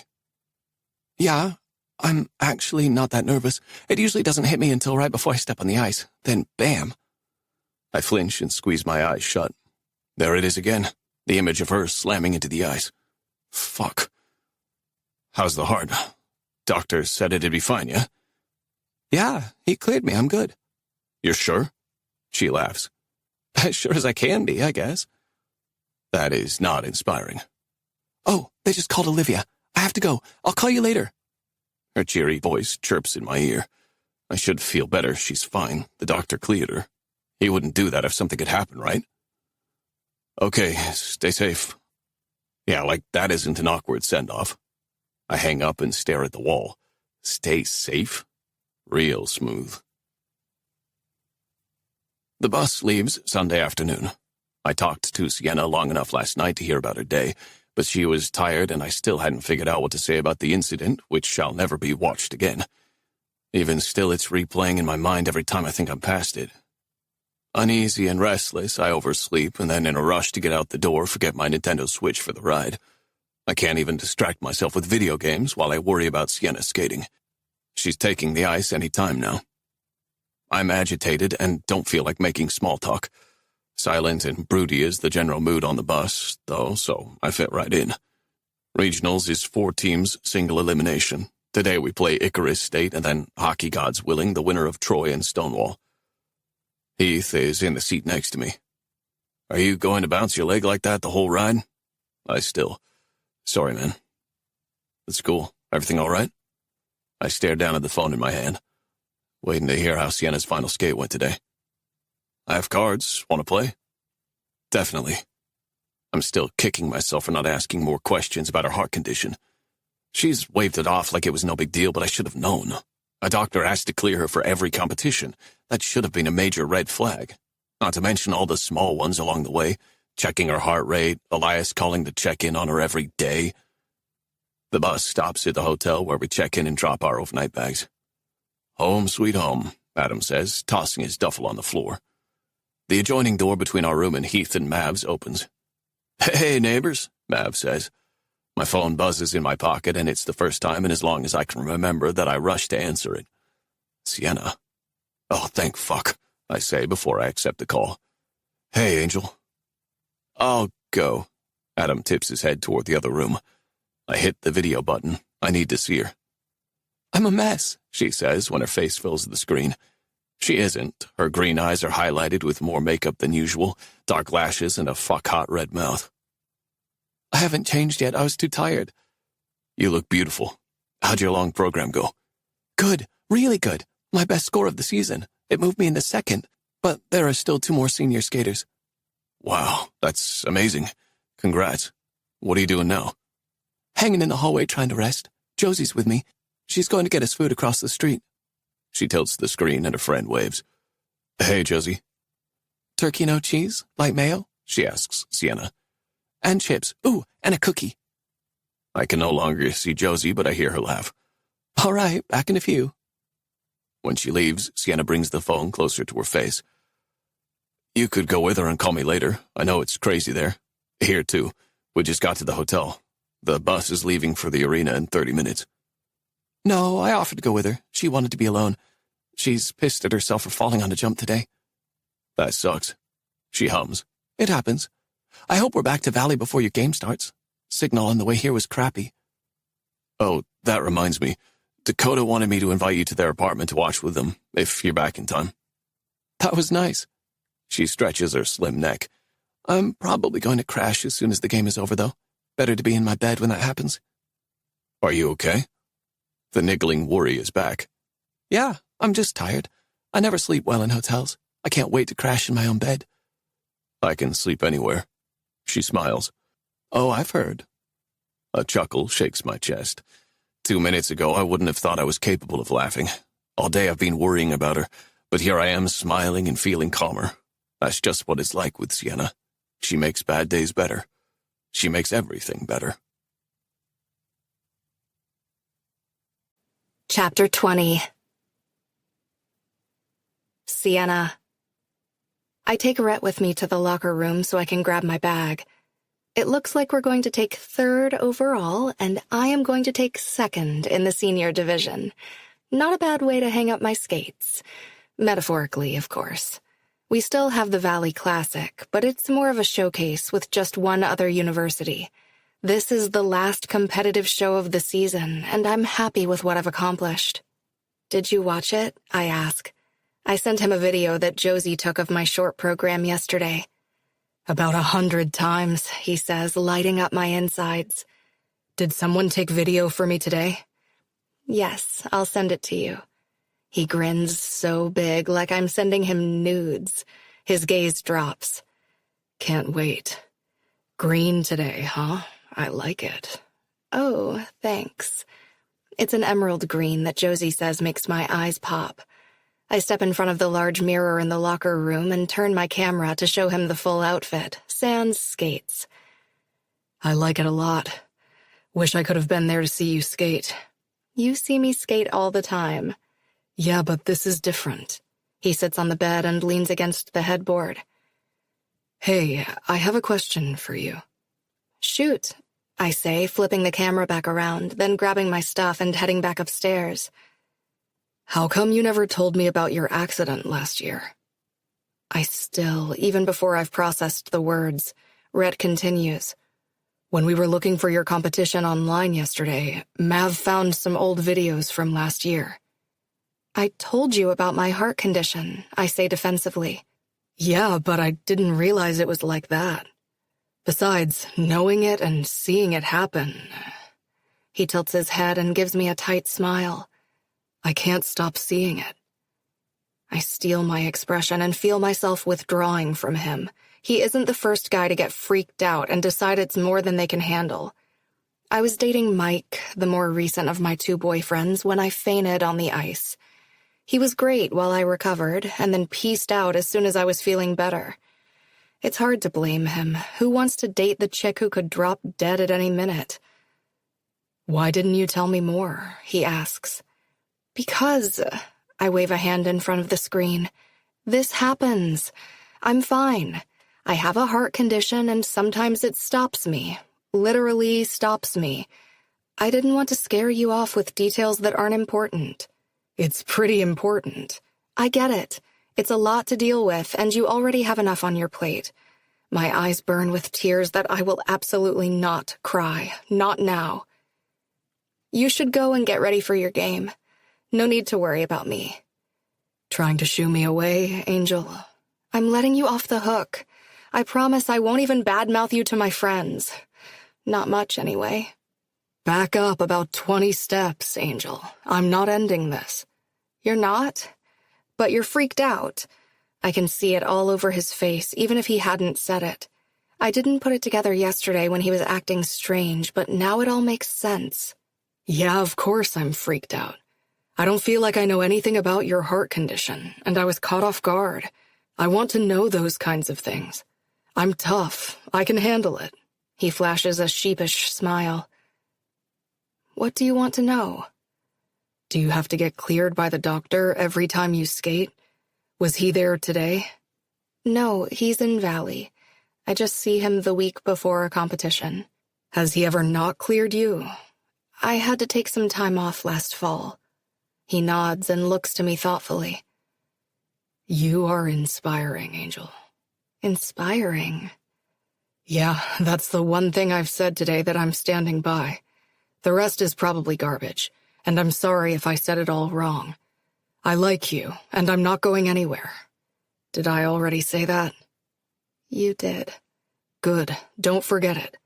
He glances up, and I hear some of the guys talking. I've got to get ready for the game. Call you later? Sure. I know he said he's not going anywhere, but I try not to get too hopeful just in case. Good luck, he winks. Later, Angel. Monday morning, I go to the yoga studio. I'm not teaching any fitness classes today, but Coach gave us the next 2 days off practice, and with Rhett still gone, all my homework done, and my friends busy, I'm bored. The hockey team won their first game, and tonight they play again. It's the last game, standing in the way of them going to the Frozen Four. I talked to Rhett when they were heading to the arena for their morning skate, and he was so excited and talking so fast. It was adorable. I'm taking a break and sitting on my mat when the door creaks open. Hello? The door swings open and Dakota and Reagan appear. I thought that was you, Dakota says. What are you doing? Hey, I smile as they walk into the room. Messing around, mostly. What are you two doing here? She made me do a spin class. Reagan sits beside me and drinks from her water bottle. Made is a strong word, Dakota says, and joins us. We missed you last night. What time did you get back? After 8, I say. I watched the end of the game in bed and then crashed. Thanks for the invite, though. Me and Josie were planning to watch at the Hideout tonight. From what I've heard, that's where everyone will be. I look to the girls. Do you want to come with us? They look to each other and then me. We're going to the game. You have to come with us, Dakota says. To Troy? Reagan nods and smiles, and her dimples appear. We're surprising the guys. Dakota leans forward.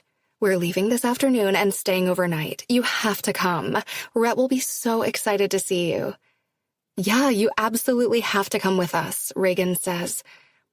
I don't know. All my excuses die on my tongue. I'm caught up in all my classes, and I already have the day off practice. You know what? I'm in.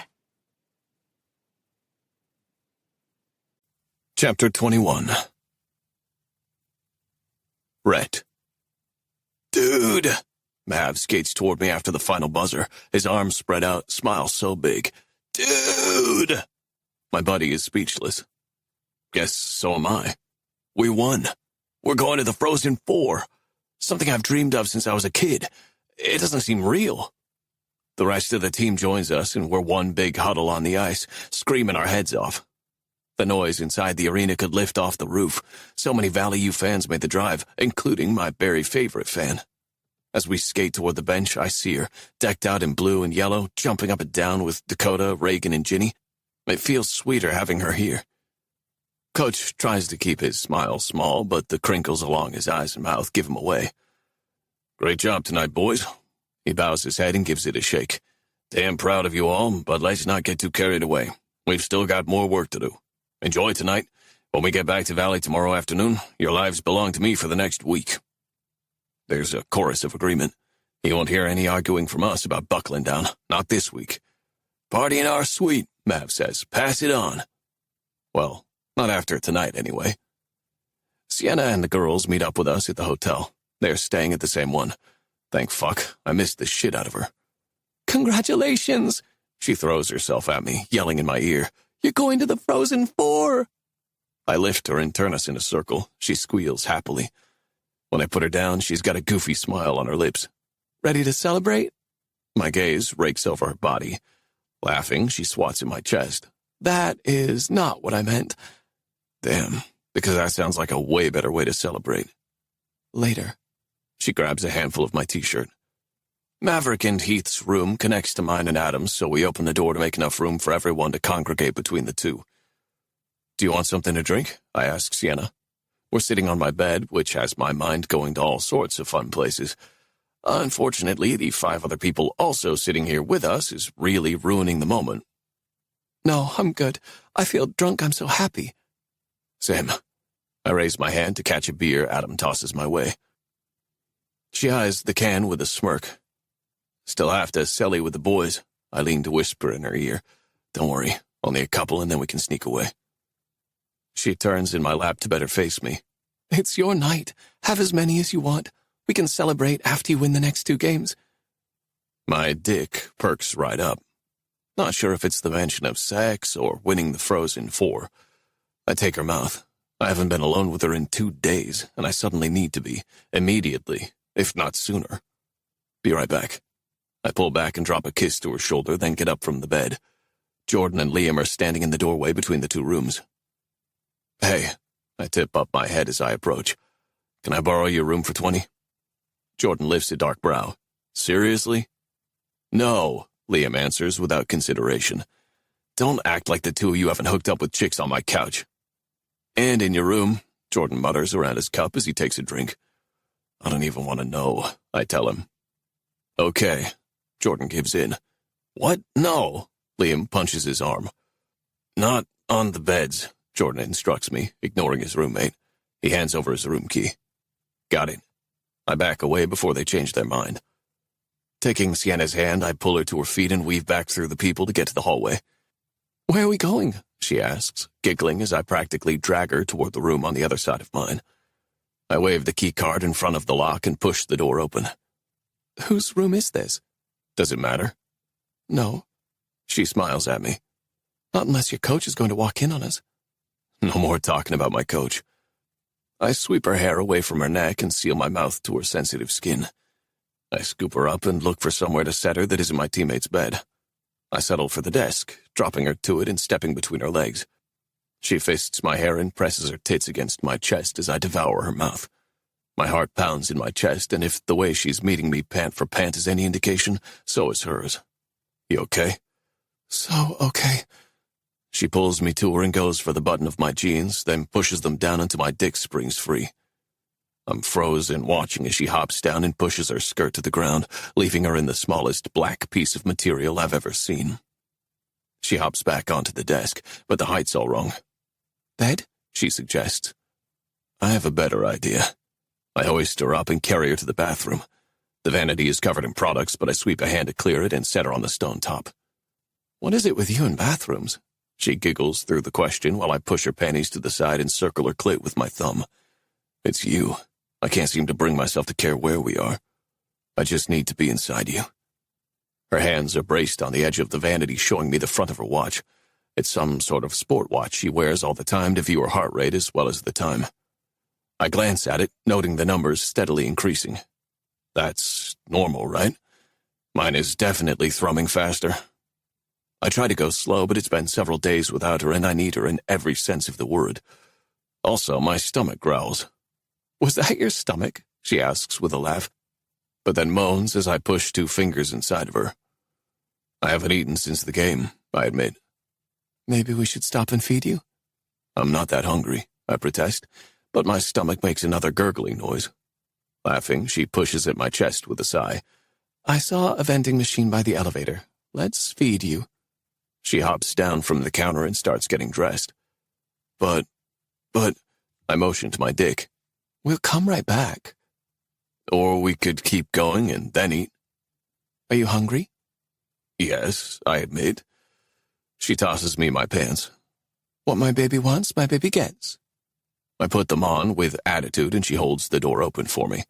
Then we're going the wrong direction, I mutter under my breath. She laughs. Come on, Rauthruss. We find the vending machine at the end of the long hallway. What are you feeling? Don't care. I run my hands over her hips. She feeds money into the machine and presses buttons. I'm not paying a lot of attention, particularly when she leans over to retrieve her selections. I follow her back to the room. Key? She holds out her palm. Oh, shit. I think I left it in there. Laughing, she drops to the floor and sits with her legs stretched out in front of her, ankles crossed. Joining me? I take a seat beside her and she tosses a bag of chips in my direction. The noise from the party on the other side of the wall drifts out, laughter and loud voices. Your parents couldn't make it? No, but they'll be in Kansas City for the Frozen 4. You could meet them if you come. I bump my shoulder against hers. Really? I shrug. If you want. You're going, right? Yeah, I want. That sounds nice. Ginny's dad offered to drive us. It won't interfere with your practice? No, I don't think so. But I should check with Coach when I get back tomorrow. My last competition is the week after. Where is it? At Valley. It's a small competition, just one other college. But it'll be nice to compete one more time. Yeah, I get that. At least you'll be able to skate every day after college. I don't know what my life will be like without waking up early every day and going to the ice. Have you found an apartment yet in Appleton? No, I guess I should get on that or I'm going to be crashing with my parents. My phone buzzes in my pocket. Speaking of my parents, that's probably them. I dig it out of my pocket. Carrie's name flashes on the screen. Or not. Still calling, huh? First time in a few days, actually. She probably wants to say congratulations. Sienna nods. You can answer if you want. Nah. I slide it back in my front pocket. She can tell it to my voicemail. What was the final straw with you two? What do you mean? You said things slowly deteriorated, but obviously not for her. What made you walk away? I take my time chewing the Doritos way longer than necessary. She cheated on me. What? Sienna's back comes off the wall, and her eyes widen. She kissed some dude at a party. She came clean immediately, and I was pissed, of course, but mostly, I guess I was just upset that I didn't care more than I did. She was adamant that we could fix things between us, so I decided after 6 years, another few months trying to work on things wasn't much to ask. Needless to say, things didn't improve, so I ended things. Wow. I was not expecting that. No more talking about my ex. I crumple the empty chip bag in my hand. Sorry. She pulls a pretzel from the bag in her hand, and I snatch it with my mouth. Kinda stale, I say as I chew. Fine cuisine, it isn't. Company's good, though. Should we go back to the party? I don't want you to miss out on it. Tonight's a big deal. It is, and I'm exactly where I want to be. Or just outside of it, anyway. She nods her head toward Jordan and Liam's room. Laughing, I pull her onto my lap. This isn't so bad either. I slide my hand between her legs and underneath her skirt. Her panties are soaked and her green eyes darken when my fingers brush against the silky material between her legs. She climbs higher on my lap, pinning my dick under her luscious ass. I slip 2 fingers under her panties and we groan at the same time. Her lashes flutter closed and fan out on her skin and her lips part. My teammates are loud as hell on the other side of the wall, partying and celebrating.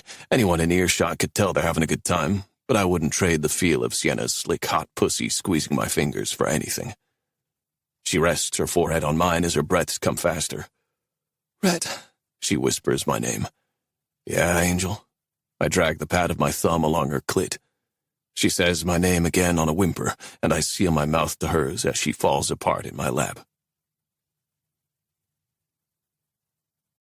Chapter 22. Sienna. Thanks for coming, everyone, I say to my yoga students as they pack up their mats and leave. I'm so tired. We got back 3 hours ago, and I had to rush straight to class, then here. Maverick walks to the front, his black mat under one tattooed arm. Good class today. You say that every day, and it's always true, he grins. Going to the apartment? Yeah, am I that predictable? He laughs. Want a ride? That'd be great. Maverick drives a shiny black SUV with leather seats and a sound system that makes my insides vibrate when the music starts. Sorry about that. He turns it down. I think I killed the zen of the moment. Pick whatever you want. I'm easy to please. That's what Rhett said. He covers his mouth with a fist. Sorry, it was right there. Hey now, I say as I laugh. I'm kidding, but for real, you're chill, and I think that's good for Rhett. He's got a big heart. Thank you. I angle my legs toward him. What does Rhett say about me? Walked right into that, didn't I? Pretty much. Maverick leans back in his seat, one hand at the top of the steering wheel. Not much, honestly, but to be fair, he's always been pretty quiet. Come on, you can't seriously be doubting that my boy is digging you. He was out of his mind when he saw that video of your accident. You know that point when you're spending all your time with someone and it's going great, but you're not sure if you're on the same page? You're afraid you like him more than he likes you? Yes. No, I don't know. The heart thing tends to freak guys out. It isn't a big deal when things are casual, but the second it's more, it becomes a real thing to them. The more time I spend with Rhett, the harder I'm falling for him. I still worry he isn't ready for something serious, and yet that's exactly how it's starting to feel. Last night I had a dream that I called him to make plans, and he told me he was heading out on a date with Josie. Like, no big deal, just dating your friend. Josie forced it out of me this morning when I couldn't look at her, then laughed in my face, hugged me, and promised she'd never do that to me, and I felt slightly better. But I don't need a psychology degree to figure out my subconscious is worried that I'm in over my head. I can't speak for Rhett, but I know that he's never seemed happier since you two started hanging out. I don't think that's a coincidence. He parks the SUV in the apartment parking lot and turns off the engine. I have exactly 0 experience with serious relationships, and I get that your heart condition adds complexity, but my advice? Tell him how you feel. Worst case, you're not on the same page. At least you'll know. I hum a non-committal response as I get out of the truck and round the front. Maybe I don't want to know if it isn't the answer I want. He drapes an arm around my shoulders. You hiding from reality? Nah, you're too baller for that. I lean my head on his shoulder. Why haven't you had any serious relationships? Oh, no. He steps ahead of me to open the apartment door. That's way more than you want to get into in an afternoon. His grin is playful and full of mystery, which just makes me more curious. But Rhett's sitting in the living room playing Xbox when I step through the doorway. Hey, he presses pause on the game. Hey, Sienna, Adam calls from out on the back deck.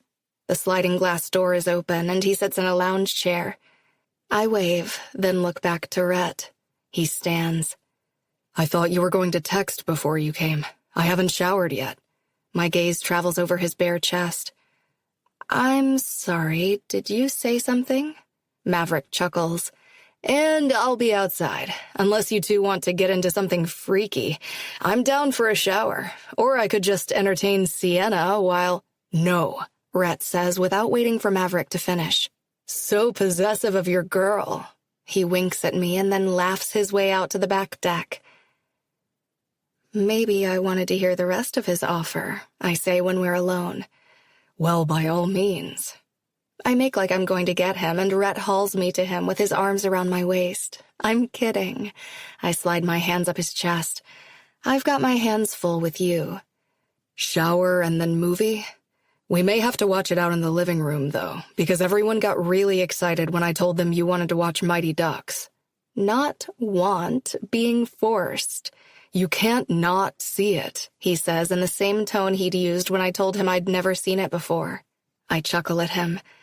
Actually, I need to call Elias back. He has a competition tomorrow, and I don't want to forget later. I tend to lose track of time around you.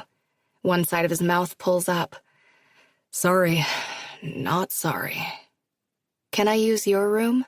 Of course. While Rhett showers, I sit on his unmade bed, surrounded by his scent, feeling giddy and happy and not trusting either of those emotions. Elias answers, his face filling the screen. She's alive. I'm sorry I keep missing you. It's fine. He runs a hand through his dark hair. I figured you were off being happy with your hockey hottie. His tone is too sarcastic and bitter for my friend. Uh-oh, what's wrong? Nothing. Elias Mason Hummer. He sighs. I kissed Taylor. What? When? Those weren't the words I was expecting to come out of his mouth. Last night? How? We were working late. It just happened. And now she's avoiding me. She was a no-show for practice this morning. Oh my God, E, don't you leave for France tomorrow? Yeah, the timing couldn't be worse. She won't even look at me, and we need to skate our asses off for the judges in 3 days. Wow, what are you going to do? Do? Nothing. Doing got me into this situation. You have to find her and talk this out before you leave. I'd rather catch up with my best girl. How the hell are you? I know he's deflecting, but Lord knows I've done it enough times to him that I let it go for now. I'm good.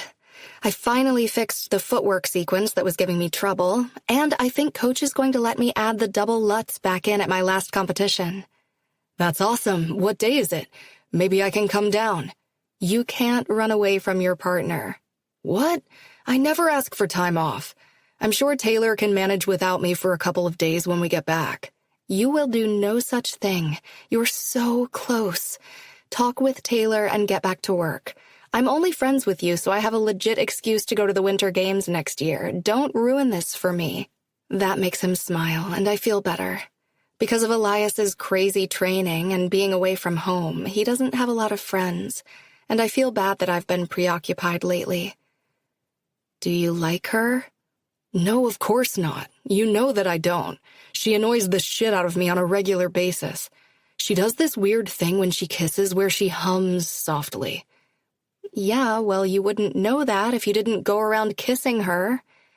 Touché. After Rhett is done showering, we go back out to the living room to watch the movie. The entire group is over. Heath and Ginny are curled up on the opposite end of the couch as me and Rhett. Mav sits between us with Charlie. Dakota's in the armchair, and Adam and Reagan laid a blanket on the floor, and she sits in front of him, her back resting against his chest. I can't believe you've never seen this, Jenny says. Doesn't your sister play hockey?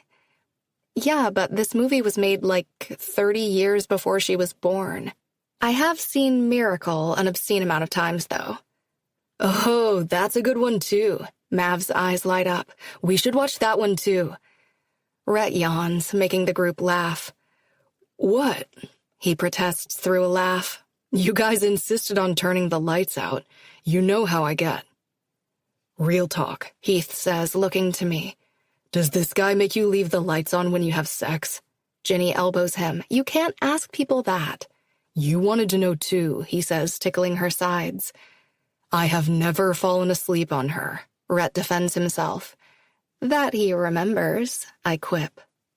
The movie starts, and everyone quiets down and turns their attention to the TV. Rhett leans in to whisper in my ear, nipping the shell of my ear as he says, I could never fall asleep while naked with you. I might make you prove that later. You're on. He sits forward.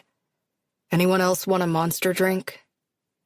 It's still early when the movie ends, but we both have to be up in the morning for practice, so we duck out and head to Rhett's room. Despite the energy drink, my man is sleepy. I'm undressing and grabbing a t-shirt from his drawer when he steps up behind me. His palms glide over my hips and stomach, sending goosebumps racing over my skin. I didn't see him drop his sweats, but his dick pokes into me from behind. I fake a yawn. Oh, I don't know. You seemed pretty tired earlier. Sure you can stay awake? I'd bet my life on it. I turn and wrap my arms around his neck. His blue eyes bore into me with such intensity my stomach flips.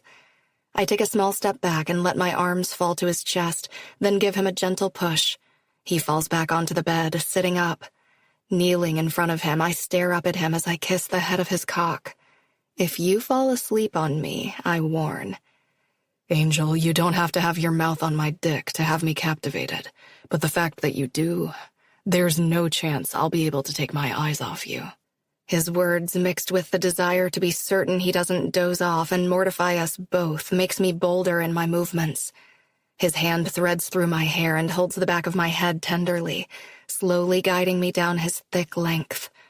Need to be inside of you, he says, gripping me by the neck and pulling me to him. Clothes are stripped and tossed, and then it's just the two of us, naked and wrapped up in each other's arms. His fingers brush along my skin tenderly, but his kiss is possessive and demanding. He lays me down and worships my body until I'm writhing and panting under him. I can't even make a witty comment about the glow-in-the-dark condom he covers himself with.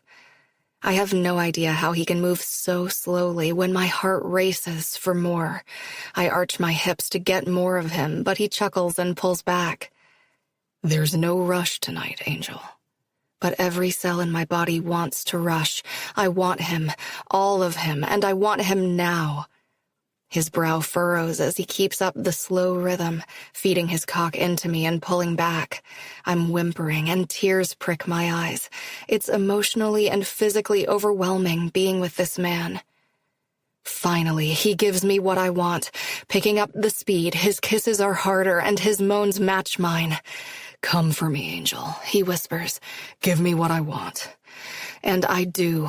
I shatter underneath him. My heart is still racing, I say after we've cleaned up and gotten ready for bed. His arms tighten around me. You good? Anything I can do? I'll be fine. Just give me a minute. It's been a long week. Sleep. I'm going to grab some water and food in case you wake up later and need something. Thank you. I doze off while he's gone, but stir when he slides back into bed behind me. His arm cradles me and he kisses my shoulder. Night, Sienna. I'm so tired I don't respond. I'm almost asleep again when his deep voice sounds again. I think I'm in love with you.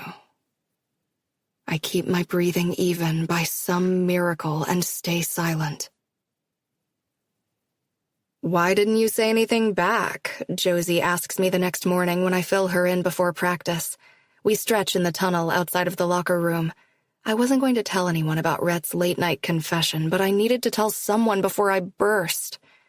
He thought I was asleep. I didn't want to ruin the moment for him. Besides, he said, I think. That's not the same thing. Her blue eyes light up. It's so sweet. I love this for you. I love him for you. Let's not get carried away, I mutter, more to myself than her. The hockey team has a full day of practice, skills, film, and who knows what else, so I don't hear from Rhett until I'm studying later in my room. He sighs, laying back on the bed, the phone perched in his hand, hovering above his face. He looks freshly showered. The ends of his hair are wet, and he pushes the long top over to one side. I thought it was going to be a light practice. It was supposed to be until we started getting sloppy. Nerves, probably. Yeah, I guess. Hope we can work that shit out of our system before we leave. You will. I close the lid of my laptop. What are you doing tonight? He starts in a tone that makes me nervous. That one syllable sounds like guilt. The guys wanted to have a chill night, just the four of us at Prickly Pear. I could probably bail. He makes a face, an expression I can't read. Why would you do that? Go have a chill night with your boys.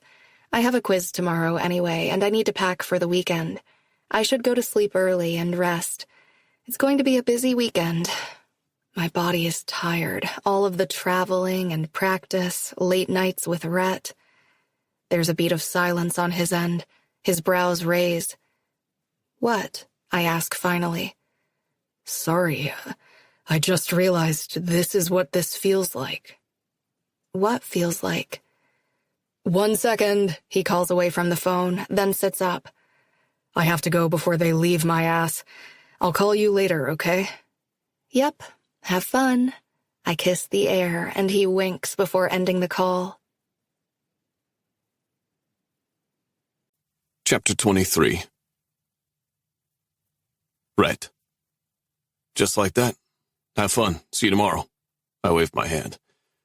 Fuck, I was speechless. I like Sienna, Adam says. We all like Sienna, Maverick adds. Don't fuck this up. You know what the real mindfuck is? What? Heath asks. We're having a low-key night at Prickly Pear before we head to the Frozen Four in 2 days. Just a couple of beers to clear our minds and help us sleep. The place makes me think of Sienna now and our speed dating adventure, but it's empty tonight, save a few locals sitting at the bar. Now all I want to do is go see her.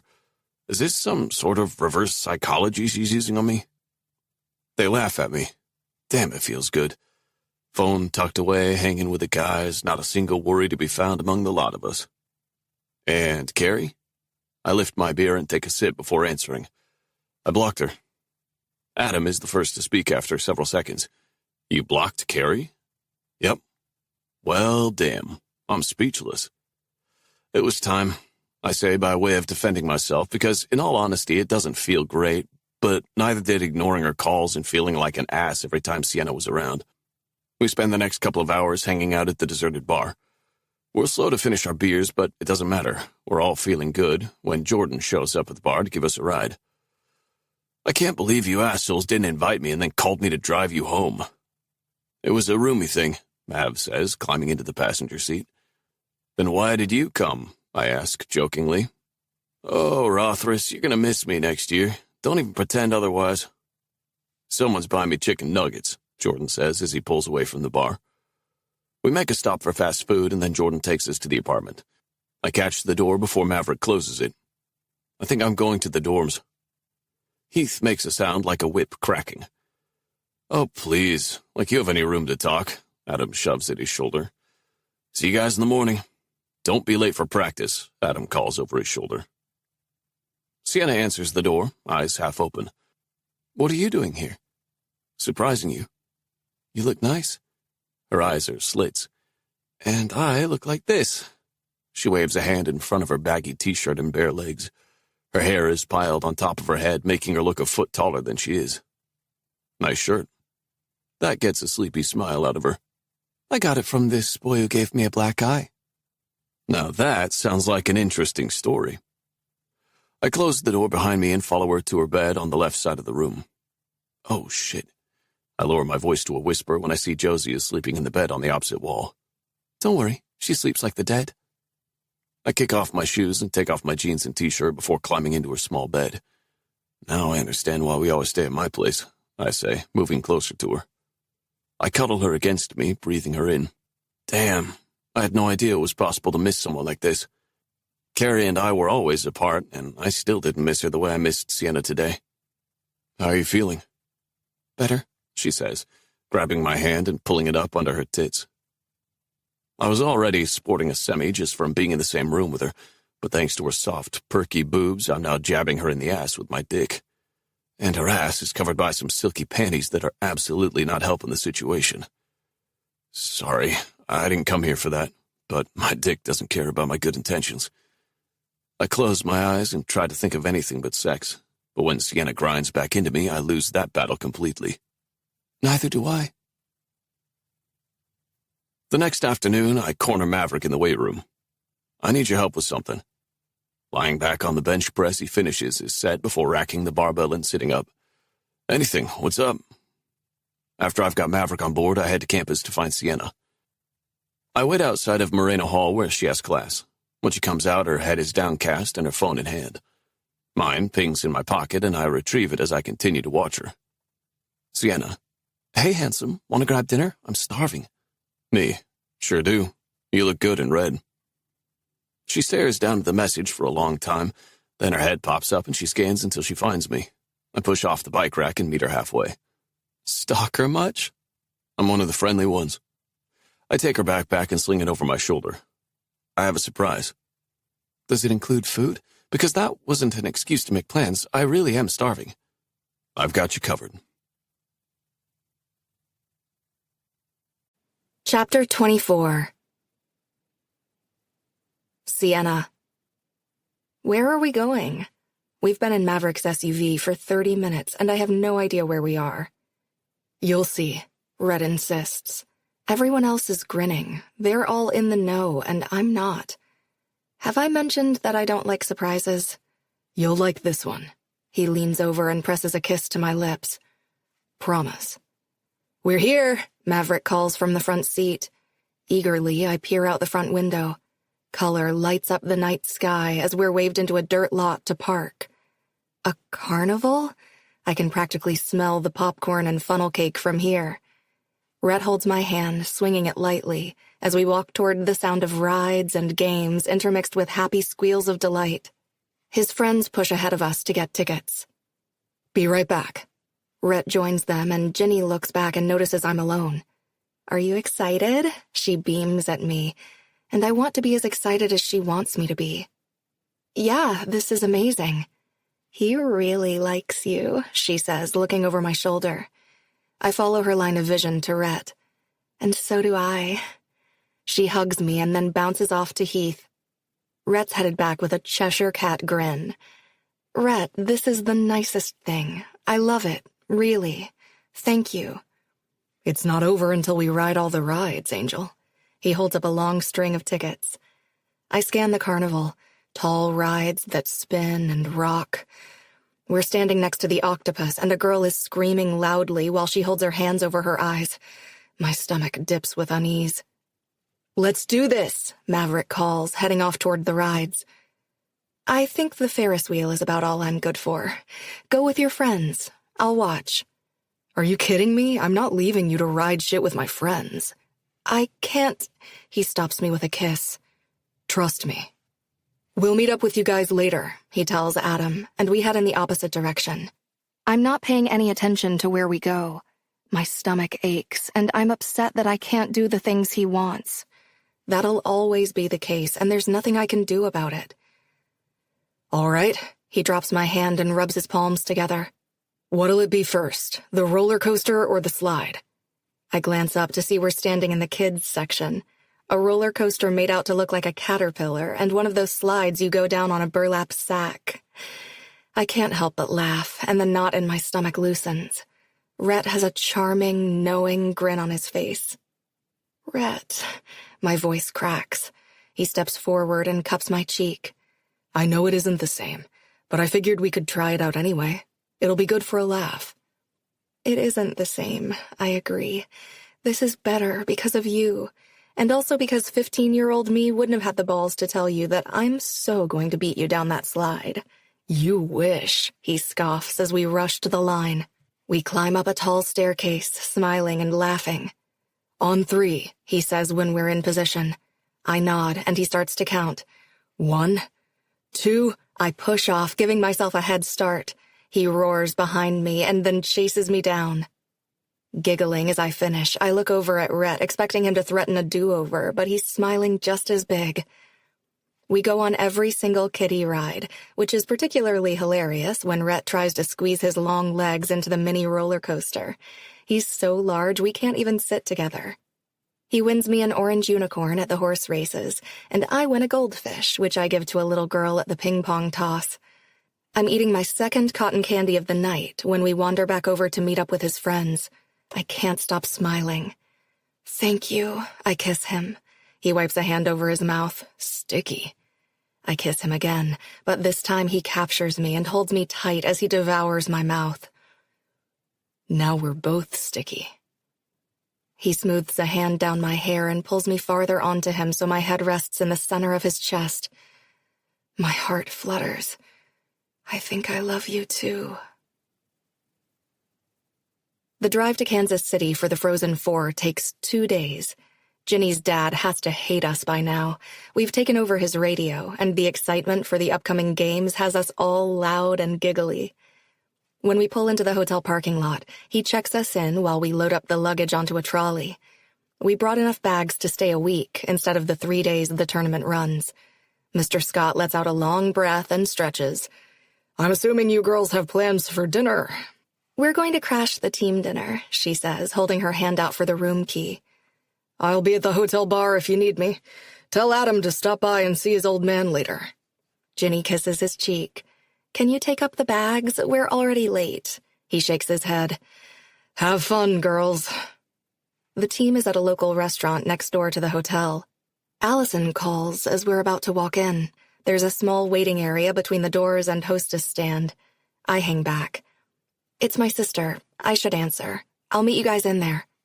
I'll save you a seat, Dakota says. Hey, I answer, holding the phone in front of my face. Save me.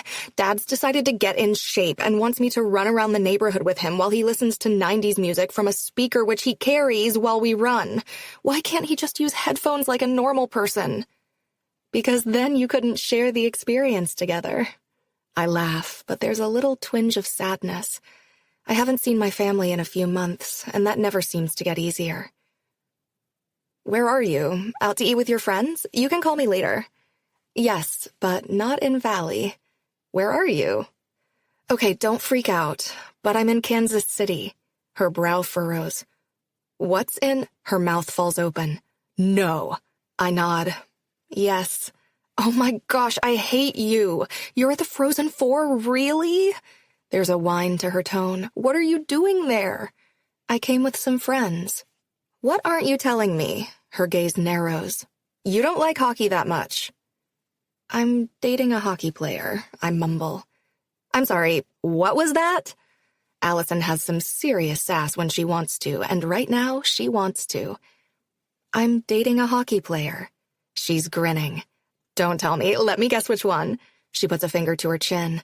Adam Scott. No way. Okay, don't sound so offended. He's cute. He's dating one of my friends.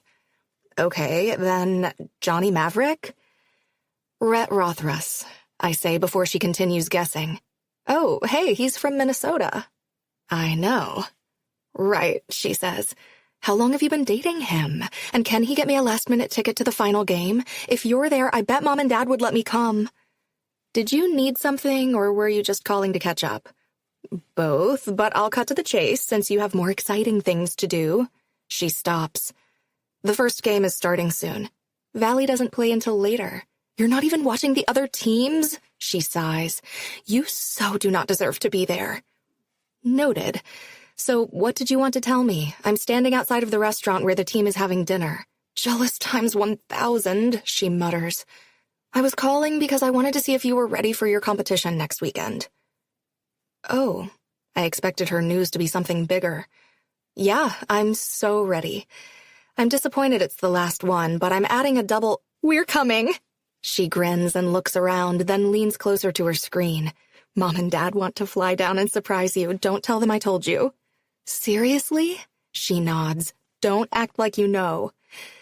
I won't. Thanks for the heads up.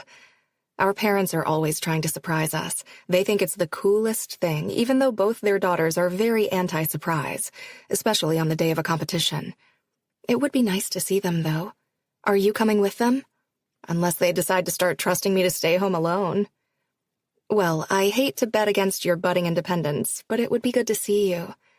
I hold up my hands where she can see I'm crossing my fingers. So, here's hoping you're still untrustworthy. She laughs. I should get in the shower before Dad puts in a workout DVD and makes me join him. Wish you were here. I miss you. She sticks out her bottom lip.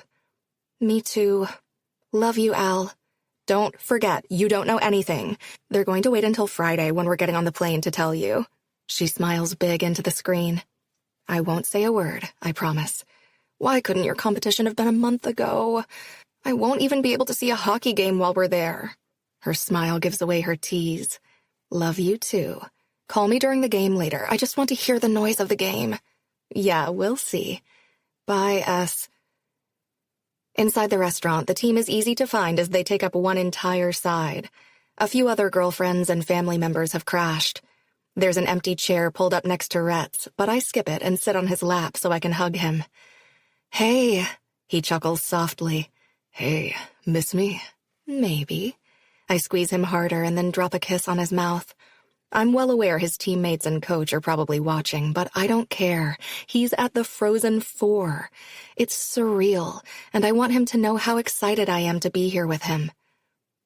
Want to meet my parents? What? I jump up and look around. I thought they weren't getting in until late tonight. He stands and nods his head to a booth nearby. A man and a woman with a little boy sitting next to them stare back at us. They got in earlier than planned. Come on, I'll introduce you. Oh, God, and they just saw— You tackle, hug me, and shove your tongue down my throat, he nods. Yup. He chuckles when I cover my face with a hand. I'm so embarrassed, and I just got really nervous. You'll be fine. They're cool. He pauses. I told them you were my girlfriend. I smirk. Am I your girlfriend? I could refer to you as my side piece or my old lady, but those didn't have the same ring to it. I smack his arm playfully. And you're not the president of a motorcycle club, I joke back as butterflies swarm in my stomach. Rhett's mom has a friendly smile. Her eyes take in every detail of her son's body language, from his hand around my waist to how close we're standing. This is Sienna, he says. Sienna, these are my parents, and that is Ryder. It's nice to meet you. I lift a hand to wave. My brother is number 23, Ryder says, staring at my shirt. I glance down and my cheeks flame. Ginny made us matching shirts with our boyfriend's jersey numbers on them for this weekend, and I'd completely forgotten I was wearing mine to surprise Rhett. It reads, Property of number 23. Are you excited to watch him play? I ask the adorable mini Rhett. He shrugs. Mom says I can have popcorn and a lemonade. Rhett chuckles. Who needs hockey when you have the snack bar? Are you staying for the weekend, Sienna? His mom asks. Yes, I came with the Scott family. She smiles warmly. I can tell they're beyond nice, but there's still a beat of uncomfortable silence where none of us know what to say. Rhett slides into the booth next to his mom and holds his arm out for me to sit next to him. There's only a sliver of space, so I'm basically sitting on his lap again. Mom, I forgot to tell you that Sienna skates. She took second in her competition last weekend. She's really good. I feel myself blushing at the attention. You do? His mom moves forward to see around Rhett. Oh, well, we'll have lots to talk about then. Mom skated in college, too. Rhett nudges me. You never told me that. It was a long time ago, she says. Coach Myers announces that the boys have 5 minutes before they need to load up for the arena. Mr. Rauthruss leans toward his youngest son. Your brother is leaving. Do you want to give him your present? The little boy nods and holds his hand out, offering Rhett a shiny black rock. This is for me? Rhett asks, taking and inspecting it. I found it at school. Sarah and Rachel wanted it, but I told them I was giving it to you for luck. Rhett's chest shakes with a silent laugh. Thank you. Ryder smiles proudly. I stand, and Rhett slides back out of the booth. His parents and brother get up, too, to hug him and wish him luck. We hope to see more of you this weekend, Sienna, his mom says as Rhett and I start toward his teammates. Me too. Nice to meet you all. We walk out with the team as they start to load up on the bus. You survived, Rhett says when we're outside. Shut up, I was so nervous. I've never met a guy's parents before. I've never introduced one before, he says. They already knew Carrie. Right. He wraps me up in his arms and hugs me. Thanks for coming. Are you kidding? They have popcorn and lemonade. He chuckles. Are you going over to the arena for the first game? We break apart, and he takes a step toward the bus stairs. I don't know, I'm just along for the ride, but I imagine we're going wherever you guys are. He nods, and I realize he's starting to get nervous. You're going to be great. You have to be, otherwise I'm going to get my ass kicked in this shirt. He glances down at it and then fists it and hauls me to him for another kiss before getting on the bus. Chapter 25. Rhett. We win our first game, but it's close, and we head back to the hotel with grim expressions and the final game looming over our heads. The morning of, Sienna and I have breakfast with my family at the hotel. She has a jacket on over her property of number 23 t-shirt, which makes me laugh. My mom is asking her about skating, and it's nice. I knew they'd like her. My knee bounces with anticipation as I half listen and finish my food. One more game.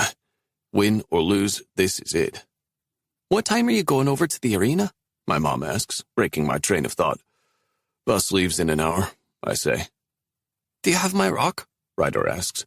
His face is covered in chocolate from the donut he ate. Sure do. I pat my pocket. Brought me luck last time. Can I see it? I hand it over and he inspects it, turning it over in his sticky hands. Maybe we could share it. I could have it for this game. A surge of panic shoots through me.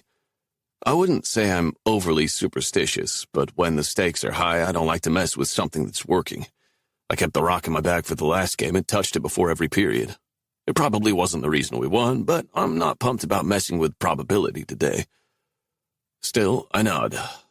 Yeah, we could do that. Hold on tight to it, okay? He grins. I push back from the table.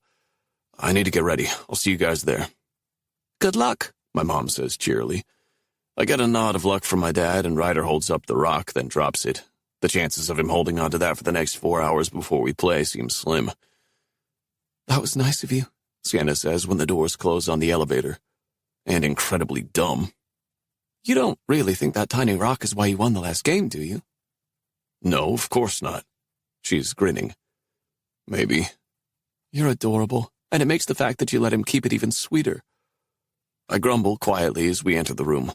Adam and Reagan are inside watching TV. I get my bag ready, check and double-check it. Would you sit down? Adam says. You're making me nervous. Yeah, we'll join the club. I sit on the bed and then stand. I can't sit here. I need to move or do something. Adam sits forward. Come on, babe. Let's give them the room. We'll be back in 30. My brow furrows as my buddy and his girlfriend leave us. What just happened? Sienna climbs on my lap and threads her fingers through my hair. I'm pretty sure they just left so we could have sex. What? A rumble shakes my chest. Wild guess, that's how your buddy releases his nerves before the game. Right. I shake my head. Don't take this the wrong way, but I'm not even sure sex could calm me down right now. Today is my last game. It's the last time I'm ever going to play with these guys. I didn't realize how much I was going to miss it. She massages my head and my scalp pricks with a chill that runs down my spine. My eyes fall closed. Now that my body is starting to relax, I'm very aware that her boobs are at nose level. I nuzzle in and she laughs. I thought sex wouldn't calm you down. Might not, but it's worth a shot. Besides, it was the captain's orders. Waterville is big and physical, and they boast the best record in Division I hockey. They're also last year's national champ, and that title gives them both the boost of confidence of being in this position before and the hunger to hold on to it. I think I'm going to shit myself, Jordan says as we dress in the locker room. He jogs to the bathroom stall on the opposite side. Maverick has music going on his phone, and he dances around trying to keep the mood light, but the undercurrent of nerves is there for everyone. When we take the ice, I swallow down a lump in my throat as I scan the crowd. I find my family, and then Sienna and the girls, and then it's time to go to work. What do you say, men? Adam says, skating through us. Men today, huh? Instead of boys? Between me and you, if we're going to win today, we're going to need to play like men instead of boys. He stops beside me.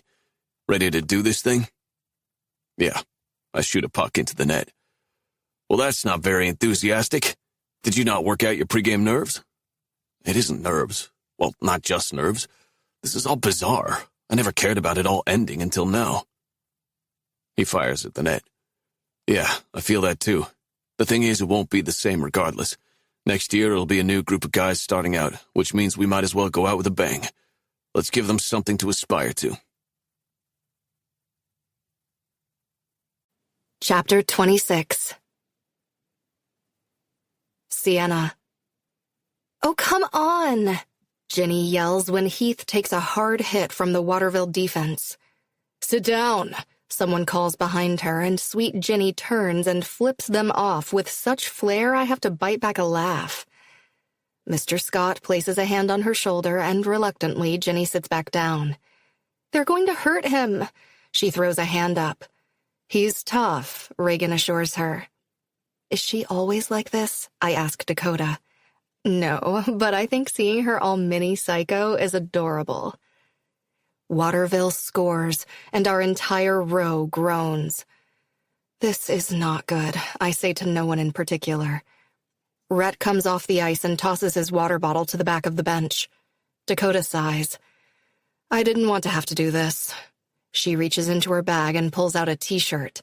It has Maverick's number on it. Did you make that? I ask. It looks almost like mine, Ginny, and Reagan's, but a little messier. No, of course not. Maverick did. She rolls her eyes. He was feeling very left out. No property of? I belong to no one, which I made very clear when he said he was going to make me one. But I promised him I'd wear his number if things were looking bad. She pulls it on over her head. It can't hurt, right? My gaze goes to the valley bench. No, it can't. I stand. I'll be right back. Where are you going? The period is about to end. To get a good luck charm. Waiting outside of the locker room, I can hear Coach Meyer's voice bouncing off the walls inside. Silence finally falls, and the head coach pushes out of the locker room. He lets out a breath, hands on hips, composing himself before he starts down the tunnel. The team follows a minute later. The security guard that I begged to let me loiter in the tunnel watches me closely. I smile at him again, giving him my best, I'm not a stalker or a serial killer, smile that probably conveys the exact opposite. Rhett appears, and I push off the wall. Rauthruss! His head lifts slowly, and his brows scrunch together when he sees me. I stay put, as instructed by the guard, and Rhett walks over. Is everything okay? Yeah, no, I just wanted to give you this. I hold out my hand to give him the black rock his brother gave him yesterday, and then took back this morning. How? I sweet-talked a 5-year-old boy, then bribed him with a foam finger. I'm not proud, but I knew how important it was to him. I could see his disappointment this morning. Thank you. His sweaty, heavily padded body steps forward, and he hugs me. Now go give someone a black eye. The security guard clears his throat. I was joking. It was a joke. He gave me a black eye. I stop when the guard's hard face remains impassive. I have not made a friend. I look back to Rhett, who is still standing in front of me, looking down at the rock in his hand like it's a diamond. Go, I tell him. Thank you. He smiles and jogs after his teammates. I get back to my seat as the second period is about to begin. There you are, Dakota says. Everything okay? Yeah, I take a seat, and the four of us join hands. They've got this, right? They've got it, Reagan says with more confidence than I feel. But as the second period begins and then ends, it seems like our optimism was on point. Valley fought back and now leads 3-1, thanks to 2 goals by Maverick and some impressive saves from Ketchum. I'm so sweaty. Jenny fans her shirt away from her body. She looks to us. Why am I the only one sweating? You've been jumping up and down for the better part of 2 hours, Dakota says. I want this for them so bad. Jenny blows out a breath that puffs out her cheeks. The third period is chaotic. Both teams are skating hard and hitting even harder. The coaches are red-faced, standing at their opposing benches, shouting at their players, and every person in the arena is glued to the action on the ice. It remains scoreless for the first 15 minutes. Every time Waterville has the puck, I hold my breath and hope they don't score. It's been close too many times, and Ketchum deserves a freaking medal for the number of saves he makes. At the 2-minute mark, his luck runs out and the red and black shirts stand and cheer around the arena. It's just 1 goal. We're still ahead, Reagan says. We've got this. The words barely leave her mouth before Waterville gets a breakaway and scores again. Oh, fuck, Reagan mutters. Her sudden worry and lack of conviction that we've still got this makes my chest ache. Should I take off the shirt? Dakota asks. Maybe I cursed them. You didn't curse them. They've got this, I say in my most convincing voice. There isn't a butt in the chair all around the arena. It hums with energy as the 2 teams take a timeout. The 4 of us are a bundle of nerves, swaying, clasping hands, but no one speaks. Rhett's line goes back in, and I hold my breath for him. Heath wins the faceoff, and Valley takes the puck down the ice, looking for a shot on goal. There are so many bodies in front of the net, it's hard to see what's happening. But when a Waterville player skates hard in the other direction, my stomach drops. Rhett and another Valley jersey chase him, and the Wolverines lose control, allowing Rhett to knock the puck free. It's Maverick that gets there first, and Valley has a slight advantage as Waterville tries to reset to defend their goal. Mav passes to Heath, who shoots. It's blocked, but Maverick is there, ready to knock it in. The goalpost lights up, and the roar of the arena is deafening. With 15 seconds left, Waterville tries to tie it up, but when the final buzzer sounds, it's Valley by 1. They did it! They won a national championship! I call my sister, and when she picks up, I can't even make out her hello, but I know she can hear the stadium and that she's smiling. I bounce around, hugging the girls, hugging strangers. Ginny's crying. Dakota's screaming so loud she's the only voice I can hear over all the others. It's perfect. Almost 2 hours go by before I finally get to see Rhett and the team. There was the trophy ceremony, followed by cutting the net, and then whatever celebrating they did in the locker room. Valley fans fill the lobby area waiting to see the team. When the first player walks out, the roaring applause and cheers starts up again.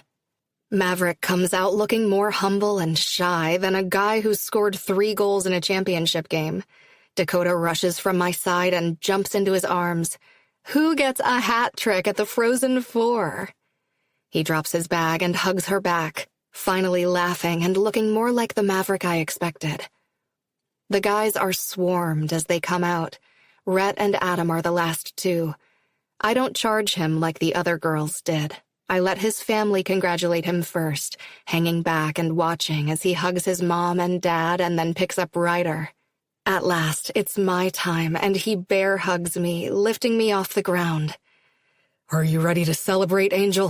He spins me around. Fuck, I love you. Before I can say it back, he seals his mouth to mine and keeps spinning. I chuckle.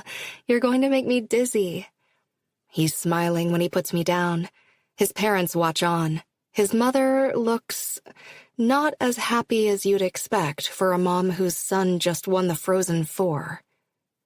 When Rhett picks her up and spins her around, she finally breaks into a smile. "Put me down," she swats at him playfully. Me, Ryder says. Rhett spins him around even faster. When he stops, Rhett sways. Whoa. Okay, maybe I need to eat something before I keep spinning people around. He's grinning so big, my chest feels like it might burst.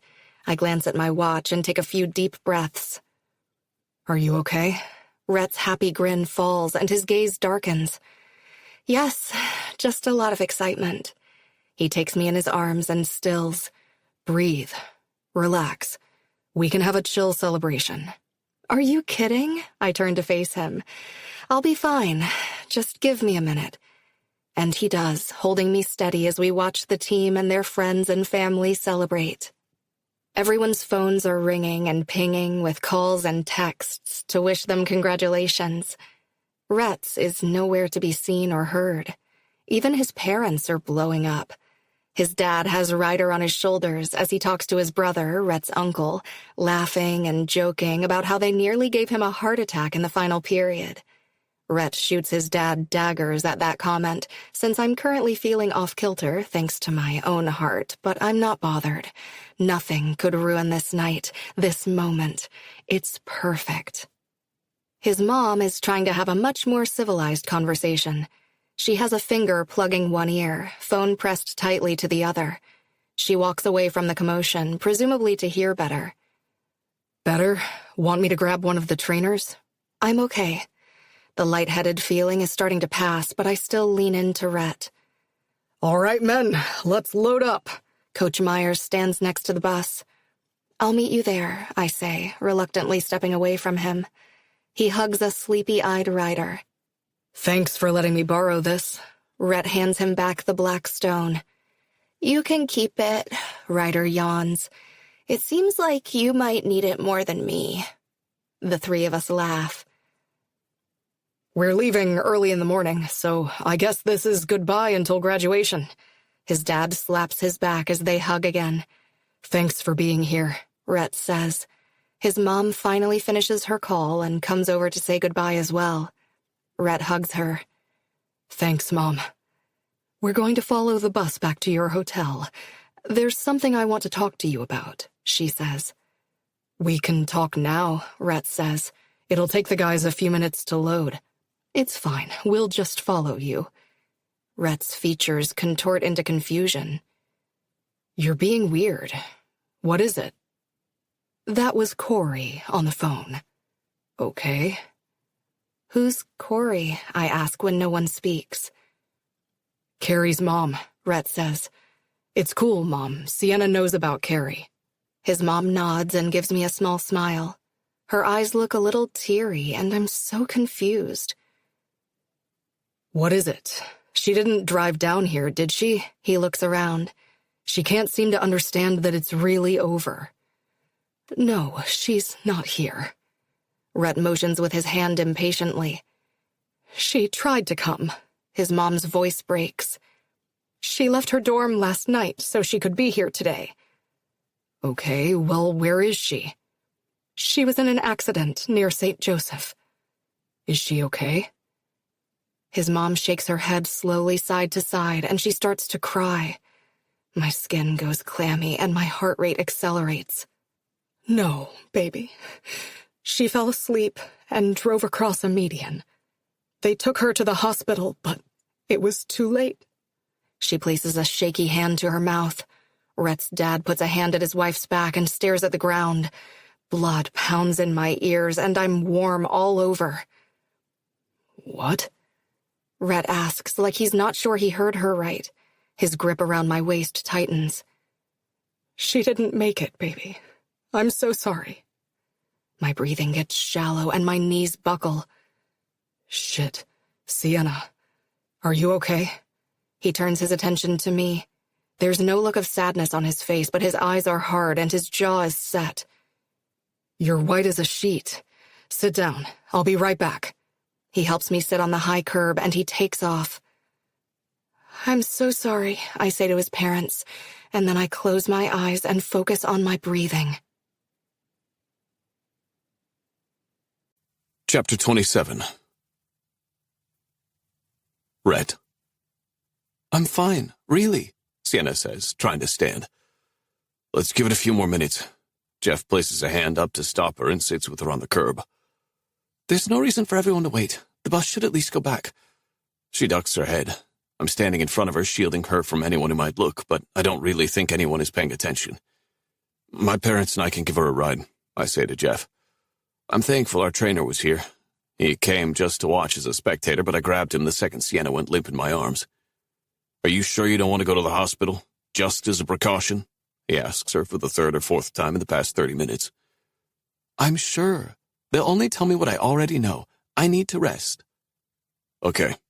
He stands and looks to me. Text or call me if she needs anything. Thanks, man. He pauses and lifts a hand to squeeze my shoulder. And I'm sorry for your loss. Swallowing the lump in my throat, I nod. Focusing on Sienna, I push out everything else. I can't go there right now. I'm on a teeter-totter with a 900-pound man. 1 second I'm flying high, winning a national championship with my team, and the woman I'm stupid in love with by my side. And the next I'm hitting the ground hard. Carrie's dead? Nah, it doesn't make any sense. Dakota, Reagan, and Ginny move forward when Jeff leaves, hovering over Sienna like 3 mother hens. Give her some room, I instruct, instructions that fall on deaf ears. I'm okay, Sienna says. Stubborn woman.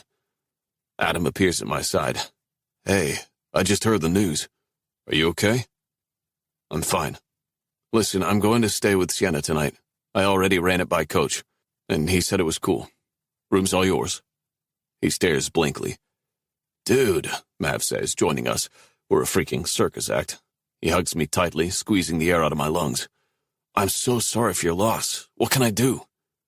His tone is soft and sympathetic, and I cannot handle it right now. I've got to get the hell out of here. I'm good. What's going on? Reagan asks. The girls don't know yet, and I don't want to be around when more people find out. I remove myself from Mav's hold and look to Sienna. Angel, you ready? My parents will give us a ride. I'm going to stay with you tonight. Oh. She glances at the girls. It's okay. Go be with your family. No chance. She glances Dakota. I'm sharing a bed with Dakota. It's cool. She waves her off. You two can have the bed and the room. These two won't be sleeping in our room anyway. She points to Reagan and Ginny. And I can find somewhere to crash. That's settled then. I scoop her up in my arms. I can walk, Rhett. I know, Angel. But having her in my arms makes me want to punch something a whole lot less. I'm sorry. Sienna sits on the bed, her back resting against the wall. It's fine. I don't really feel like celebrating. I toss my hat and run my fingers through my hair. I meant about Carrie. Are you okay? I ignore her question because I don't know the answer right now. I open the mini fridge. Do you need anything? Water? Food? Just for you to sit down. I'm okay. You don't need to worry about me. With a sigh, I go and sit beside her on the bed. You scared the shit out of me. I know. Her hands cup my face. I'm so sorry. It doesn't feel real. She smiles sadly. If you want to be with your family or by yourself, I'll understand. I kick off my shoes and drag my legs up so I'm beside her on the bed. I'm exactly where I want to be. I thought I'd have trouble sleeping, but I drift off while Sienna runs her fingers through my hair, letting me stew in silence. And I don't wake up until the sun shines through a crack in the curtains. I ease out of bed carefully so I don't wake her and pull the curtains together, shrouding the room in darkness. Dakota lets herself in as I'm pulling on my jeans. Sorry, she whispers. I thought you two would be up. She should sleep as long as she can. What time are you guys leaving? Noon? I nod. I need to go talk with my parents. You'll be here? Yes, I'll keep an eye on her. She walks forward and hooks an arm around my neck. I'm really sorry about Carrie. Thank you. I grab my shoes and glance back at Sienna. My parents are in the lobby when I walk down. My mom looks like she's been crying all night, and I don't know why, but it sets off my barely contained rage. I grind my teeth as she hugs me. How's Sienna? Still sleeping. I just came to say goodbye. Are you guys headed out? You're not coming with us? Why would I come with you? They haven't made arrangements yet, but they will soon. Corey said Tuesday if they can get everything ready. I don't think I should go. My mother rests a hand on my chest. Oh, honey, of course you should. We weren't together anymore, I say loudly, releasing some of my anger. If you want to go back to Valley with your team first, we'll get you a flight this week. Right, Julie? My dad takes her hand, a united front like they've always been. If that's what you want, she says slowly. I nod. Fuck. I know the right answer, but I'm not prepared to head back to Minnesota today. I'll just ride with you guys. It makes more sense. Give me 30 minutes. I head back upstairs with breakfast. Sienna's coming out of the bathroom with a towel wrapped around her thin frame. She finger combs her wet hair. I can only carry 2 plates. I set them on the TV stand. Reagan and Ginny are back and packing their suitcases. They both shoot me sympathetic glances and take turns hugging me. How are you feeling this morning? I ask Sienna. Better. You should eat something. She graces me with a small grin that loosens the boulder on my chest. I will. I raise my brows. She grabs half a bagel from the plate. Are you going back to Valley, or? Apparently everyone thought of the funeral except me. Funeral? What the fuck? Leaving with my parents. What day is the funeral? Tuesday, I think. I could maybe come with you. No, that's okay. Thank you, but I know you have practice in school and you need to rest up so that you're ready for your last competition. Will you still be able to compete? Yeah, hopefully. I made a doctor's appointment for Wednesday. I nod thoughtfully. All right. Well, I guess I should get ready. Are the guys still here? I don't even know what time the bus is leaving. They're still here, Reagan answers for me. I think Adam packed for you. I don't want to leave you like this, I say, hugging Sienna. I'm okay. You keep saying that. I close my eyes and inhale. One of these times you're going to believe me. Chapter 28. Rhett. The guys and I hang at the back of the room. It's packed, and so is the hallway outside. Most people I know, or at least recognize, some I don't. The sheer volume of people that came should be comforting. It isn't. I've been in this funeral home before a bunch of times. Stood in this very spot, sometimes with Carrie, gone through the line and offered muttered words meant to help, but that I'm sure didn't. None of those times felt anything like this. She was only 21. It just doesn't make any sense. Adam and Mav both insisted on making the trip to Minnesota despite my reassurances they didn't need to. They flew in this morning, and now that we're at the visitation, I'm glad they did. They're providing excellent cover and stopping people from approaching me to offer their sympathy. As if this situation isn't awful enough, it's the first time I've been back home since Carrie and I broke up. Everyone is looking at me with these sad, pitying expressions. Clearly, they don't know that I no longer deserve those glances. Along the back wall, 3 tables are pulled together.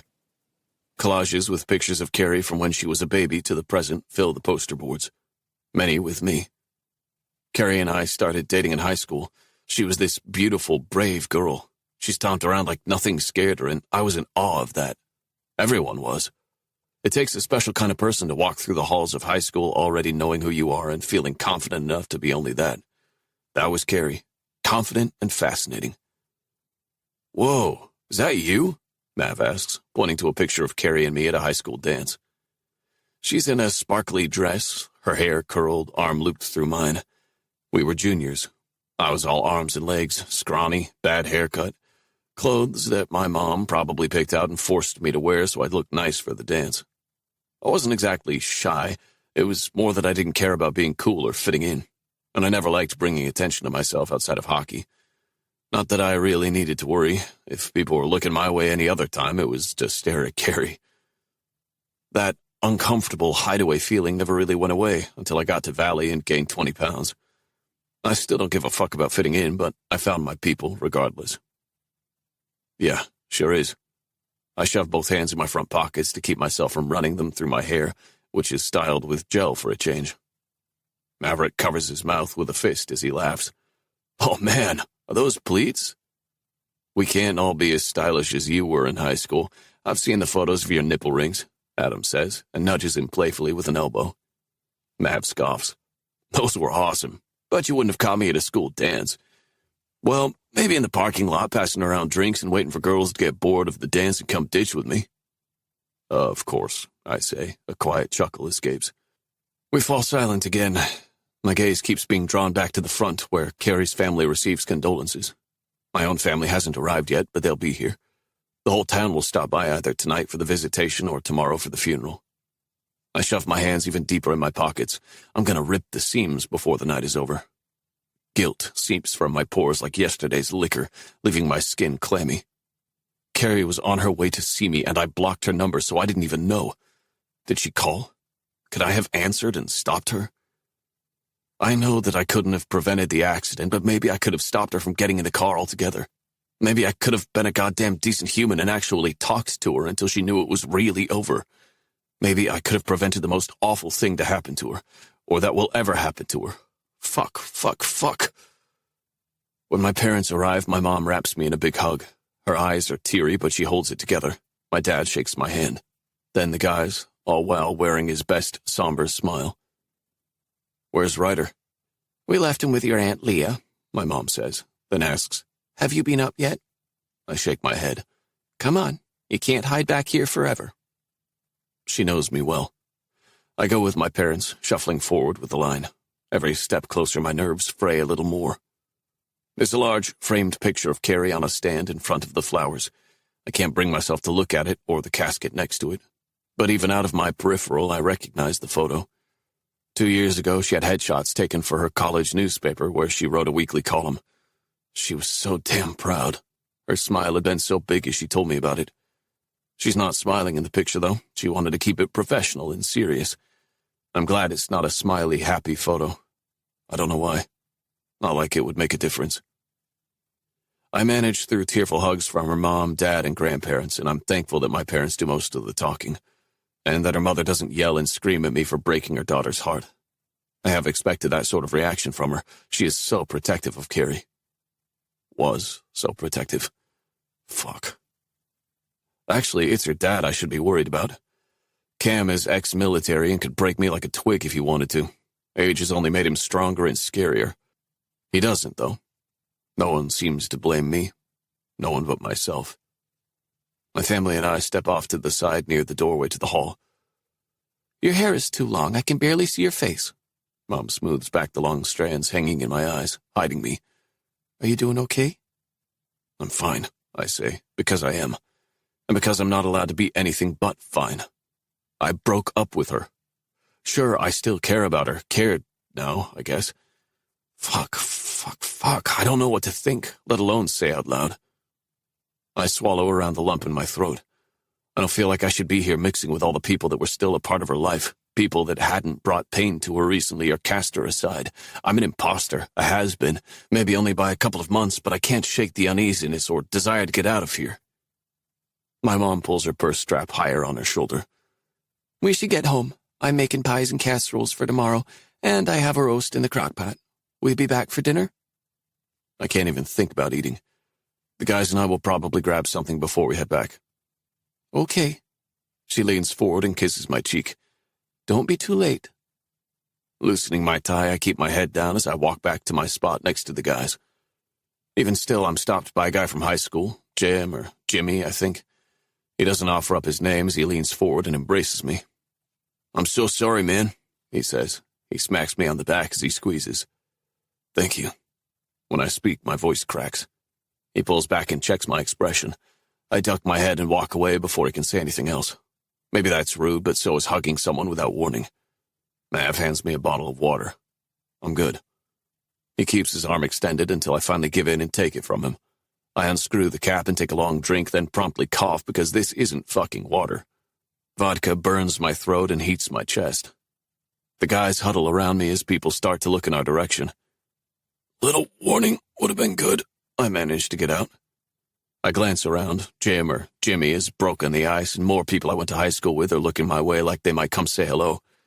I'd rather eat Tide Pods. Let's get out of here. You sure? Adam asks. Yeah, I'm sure. Rhett! I look up as Carrie's mom, Corey, calls my name. She waves a hand in the air and holds her head up to see over the crowd.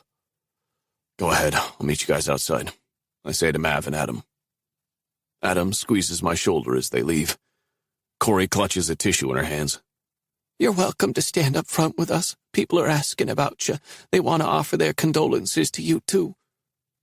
Oh, thank you, but I wouldn't feel right. She tilts her head to the side. Why not? You're like family. She reaches out and squeezes my arm. Her eyes fill with tears, and I flex my jaw to keep my composure. She loved you so much. I can't imagine how hard this is for you. You'll come over tomorrow afternoon and be with us at least. We'll get through this together. Do you think they know we were broken up? I stare straight ahead at the bottles of liquor lined up behind the bar. My gaze keeps snagging on the coconut-flavored vodka. It was Carrie's favorite. I don't know, Adam says. Was she close with him? Yeah, pretty close. She talked to her mom every other day or so. Which means she definitely talked to her since we broke up. Mav slides another shot along the bar in front of me. So what if she didn't mention you broke up? What's the big deal? I glance around. Keep it down. What? It's not that big of a town, and I'd rather Carrie's family not hear the news from the local gossip. Are you going to tell them? Adam asks. I don't know. How'd you bring that up? I shake my head. Get through the weekend, and then... His words trail off. And then what? Grow a new heart and brain? Forget this ever happened? Thank you guys for being here. I toss back the liquor. Logically, I know I have to be drunk by now, but I feel nothing. Are you kidding? We fly together. Quack, quack, quack. Mav flaps his arms. What? I'm not drunk enough to understand whatever he's communicating. Or too drunk, hard to say. Mighty Ducks? No, Adam shakes his head. Never refer to us as the Mighty Ducks again. Why not? Mav looks crestfallen. You can be Charlie. Who does that make you? I ask. Please, I'm a Bash brother, of course. Of course, I say, looking to Adam. Adam's phone pings. I'm sure it's Reagan. I don't ask, just go back to staring down into my beer. Heard from Sienna? Adam asks, setting his phone on the bar. It pings again, and this time I glance down to see Reagan's name flash across the screen. Yeah, she's been great. I wish she were here so badly, but maybe it's a good thing, considering Carrie's parents might think we were still dating. I need to book my flight back tomorrow. What time you think? Mav asks. You guys don't need to stay. I appreciate it, but there's nothing to do. There's an 11 o'clock or a 5. 5 puts us back at what time? Adam asks. They're checking airlines to find the best option, and I'm wondering what the hell I'm even doing here. Let's do the 11 o'clock. I drain the rest of my glass and seriously consider ordering an entire bottle of Captain Morgan. The heavy silence and sad eyes Mav gives me is the only reason I don't. Isn't the funeral at 10? We'll never make it on time. Adam finishes his beer. You want another drink? No, I'm good. It's my new favorite phrase. Succinct and total bullshit. Book it. I've done what I came here for. I stand and stumble over my own feet. Whoa there. Adam steadies me. Mav goes to the other side and they hold me up. See? Mav grins. He whispers, quack, quack, quack. Chapter 29. Sienna. Dakota and Reagan come to my late afternoon yoga class. Since the trip, we've been inseparable. They understand everything that's going on, which is nice, but I also just really enjoy being with them. Somewhere along the way, Rhett's friends have become mine. Is Rhett coming back today too? Reagan asks when everyone else is gone, and it's just the three of us sitting on our mats. Yes, I wasn't expecting him until tomorrow, but I cannot wait to see him. How is he? Dakota asks. Good, I think.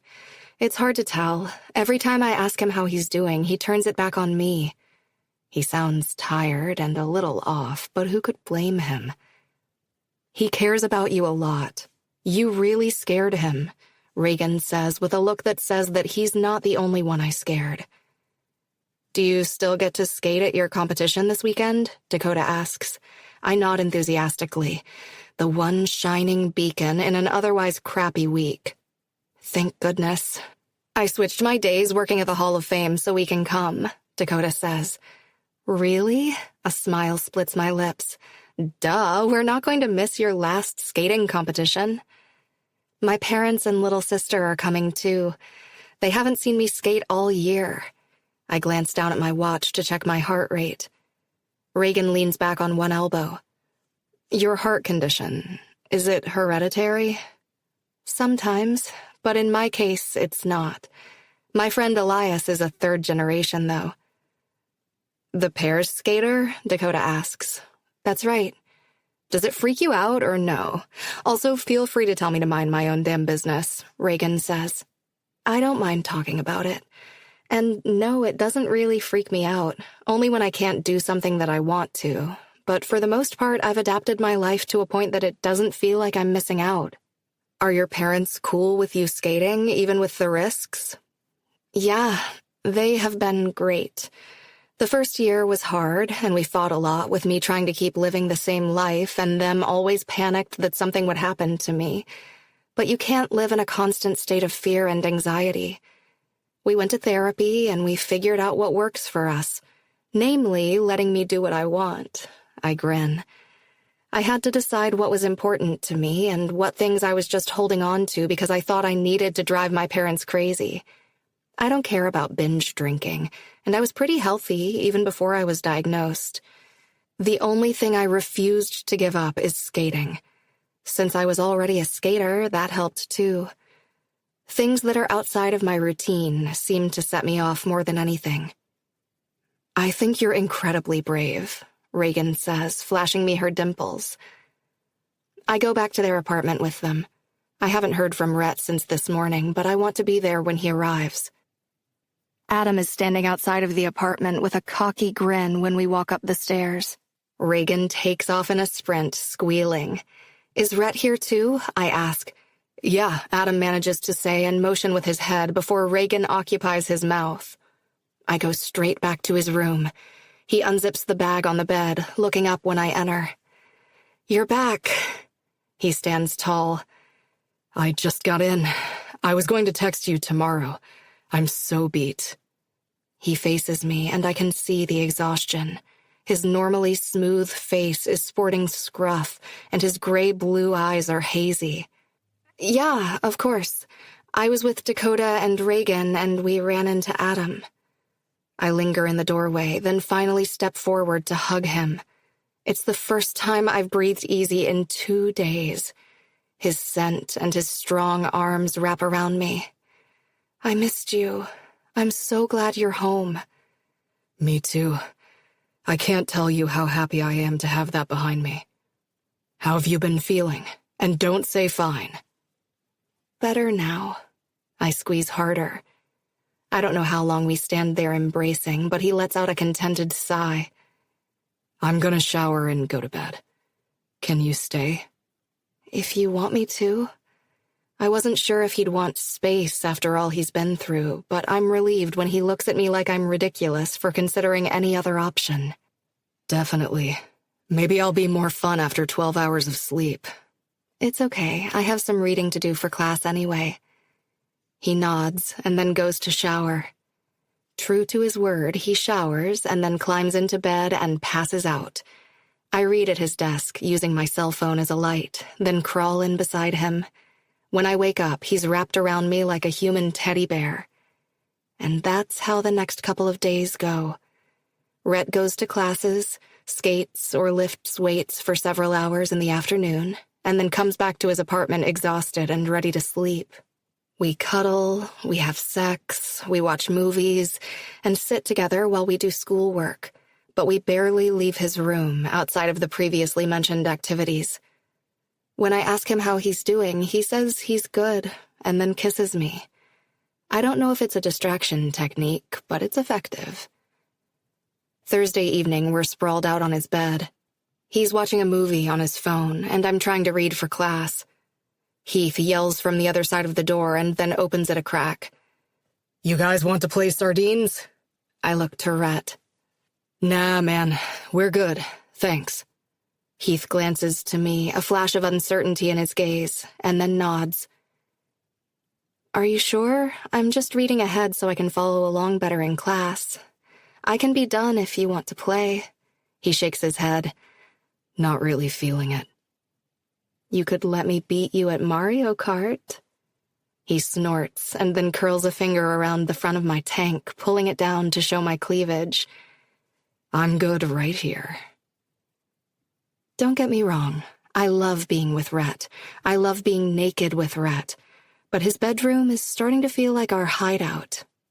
So I heard that there's a party tomorrow night for the hockey team. Are you going? Yeah, it's mandatory. The team is making an entrance. I promise we can duck out at a reasonable hour. I know you have the Valley Classic early Saturday. We, huh? I guess that means I'm invited. You go where I go. He leans forward and touches his lips to mine. A night out sounds fun, actually. I watch his expression carefully, but he's stoic. And I don't have to be at the rink Saturday until 10, so I'm good until at least midnight when I turn into a pumpkin. A small smile tips up one side of his mouth. I thought you'd be more excited about it. Excited about a night where I have to dress up and mingle with alumni and boosters? He cocks a brow. A night celebrating with your friends, since you didn't get to the night you won. He doesn't respond and goes back to watching his phone. I set my book aside and scoot closer to him. Are you doing okay with all this? Really? I can't tell, and I want to be here for you. You are here for me. He smiles and pokes me. Emotionally. You've barely said 2 words about Carrie or the funeral. He drops his phone to his lap. What do you want me to say? Anything. It sucked, and I feel awful about what happened. That help? Does it help you? No, which is why I haven't said anything. It's over and done, and I'm moving on. Talking about it is the opposite of what I want. Okay? I nod. Okay. Being with you makes me feel better. You're here for me, physically and emotionally. I kiss him. I'm hungry. Want something to eat? He hums, kisses me again, and mumbles against my lips. And mentally. I was just thinking about food. You read my mind. Want to go out? I stretch my legs out. Nah, let's just order something. Chapter 30. Sienna. I'm worried about Rhett, I confess to Dakota the next night as we get ready for the party. Yeah, the guys are too. Really? She nods. I wasn't sure if I should say anything. The pit in my stomach grows. I don't know what to do. He doesn't want to talk about it, and he isn't doing anything wrong. He just wants to stay in his room and make out. Dakota laughs. Most girls wouldn't consider that a problem. I know. The last thing I want to complain about is my boyfriend wanting to have sex too often, but I just have this terrible feeling that he hasn't dealt with the loss at all. Maybe it isn't something he can just deal with in a week. I know they were broken up, but he was with her for a really long time. My mom died when I was 15, and it took me years to really deal with all the emotions I was feeling. Oh my gosh, Coda, I had no idea. I'm so sorry. Thanks. I got through it, but there's still moments where I miss her so much I can't breathe. I've never lost anyone that close to me.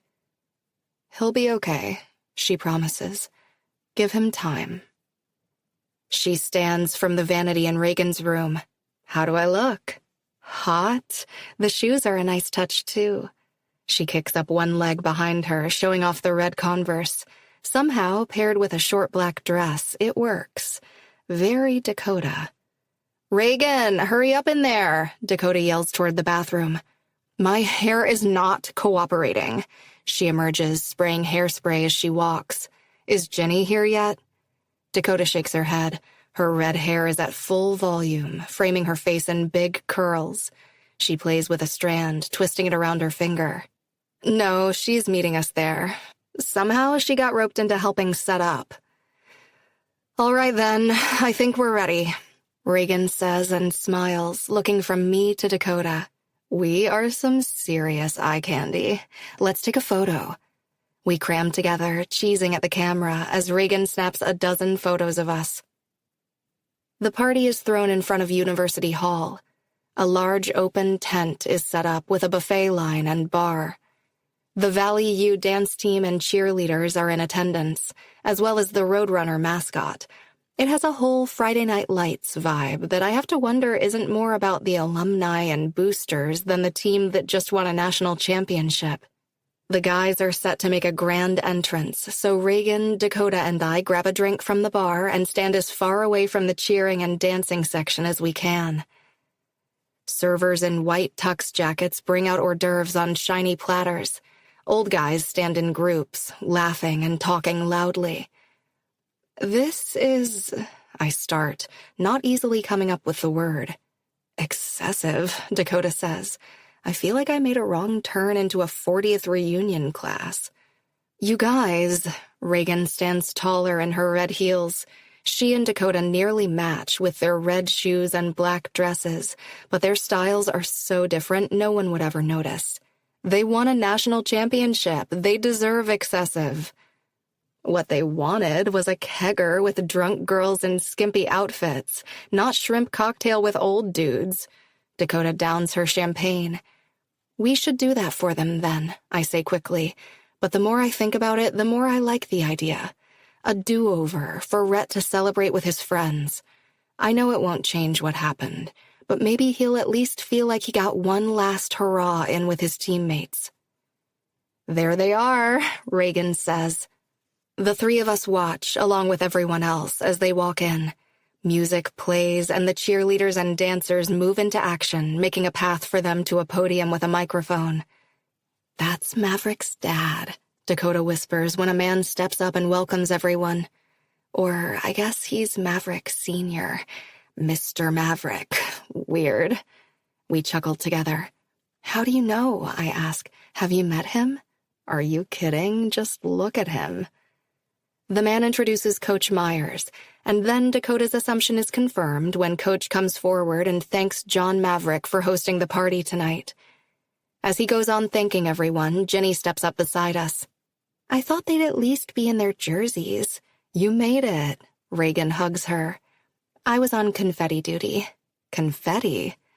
You'll see, she says as the first pop sounds. Each of the cheerleaders has a confetti cannon in their hands, and they go off each time a player is introduced. Look at Maverick. Holy crap, Jenny says as his name is called. They're all dressed similarly in dress pants and shirts, but Maverick is striking in a white button-up with rolled sleeves, showing off some of his tattoos. His dark hair is styled, and he has a hard set to his jaw. Sophisticated and pissed is a good look for him, even if it makes me sad to see an unsmiling Maverick. His dad squeezes his shoulder with a proud look on his face. He does not want to be here, Reagan says. Who could blame him, Dakota says. The first time his parents come to Valley and they've made a spectacle. Wow. That's all I get out before Rhett waves and comes into view. Unlike Maverick, he didn't bother styling his hair, but it doesn't matter. He's still the hottest guy I've ever seen. He runs a hand through that messy hair, and all I can think about is how I can't wait to spend the evening with him. It isn't exactly the celebration we would have had after the Frozen Four, but he's here, and I'm here, and that's celebration enough. After several more speeches, the guys are released. They mingle into the crowd, and by the time we get to them, Rhett already has 2 beers in hand, one stacked on top of another. Hey, I say cheerily as I step to his side. Hey. He wraps an arm around my waist, chugs the top beer, and then tosses it and pops the tab on the second. I'm surprised they have beer here, I say. They don't, Heath says. We had to bring our own cheap booze. Maverick takes out a bottle of Mad Dog, takes a long swallow, and passes it to Rhett, who does the same. He offers it to me. No thanks, kind of early for shots. He shrugs and passes it back to Mav. Our little group is interrupted by alumni and important people from the university approaching the guys to personally congratulate them. Rhett never lets go of me as he thanks each and every one of them, but his grip on me tightens to the point I feel like I'm the anchor keeping him from floating away. "How long do you have to stay?" I ask quietly. Coach said 3 hours, but I doubt anyone is going to miss me. Do you need to get back? I don't. Not really. I have everything ready for tomorrow, and it isn't like I'd be sleeping, even if I were at home. But something tells me he needs to leave. I can feel it. The pain and frustration radiates off him. "We can stay if you want." Nah, you've got to skate tomorrow. What's Coach going to do, kick me off the team? We say hushed goodbyes to our friends and then sneak out and walk back to his apartment. Rhett grabs another beer from the fridge and sits on the couch.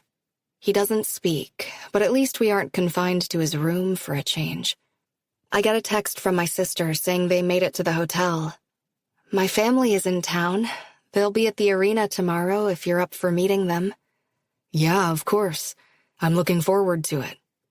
Good, because my sister is so excited. She knows all your stats, and she's totally going to fangirl. He laughs like I'm kidding, but she totally will. "I thought tomorrow night we could take her out somewhere or have a small party here." Saturday night. It won't be hard to find people drinking and hanging out somewhere. Rhett turns on the TV, and I text my sister, making plans to meet up with them in the morning. The rest of Rhett's roommates and their girlfriends aren't far behind us. First, Ginny and Heath appear, followed by Adam, Coda, and Reagan. "Where's Maverick?" I ask, looking at Dakota. "He went to let Charlie out. I'm sure he'll be up soon." Adam sits between me and Rhett on the couch, and my boyfriend passes him a controller. "Hey, buddy. Doing okay? You haven't said much since we got back from Minnesota." "Not a lot to say, I guess. Was your mom pissed we left early?" My ears perk up. "What do you mean you left early?" There's a flash of guilt on Rhett's face before he shrugs. "We missed the funeral, so we could catch the early flight back to Valley." My mouth gapes. "She chastised me a little," Rhett admits. "I don't see what the big deal is. I paid my respects to Carrie's family at the visitation. Staying wasn't going to bring her back to life." A heavy silence falls over the apartment. "As long as you got the closure you need." Adam is the first to speak. Rhett scoffs and lifts the controller in his hand. "Sure, man. Whatever. Are we going to play or what?" I'm on edge after that, trying to process this information. He didn't go to the funeral? Mav enters, still wearing his dress clothes, but the shirt is unbuttoned and untucked. He's got a box under one arm and carries a bottle of Mad Dog in the other hand. "Did anyone make it the full 3 hours?" Rhett asks. "We told the freshmen if they left before midnight, we'd fill their dorms with that fucking confetti." Mav grins. He sets the box on the kitchen counter and opens the bottle of Mad Dog. The second, or maybe third, of the night. "Rauthruss, that box is for you. Delivery guy fucked up and left it outside my place by mistake." Rhett glances up to the box. "For me? Who's it from?" "Someone in Minnesota." He picks it up with one hand and tosses it across the room. Rhett stands to catch it. He stares down at the label and his face pales. "What's wrong?" Adam asks, picking up on the change in him. "It's from Carrie's family." He sits and sets it on the coffee table, glaring hard at the small box. "Are you going to open it?" Heath asks. "It's probably just pictures or something. I'll open it later." "We're all here, and the booze is freshly stocked. Might as well open it now and get it over with." Mav sits on the arm of the chair across from him. We're all staring at him, so he proceeds. He rips off the tape and opens the flaps. His throat works before he reaches in. My pulse thrums quickly as he sets the contents on the coffee table. "My first college goal." He holds up a hockey puck. "No way, let me see." Mav grabs it. "I remember that game," Adam says. I have to admit, I feel a pinch of jealousy for all the years I missed. for the history I'll never have with him. I could never admit that out loud, not now. But before all of this happened, I was jealous of Carrie and the time she had with Rhett. But as I watch him pull out mementos from their time together, I realize how stupid I was. He wouldn't be who he is now without her. He'll carry pieces of her with him forever, and I'll be thankful that he is who he is no matter how he got here.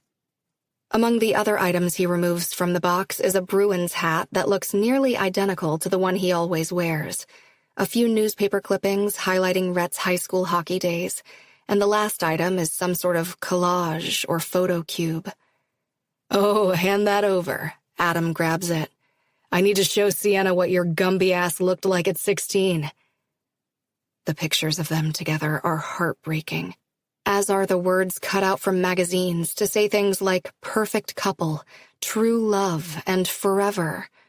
But the real punch to the gut is the sound that comes from it. At first, there's a hint of confusion on Adam's face when a female voice giggles, "I love you, Rhett." But when Rhett's voice repeats the sentiment back, we all stare at him, and then the cube where the sound is coming. Oh my God. The words tumble from my lips, and I put a hand to my chest.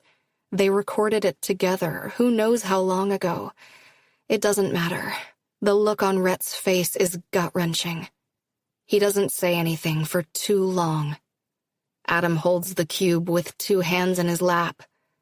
"Hey, man, I'm so sorry. I didn't know." Rhett stands, and his phone on the coffee table in front of him rings. I feel like I'm watching everything unfold in slow motion. I hold my breath as he picks it up, curls his fingers around it, and launches it at the wall above the TV. It ricochets and falls to the ground with a thud, screen up and very much shattered. Adam pushes to his feet and places a hand on Rhett's shoulder. "Save it."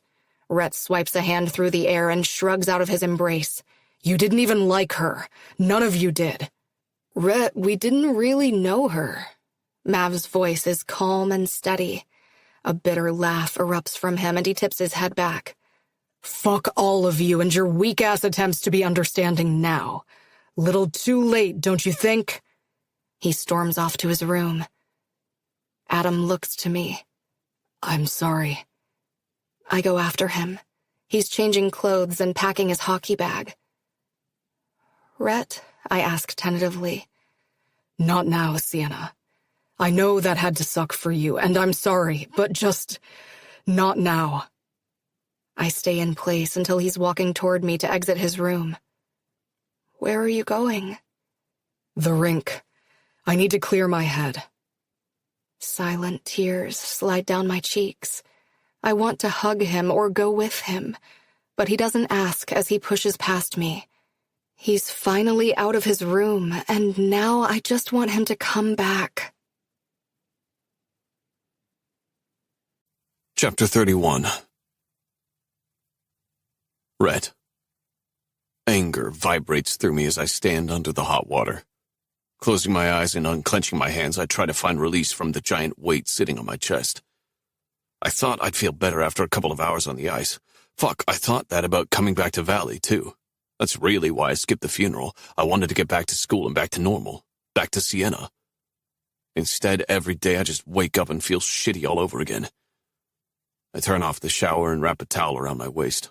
The locker room is empty and dark. I didn't bother turning any lights on when I came in. Adam sits in his stall leaning back. Fuck off. I'm perfectly capable of dressing myself. He says nothing. I really wish he'd tell me to shut the fuck up or clock me. Maybe that would make me feel better. It certainly couldn't make me feel worse. I ignore my buddy as I get dressed, hoping he'll get the hint and leave. I'm in no mood to have a heart-to-heart. I'm in no mood to do anything but go back to the apartment where I can shut myself in my room and not speak to anyone. But Adam didn't come all the way here in the middle of the night to let me be a broody asshole. "Well," I ask, antsy to get this over with, "say whatever it is you came to say." He sighs. "I love you like a brother. You're my best friend in the whole world. I just want to be here for you." "You didn't even like Carrie," I say again. It's petty as hell, but it's true. Adam never liked Carrie. No one was happier than him when we finally broke up for good. "Because I know that she fucking cheated on you," he screeches, voice low. Immediately, his features morph and he lets out an exasperated sigh. Fuck, I'm sorry. Well, shit. How long have you known? I asked then. How do you know? I overheard you on the phone one day. I wanted to ask you about it, but I figured you'd tell me when you were ready to talk about it. Yeah, that never would have happened. I didn't tell a soul the real reason me and Carrie broke up, until Sienna. Besides, it may have been the last straw, but we were heading that way for a while. We drifted apart, became different people, wanted different things. I guess I didn't want to give my friends any more reasons not to like her. So, yeah, I wasn't her biggest fan because I'm your biggest fan and I will always have your best interests in mind. I didn't think you should be with her, but I didn't hate her. I'm not glad she's gone. I know. I rough a hand through my hair. Fuck, I know. I'm so goddamn angry and I don't know why. Because you're hurting. You still cared about her. It doesn't make any sense. I can't wrap my brain around it. We're quiet for a beat. Sienna went back to her dorm. The knife in my gut twists, but I nod. Good, I'm shit company. You need to talk to her. And say what? Look, Rhett, I can't imagine what you're going through, but we all just want to be here for you. Sienna included. It wasn't your fault. I know, I grit out. Do you? He lets me get by without answering. Are you ready to head back to the apartment? Maybe you're right. I should go see Sienna. What time is it anyway? I pat my pocket for my phone and then remember I destroyed it. After 2 a.m. Or tomorrow. She'll be up, he says and claps a hand on my shoulder. Text me if you need anything. Despite Adam's encouragement, I don't go see Sienna. I wander to her dorm and then walk home slowly. She has to skate tomorrow, and as much as I want to see her, I know it's selfish of me. I send her an email, one quick line. Good luck tomorrow. Then I pass the fuck out and hope that tomorrow is better. I'm up early despite having gone to bed so late. Before I even open my eyes, the events of last night make my head throb. But worst of all, Sienna's not here. I check the time and hop into the shower. I have a lot of people to apologize to in a short amount of time if I'm going to catch Sienna before she skates today. Heath and Ginny are in the living room. Rhett, Ginny says, sitting up. She looks hesitant, and I fucking hate that. I've known Ginny for years, since she was a junior high kid dropping off her brother at college. Now she looks afraid of me. I'm really sorry about last night. She gets up and hugs me. Heath tips his head. Feeling better? I shrug. A little, I guess. Don't feel like throwing anything. He chuckles. Good, because these thin-ass walls can't handle it. I glance up to the small hole in the wall where my phone hit. I'll fix it. Seen Adam? Out back, Ginny says, letting me go. Adam and Reagan are sitting on the lounge chair together, talking and laughing. So happy. I want that. He looks up when I step outside. Hey, you're awake. Reagan turns and smiles at me. I should go get ready for Sienna's competition. She kisses Adam and leaves us alone. I'm sorry for everything, I say. I lost my head. It's no excuse. Don't worry about it. Already forgotten. Thank you for checking on me, even when I don't want you to. He chuckles. I'm gonna remember you said that for next time. God, I hope there's not a next time like this. His expression sobers. Are you on your way to the arena? Soon. I have a few things I need to take care of first. I meant what I said last night. I always want whatever is best for you. I like Sienna. She's sweet and caring, and I've never seen you so happy. That must be hard, considering everything else. She's incredible. I love her. I love her in ways I never thought I could love a person. I thought it would be enough. Enough to move on and to not feel the agony of losing a girl I'd known my whole life. Adam nods. I should have made you stay for the funeral. I didn't know what you needed. I still don't, but I'm here. I know that, and I appreciate it. I should have stayed, but that's on me. He stands and hugs me. Whatever you need, I'm here. In that case, can I borrow your phone? I hold up what's left of mine. He laughs. Yeah, of course. Chapter 32. Sienna. I'm sitting in the tunnel, talking with Elias, trying to calm my nerves. The competition starts in just a few minutes. I'm not set to skate until later this afternoon, but with everything going on, I'm a jittery mess. I'm back in the good old USA. He tilts the phone to show me his new weight room. He and Taylor are training at her home gym in South Dakota for the next month.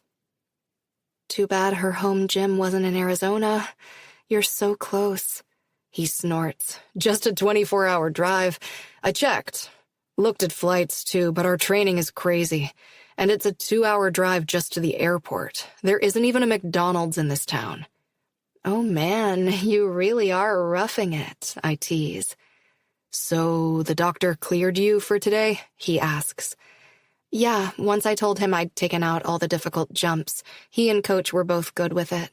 I've been feeling stronger every day. Was changing the routine your idea? Yeah, it isn't worth the risk for a showcase event.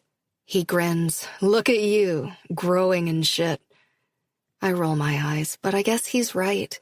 A few months ago, I would have been tempted to push through, even when I knew my body was weak. My phone pings with a text from my sister telling me they're walking in the building. I gotta go. My family is here. Hey, wait.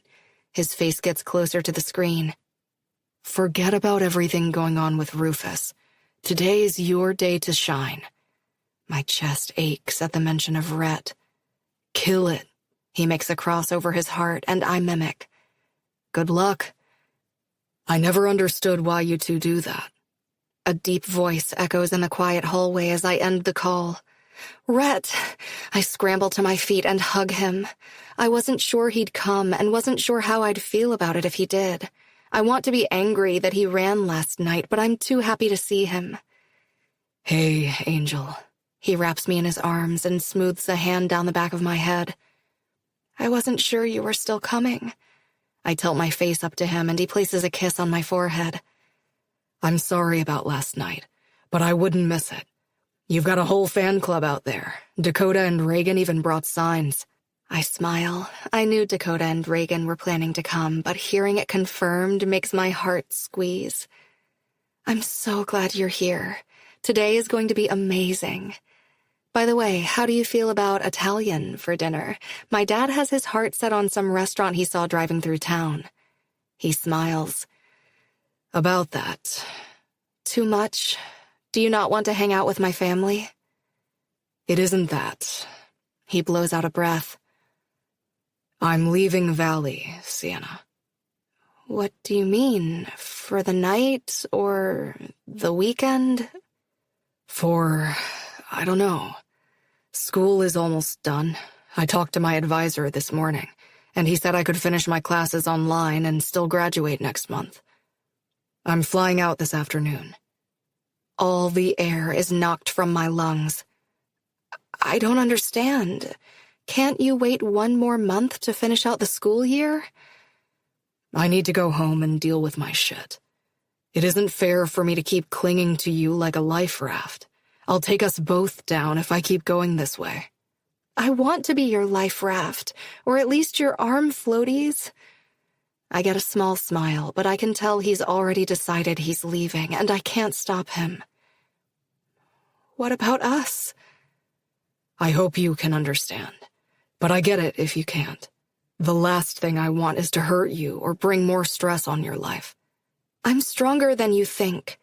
My phone pings again. My family is waiting for me. Do you still want to meet them? If you still want me to, yeah, I'd love to. My family adores Rhett. No surprise there. My sister grins so big when he asks her about her team's hockey season, and seeing my sister so excited wins over my mom. My dad is the last one to crumble, but when he finds out Rhett is from Minnesota, my dad welcomes him like a fellow neighbor.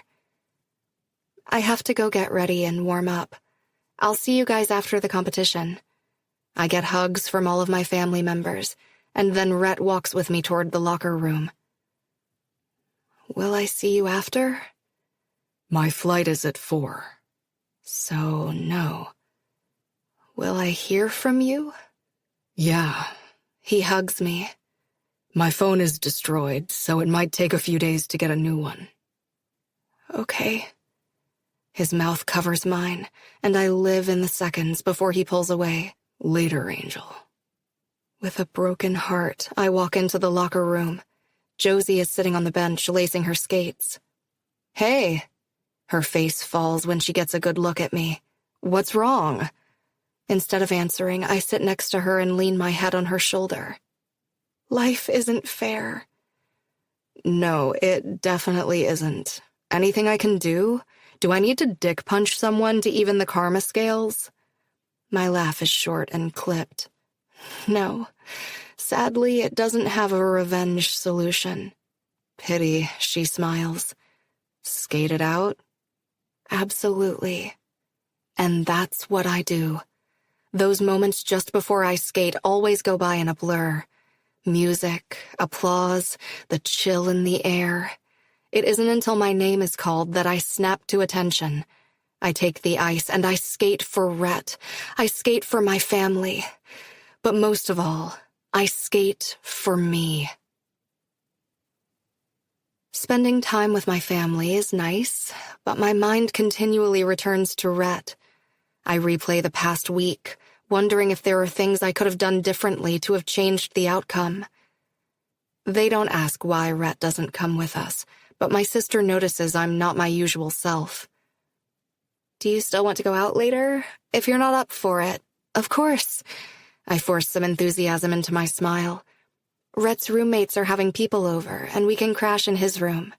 Okay, she squeals. But no drinking. I promised Mom and Dad. Allison rolls her eyes. I don't drink. Beer is gross.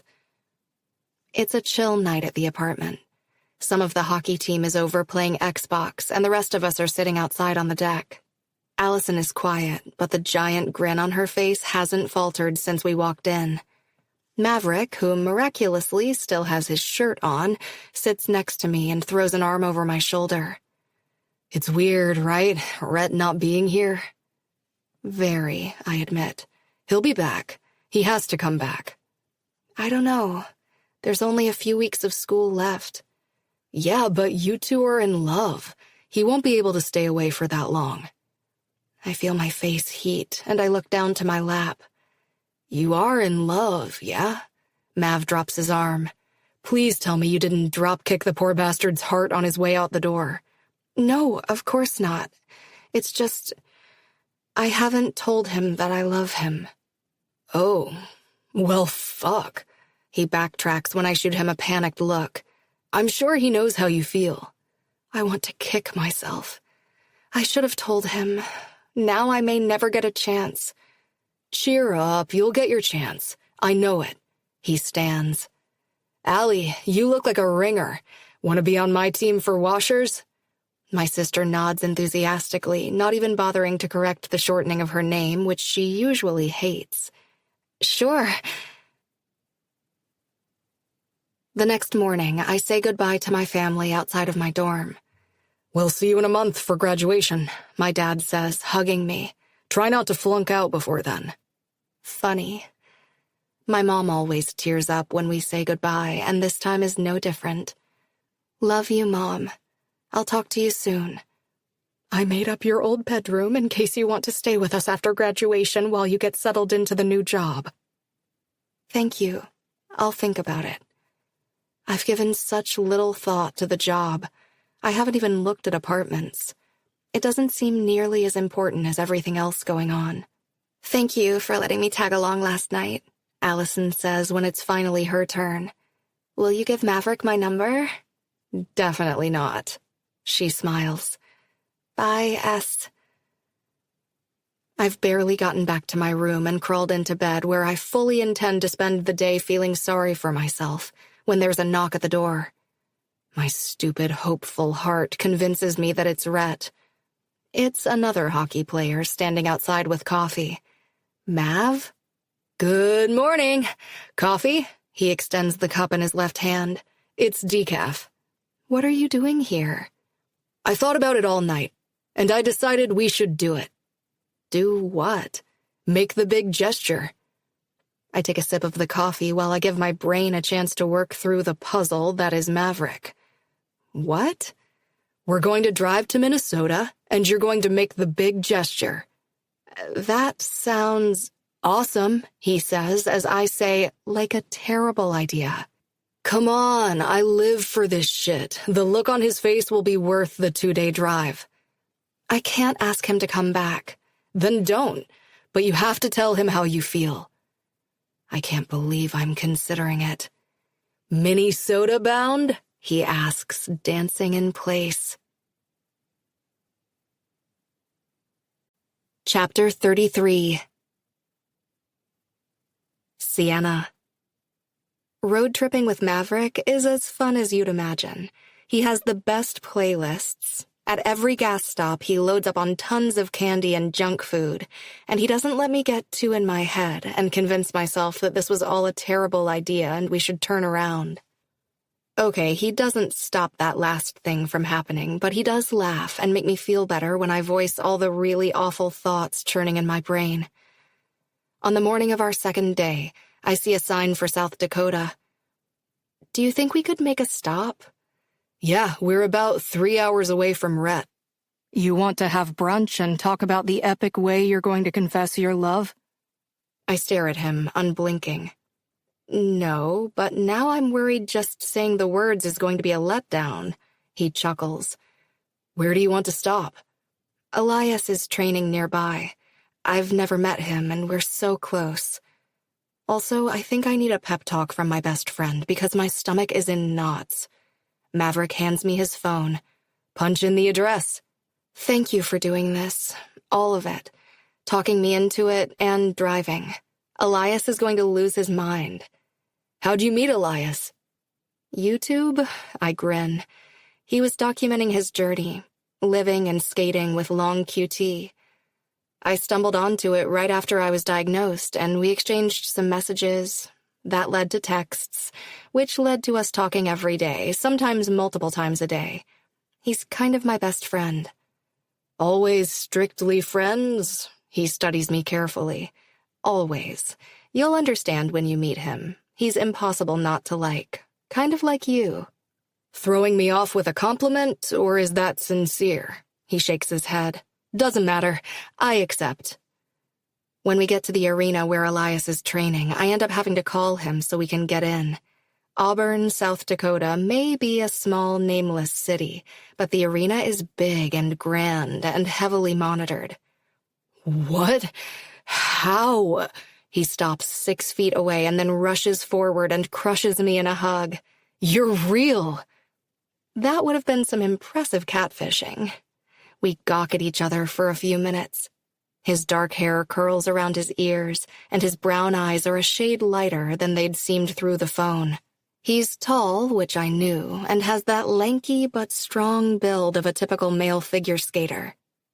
He's the same in person, and any weirdness I felt at finally meeting him in person is quickly dissolved when I discover it's just as easy to be with him in person as it is on the phone. I angle my body to introduce the guy at my side. This is Johnny Maverick. Traded up already? Elias lifts a brow. Mav cackles. Traded up. That's hilarious. And thanks for saying up instead of down. The other one is currently on my shit list, so it isn't hard to look better than him right now. Elias, I slap his arm. I know. His ex died. It's awful, but I'm still pissed he took off. The guys shake hands, and then Elias takes us on a quick tour of the building. It's impressive, and I find myself already missing the hours I've been lucky enough to spend on the ice the last 4 years. Oh, how I'm going to miss skating every day. I have to get back. How long are you staying? Can we skate together? I would love that. I look to Mav. Do we have time? Yeah, I wouldn't mind checking out that ice myself. Awesome. Elias grins. Sit wherever. Don't talk to the mean-looking lady with the flaming red hair, and I'll be done in about 2 hours. Mean-looking lady with the flaming red... found her. Mav leads the way to a row about midway up. I snort. That's his coach, and she's amazing. There are 2 other pairs on the ice, but it's Elias and Taylor I focus on. I've seen videos online of their competitions and some clips that Elias has sent, but they're even better in person. Taylor has this presence about her, and Elias is a great partner, syncing with her and making every movement seem so connected and like it's all about her. "What are you doing over there?" I ask Mav a while later. We've barely spoken since we sat down, since I've been so enthralled with watching. He's leaned back, smiling at his phone. "Sexting, Coda." "What?" "Well, that definitely has my attention." "No way, let me see." He sits up and shows me a picture of Dakota holding Charlie. "Okay, I was expecting something a little sexier." "She's watching her for me while I'm gone." "That's nice, but how is that sexting?" "Trust me, I invented this move." "What move?" "Sending chicks I'm interested in pictures of my dog to get their attention. It's a signal and way more effective than nudes." "Wait a minute." I pull out my phone and scroll up toward the beginning of mine and Rhett's text history, then show Mav. He covers his mouth with a fist. "Worked, didn't it?" "Of course you traveled with your skates," Elias says as I step onto the ice. Mav did too. I nod my head to where he's skating around, hockey stick in hand. This place is incredible. I look up and take in the view from down here. And here I was feeling sorry for you being in small-town hell. "It's pretty nice," he admits. His gaze goes to Taylor. "How are things?" "Good. We decided to give dating a shot." I stop. "Dating?" "Yeah, it isn't a big deal. We figured the only way to keep things from being weird was just to date, give in to the chemistry." I laugh.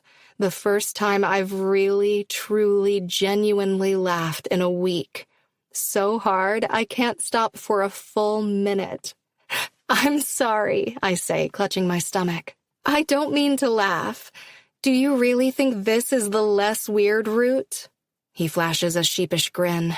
"Probably not, but she kisses like a damn goddess about to be struck down by Zeus." "Is that good?" "It's..." He holds his hands together in front of his face. "So good." "I'm happy for you, then." "It'll be good while it lasts," he says with forced lightness in his tone. I hope for his sake that it ends as casually as it started.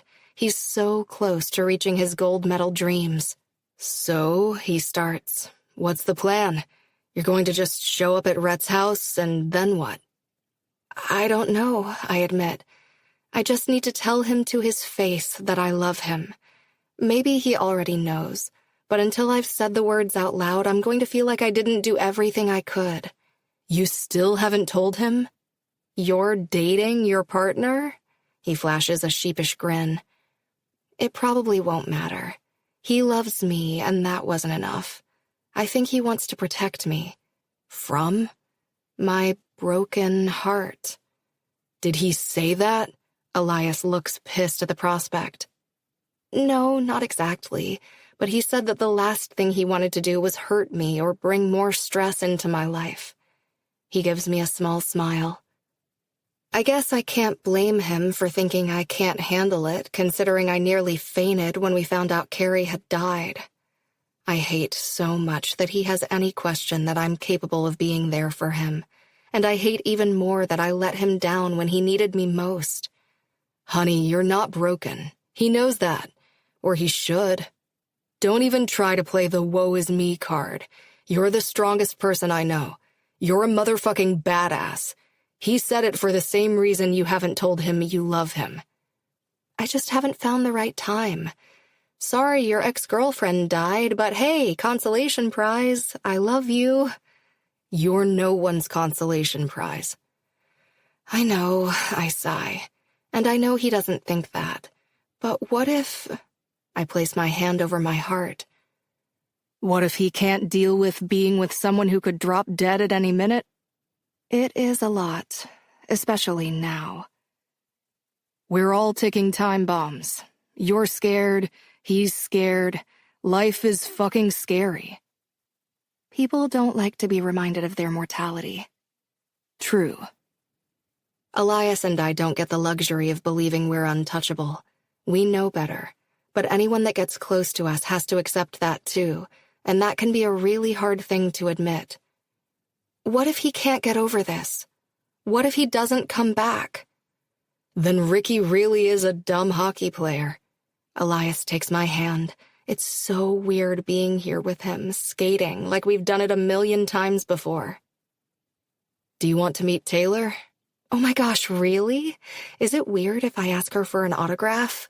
He laughs under his breath. Oh, she's going to love this. Mav and I climb back into his SUV. We're only a few hours from Rhett's house, and the nerves and anticipation slam into me. This was an awful plan. How did I let you talk me into this? I ask Mav when we're on the freeway. It's a great plan, and I talked you into it. All too soon, the signs for Rochester Town start appearing, indicating we're close. Maybe we should wait until tomorrow. He could still be busy, or, I don't know, out with friends. Really? Mav asks with a chuckle. No can do. I've got to be north of the city for dinner. I have just enough time to drop you, say hey to Rhett, and get back on the road. You're leaving me? Relax, I'll be back later tonight. What's north of the city? The Wildcats, my team. He taps the Wildcats hat resting on the dash. Forgot I was a big shot pro hockey player, didn't you? He winks. I don't think you get to call yourself a big shot pro hockey player until you play an actual pro game. He grins. Do they let you drop in and practice during the Valley off-season? Nah, just have a meeting with the coach and my agent. I'm too worried about seeing Rhett to pry, but a few minutes later, Mav asks, Want to know a secret? I nod. I'm not going back to Valley next year. Why not? He shrugs a big shoulder. It's time. We won a national championship. There's no topping that. Wow. Does anyone else know? He shakes his head. It's our little secret. I blow out a shaky breath as he exits the freeway. He takes his eyes off the road for a second to look at me. You're gonna be fine. What if he isn't excited to see me? That's what you're worried about. I hate surprises. They never go as planned. Something Elias said earlier keeps replaying in my mind. Stop. Pull over. Mav's brow furrows, but he pulls into a coffeehouse parking lot just off the freeway. Are you okay? Yeah, I'm fine, but I can't do this. See, not because I'm afraid he doesn't want to see me. I turn to face him. I'm a motherfucking badass. Mav's body shakes with laughter. Yeah, you are. He asked this one thing of me. I can't roll up and try to convince him not to do it. What about telling him you love him? I will. But for now, I think I have to believe in what we have. If I show up there, I'm basically proving that I can't handle whatever life throws at us. I can. I'm strong enough. If he wants to run, that's on him. But I'm here. Or I was there. I was strong enough, but he wasn't. I'm not sure I follow, Mav says. I open the door, phone in the other hand. Give me 5. Stay, I'll grab some coffee. Thanks. I shut the door and Maverick gets out of the vehicle. I have no idea what I'm going to say, but my finger hovers over Rhett's number when a text pops up. Rhett. Hey, Angel. Back in MN and have a new phone. A second one pops up while I'm rereading the first for a third time. Rhett. This is just something I have to do. I can't explain it. I know it's the worst possible timing with school ending, but I can't come back until I'm sure. Fuck, I don't even know what I need to be sure of. Rhett. I'm sure that I miss you. I type out a dozen responses. I want to tell him how I feel and beg him to come back. Of course I do. I miss him. But if he doesn't want to lean on me right now, I can't force him to. Me. I miss you too. I get it. Do what you have to do. But I'm here if you need anything. I power off my phone so I don't crack and tell him I love him over text message. He'll come back. He has to. Mav climbs back into the driver's seat, hands me a cup, and sets his in the middle console. Well, I'm sorry that I dragged you 1,500 miles from school for nothing, but I have to let him do this his way. He nods slowly. You're sure? Positive. All right, he slides on his sunglasses. Want to meet my new team? Chapter 34. Sienna. Mav and I get back to Valley Wednesday night, and the rest of the week I'm playing catch-up on my classes.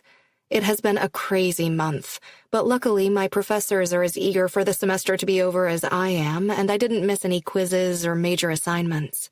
And without Rhett or skating to occupy my time, by Friday evening I'm caught up and bored. I finally meet up with the girls at the dining hall. I knew they'd have a million questions, and I'm not disappointed.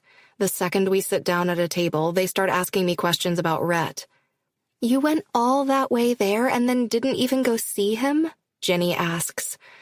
I couldn't. I wanted to, but I just couldn't. Have you heard from him? Reagan smiles sadly. Just a couple texts. I shake my head. Hopefully he's dealing or doing whatever he needs to.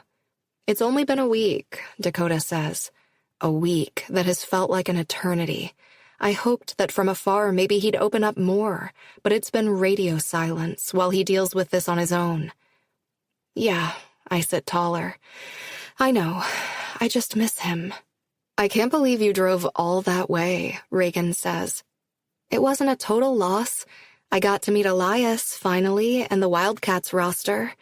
I'm not sure which was more exciting. Dakota leans forward. I know Elias is your best friend and all, but the locker room of men? One man is never better than a hockey roster full of them. Except when it's the right one, Reagan says. With a roll of her eyes, Dakota says, well, until then, she waves her hand. I need details. I tell them everything I can remember about Maverick's new team and the giant arena where they practice. I leave out that he's going to be playing for them sooner rather than later. As far as I know, Maverick hasn't told anyone else about his decision to leave Valley and go pro next year. Eventually, Reagan and Jenny leave us to sit with their boyfriends. Are you aware that Mav thinks you were sexting him while we were gone? I tell Dakota as we leave the dining hall. What? The picture you sent him with Charlie. He has this whole theory on how sending a picture with his dog is better than sending dick pics.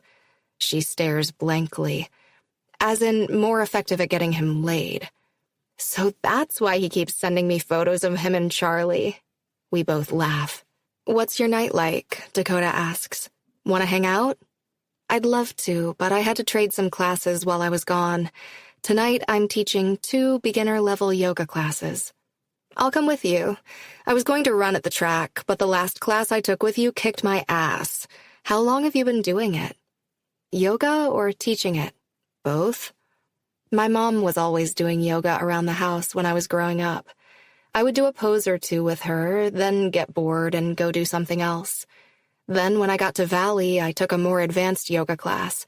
It was so hard, but I loved the challenge, and it really helps with skating. I swiped my card on the door reader to let us in the locked room. And I started teaching when I realized I could get paid for doing something I was planning on doing anyway. She laughs. It doesn't suck the joy out of it for you, being a job? There are days I dread coming, but once class starts, no, I love it. That's really cool, and you're good at it, so it works out well for everyone. I start the music and sit on the floor to stretch out. What are you going to do this summer? She lets her shoulders sag forward, and the end of her red ponytail falls over one arm. I have applied for so many internships, but so far they're either unpaid or the salary is so low I couldn't afford to feed myself. What kind of internship are you looking for? I ask. While we wait for people to join the class, Dakota tells me she wants to do public relations or marketing, and she's hoping to find something this summer to get some experience for her resume. It looks like it's going to be another summer working at the Hall of Fame. It's so quiet over the summer. The only people that come in for tours are alumni wanting to relive their glory years. Oh, that sounds kind of nice. A few people have joined us and are rolling out their mats and getting ready. It really isn't. Never fails. I get stuck listening to an hour's worth of stories about how much harder they partied back then or how much better the team was. I laugh at the visual. I'm whining. I'm sorry. It's a wonderful job, and I love it, but I'm starting to seriously stress about graduating and getting a real job. I feel that. I've spent many nights lying awake wondering if I should just get another degree and keep doing this for another couple of years. Working out and getting paid, I could get down with that too. Dakota is athletic and in great shape, but after the first class, she falls back onto her mat and declares that she is done. That was beginner? She places a forearm over her eyes. You didn't have to do the modified versions. I was trying to keep up with you. I failed. Thanks for coming. It was good to chat and get my mind off everything. Anytime. I was thinking... She bites the corner of her lip. Uh-oh. I think you could do this as a job after college. The pay is crap. I'd be living in cheap apartments with 12 roommates. What if it wasn't? Then sign me up, but I've looked around. It's crappy pay and no benefits. I have an idea. Can I stay and record the next class? You want to record the class? Well, no. I want to record you. Maverick walks in and raises a hand in greeting before he joins us. Staying for class or just finishing up? He asks Dakota. Both? She looks to me. I'll only record you. I won't get anyone else, so you don't have to worry about getting waivers or permission or whatever. Record her for what? I want to show Sienna how great she could be teaching yoga online. I'm sorry, what? You'd be great at that, he says definitively. You can get me in the shots. I make yoga sexy. Dakota rolls her eyes.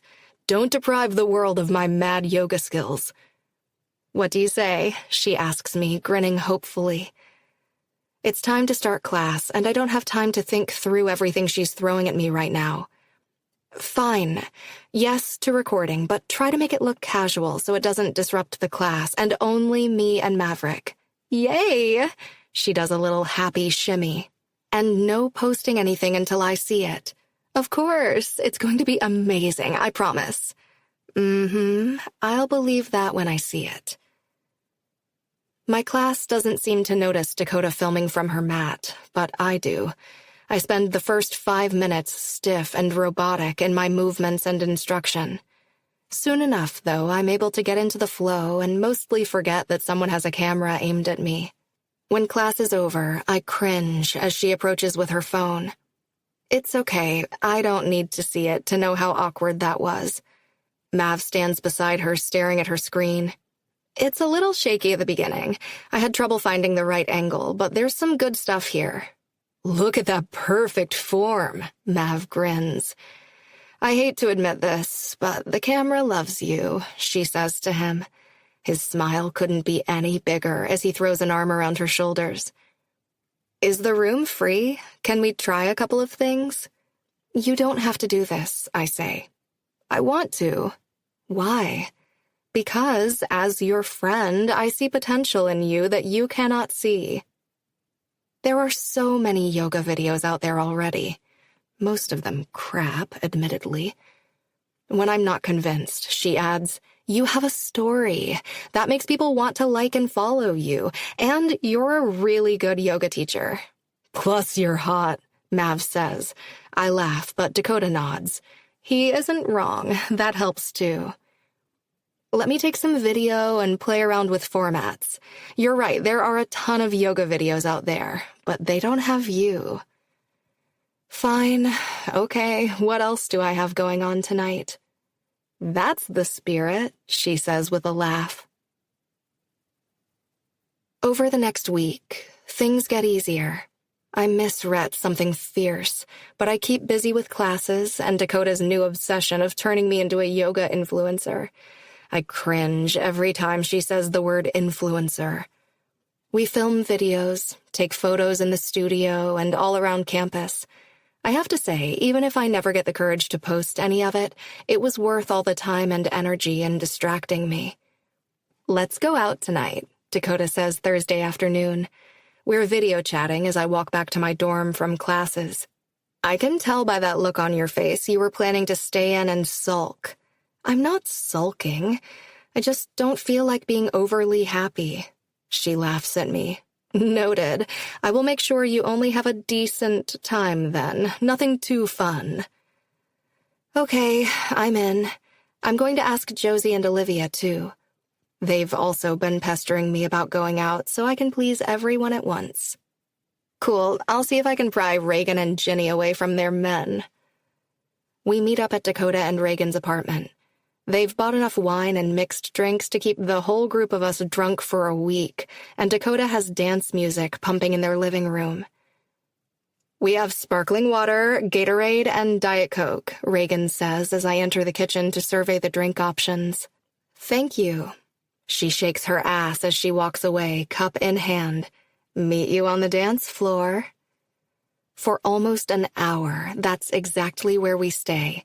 We have a dance party in the middle of their living room, belting out every lyric and jumping around.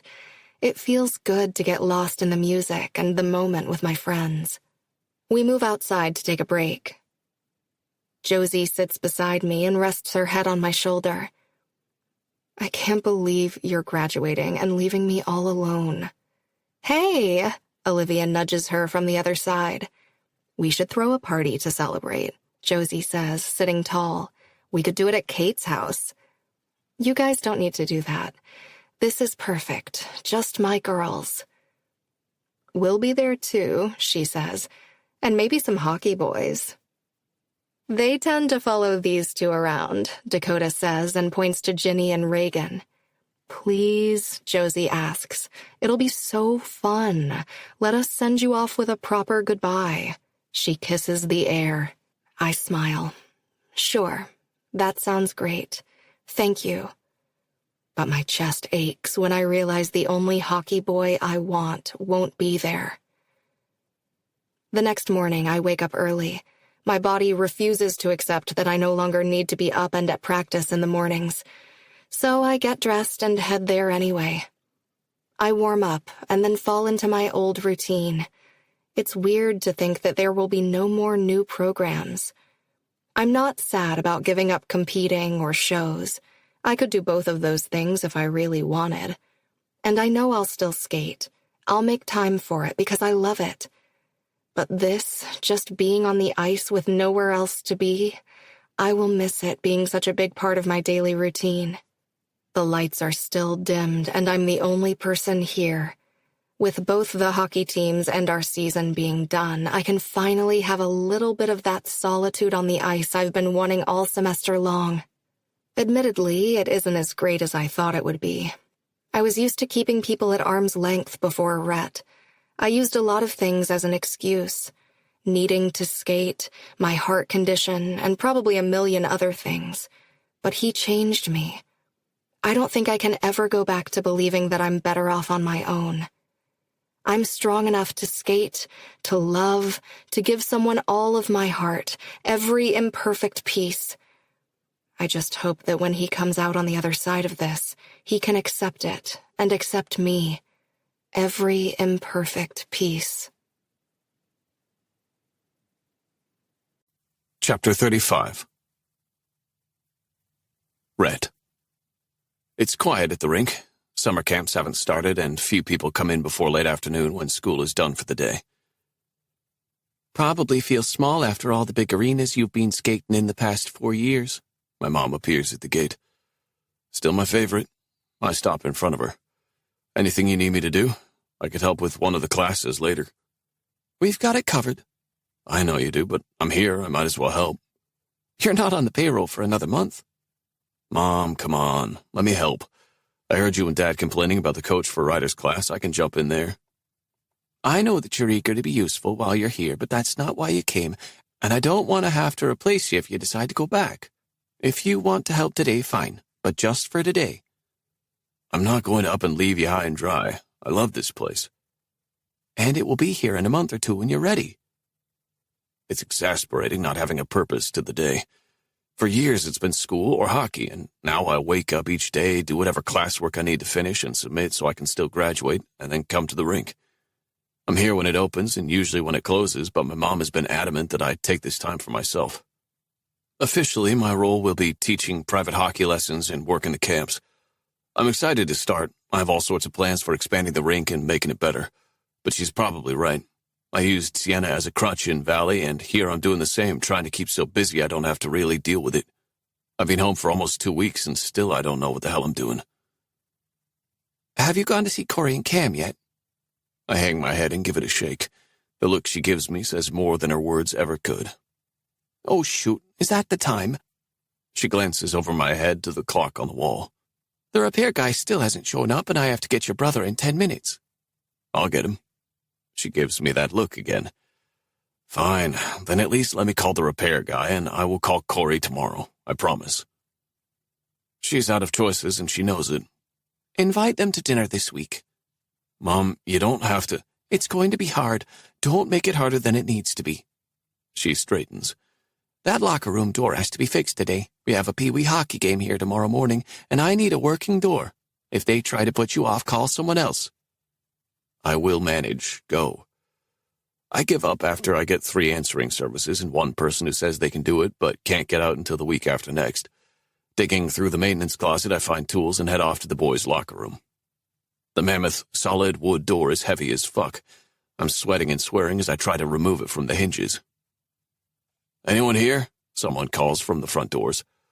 Hang a right, I call and rest the door against the wall, thankful the repair guy finally decided to show his ass up. It's probably going to take the 2 of us to get it back on. I wipe my hands on a rag as he steps into view. His jeans are far too clean to be the repair guy, and there's no toolbox in sight. Rhett? He juts his chin. Yeah? Who are you? He grins. A cocky smirk that flickers recognition in my brain. Elias. To what do I owe the pleasure? Wait, does Sienna know you're here? She'll be so pissed I met you before she did. No, she doesn't know, but actually I met our girl last week. Really? I smile, picturing Sienna's face meeting her best friend after all this time. He nods. I get the sense he's not going to give me more details unless I pry. How is she? Oh, no, you won't get any info out of me. I chuckle. Fair enough. Want to tell me why you're here, then? In time, Robbie. Kind of far from Toronto to swing by. We're training in Auburn for the next 2 months. It's my partner Taylor's hometown rink. Well, if you're not going to tell me why you're here, want to grab a side? This story's sticking. A little kid couldn't get out last night. Major catastrophe. Elias snickers. I'll bet. We work together to replace the warped hinge and then get the door back on. Thank fuck, I say when we test it out and the door swings open without issue. I toss him a dirty rag to wipe his hands and then grab a couple of straight chairs and motion for him to sit while I do the same. Place isn't half bad. He sits and glances around the arena. It's been in my family for 4 generations, skating and hockey camps in the summer, classes year-round, and we rent it out for teams. I have a lot of plans to expand and bring in more revenue opportunities, but in time. Reminds me of the rink I grew up skating at. His gaze continues to roam. She almost came to see you. She did? My heart kicks up a notch at just the idea. She talked herself out of it, decided you needed to work out your shit on your own. I nod. I guess I did say that, and I meant it. But in the time we've been apart, I just feel like I'm slogging through mud. I'm slowly losing my mind, or what's left of it anyway. I miss her. But I don't want to drag her down with me while I work through my shit.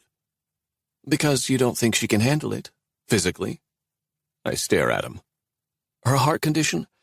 It's cool, man. I get it. I can't tell you how many people have walked away because it's more than they can deal with. If you and Sienna have any chance together, you're going to have to lean on her. You're going to have to trust that she's strong enough. Of course she's fucking strong enough. I didn't leave because I don't think she's healthy enough to deal. Fuck, is that what she thinks? I'm angry and sad, and she doesn't deserve any of that. She's an angel. My angel. Do you want to know what makes me and Sienna so close? What makes any 2 people close, I'd wager. I don't respond, but he keeps going. Going through challenging shit together. Being vulnerable and letting the other person see all your fucked upness. For Sienna and me, it's our heart condition. We get to say things to one another, scary shit that we can't admit to anyone else. Cross my heart, hope to die. I do the X over my heart I've seen them do a dozen times. Exactly. This is different. It really isn't. She just wants to be there for you, whatever you need. You said it was coming here, so she let you go. She's a tough chick. She'll always give you what you need, but is that really being thousands of miles away from her? You've been through some shit, and I'm sorry for that, man, truly. But girls like Sienna don't come around very often. I suggest you get your shit together, Rhett, and go get our girl before I have to see her sad face one more time when I call. I've got my own problems I need her to focus on. I chuckle, knowing that's exactly how Sienna and his relationship goes. She helps him, she's his rock. He stands and offers me his hand. I have to get going, but I'm glad I stopped by. You're not half bad, hockey player. Don't make me regret liking you. The following night, Carrie's parents come over for dinner. When we're finished, we all go outside. My mom and Corey walk around admiring the new garden Mom put in this year. Dad and Ryder are playing catch in the yard, and that leaves me with Carrie's dad, Cam, sitting on the porch. I'm just waiting for him to dig into me for missing the funeral. School already done for the year? No, 2 more weeks to go. My professors are letting me turn in assignments remotely. He nods thoughtfully. Planning on going to graduation, or are you going to skip that too? He gives me a look as he lifts the bottle to his lips. Cam was in the military, a sergeant, and he has this glare that makes a man want to piss himself. I don't know, I say honestly. I wipe a sweaty palm on my thigh. I'm sorry that I left. I should have been there. That's why I came back. I know it doesn't change anything, but I felt like I needed to be here. How many lefts are you going to take to try to make it right? I'm still going to graduate even if I'm not there. I don't need to wear the cap and gown. I don't even need the degree, not really. I've always known I wanted to work at the rink and someday take it over completely. And you don't need to go to a funeral to grieve. If you're looking for absolution from me, you won't find it. Hell, you don't need it. I know how much you cared about my daughter, and that's enough for me. I swallow. Thank you, sir. Knowing he doesn't hate me is a relief, but it doesn't make me feel as good as I hoped. He asks about the rink, hockey, school. We bullshit and keep the conversation light until my mom and Corey wander back over. We should probably get home, Corey says to Cam. She smiles at me. It was good to see you. Stop by the house sometime, huh? I will. I get up to walk them out. Corey hugs me, a little teary-eyed. At the front door, my parents follow Corey out to her car, still chatting away, and Cam hangs back to shake my hand. You know, most celebrations in life aren't really about the person you're supposed to be celebrating. Funerals, baby showers, graduations. Your point? There are a few things I was looking forward to more than watching my baby girl walk across the stage and get her college diploma. He squeezes my hand a little harder. Understand what I'm saying? I glance at my mom and dad. Yes, sir. He hugs me. I think it's the first in all the time I've known him that he's ever embraced me. It's not his style or mine, but something tells me he isn't hugging me right now. He's hugging the closest thing to his kid he's got left. So I hug him back, and then I go inside and pack my bags. Chapter 36. Rhett. The early afternoon sun soaks up the dew on the grass, and birds chirp in the distance. The soil underneath my feet is still new, and the grass hasn't had a chance to grow yet. I thought I'd know what to say by now. I whisper to Carrie's headstone. I guess I'm sorry. I'm sorry that I didn't know how to be your friend after everything we'd been through. I'm sorry that I hurt you because that's never what I wanted. I let out a sigh and look up at the blue sky. I'm mad at you, Carrie. I'm so mad at you for getting in the car. I know that doesn't make any sense. I hoped someday we could be friends. Maybe that was wishful thinking. I don't know. It doesn't make any sense to me. Why you? Why now? You were going to do such incredible things. That much I know for a fact. Your parents are going to be okay. Don't worry about them. I'll look after them. I wasn't always a good friend. I probably wasn't always a good boyfriend either. But you're the first girl I ever loved, and I'll never forget you. I back away from the grave and then turn to get in the car. Are you okay? My mom asks when I'm seated in the passenger side. Yeah, I'm okay. She hugs me. She's been doing that a lot lately. I think Carrie dying hit us all in different ways, and I don't know when we'll feel normal again. Not today, that's for sure. My mom starts for the airport, and I swivel in my seat to face Ryder. Ever since I announced I was leaving last night, he hasn't spoken to me. I'm going to miss you, Rye. But I'll see you in 2 weeks for my graduation, and then I'll be back for good. The only acknowledgement I get that he heard me is him turning his head farther away from me to look out the window. I was wondering if you wanted this. I pull the Bruins hat out of my bag. I bought it for someone a long time ago, but she didn't really like it. I lean closer to him. She wasn't really a fan of the Bruins. Can you imagine? You never could resist teasing her about the Bruins winning the cup that year. Mom smiles at the memory.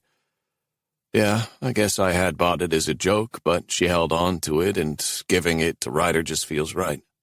He didn't know Carrie that well, but I think she would have wanted him to have it. He squirms and eyes the hat in my hands. It's like yours, but cleaner. Yep. I hold it out to him, but he still doesn't take it. I'll tell you what, I'll set it here, and if you don't want it, just put it back in my room later, okay? Finally, he looks at me. Are you going away like Carrie did, or are you really coming back? I can't speak for a few seconds as I swallow the lump in my throat. I'm really coming back. He doesn't look convinced, so I unbuckle and crawl through the opening between the seats to the back. What in the world? My mother laughs as I try to squeeze through. It is not easy. You're too big. Ryder giggles as I struggle to sit beside him. And I laugh too. It feels good. I put the hat on his head and then hit the brim of mine against his. I'll see you soon. I get back to Valley late Sunday evening. Adam picked me up and I had him bring me straight to the arena. I knew she'd be here. I could feel her, and every step closer to the ice feels like I'm rushing to the finish line. She's it for me. She's my endgame. When I see her, it takes my breath away. Hiding in the shadows, I put on my skates and watch her glide around the ice. My heart hammers in my chest, and my stomach is in knots. It's crossed my mind that she might not be nearly as excited to see me as I am her. She stops in the center of the ice. Her chest rises and falls as she catches her breath. She places her hands on top of her head and scans the arena like she's memorizing it. Fuck, I missed her. I missed the way everything feels better when she's nearby. I thought I was relying too much on her, like she was a drug that I couldn't live without. I was so scared that staying would destroy us both. But the truth is, I can live without her, and she can live without me. We were both doing just fine on our own 2 months ago. I don't want to be fine. I want to know that I have a partner that will let me lean on her when life kicks me in the teeth, and the same for her. I want to be her person and kick life in the teeth when it tries to mess with her. Slowly, I walk toward the plexiglass. Seconds or minutes pass, and she stands there center ice, taking it all in. The click of the gate catches her attention, and her eyes widen slightly when I step out. It's the only indication that I've caught her by surprise. Rhett? My name out of her mouth sets every part of me on fire. I thought I'd find you here. Habit. She still hasn't moved. You're back? I go to her. Yeah, I'm back. How are you? I mean, did you do what you needed to? Truthfully, I'm not sure. I'm still a little lost. I get that. Some days I feel like I dreamed the whole thing. I feel guilty and sad. I'm pissed at myself and at the world. I'm even pissed at Carrie, which I realize makes me sound like the worst possible asshole. You're not an asshole. I'm going to try my hardest not to be, but I'm still figuring out how to move forward. Basically, I'm a mess, but I want to be here with you. But you said... I was wrong. You were trying to tell me that it was okay to unload on you, and I couldn't bring myself to believe it. Everything is better with you, and that isn't me not dealing, that's just the honest truth. I know you think I'm broken, that my heart makes me weak, but it doesn't. I can handle it. I don't think that. I never thought that. I didn't leave because I thought you weren't strong enough. I left because I wasn't sure I was. You are the strongest chick I know, the strongest person I know. Your heart isn't broken, you're not broken. I hate that I ever made you question that. When people get close to me, they realize one of two things, that there's a good chance that I might die, or they internalize it and realize they're not bulletproof either.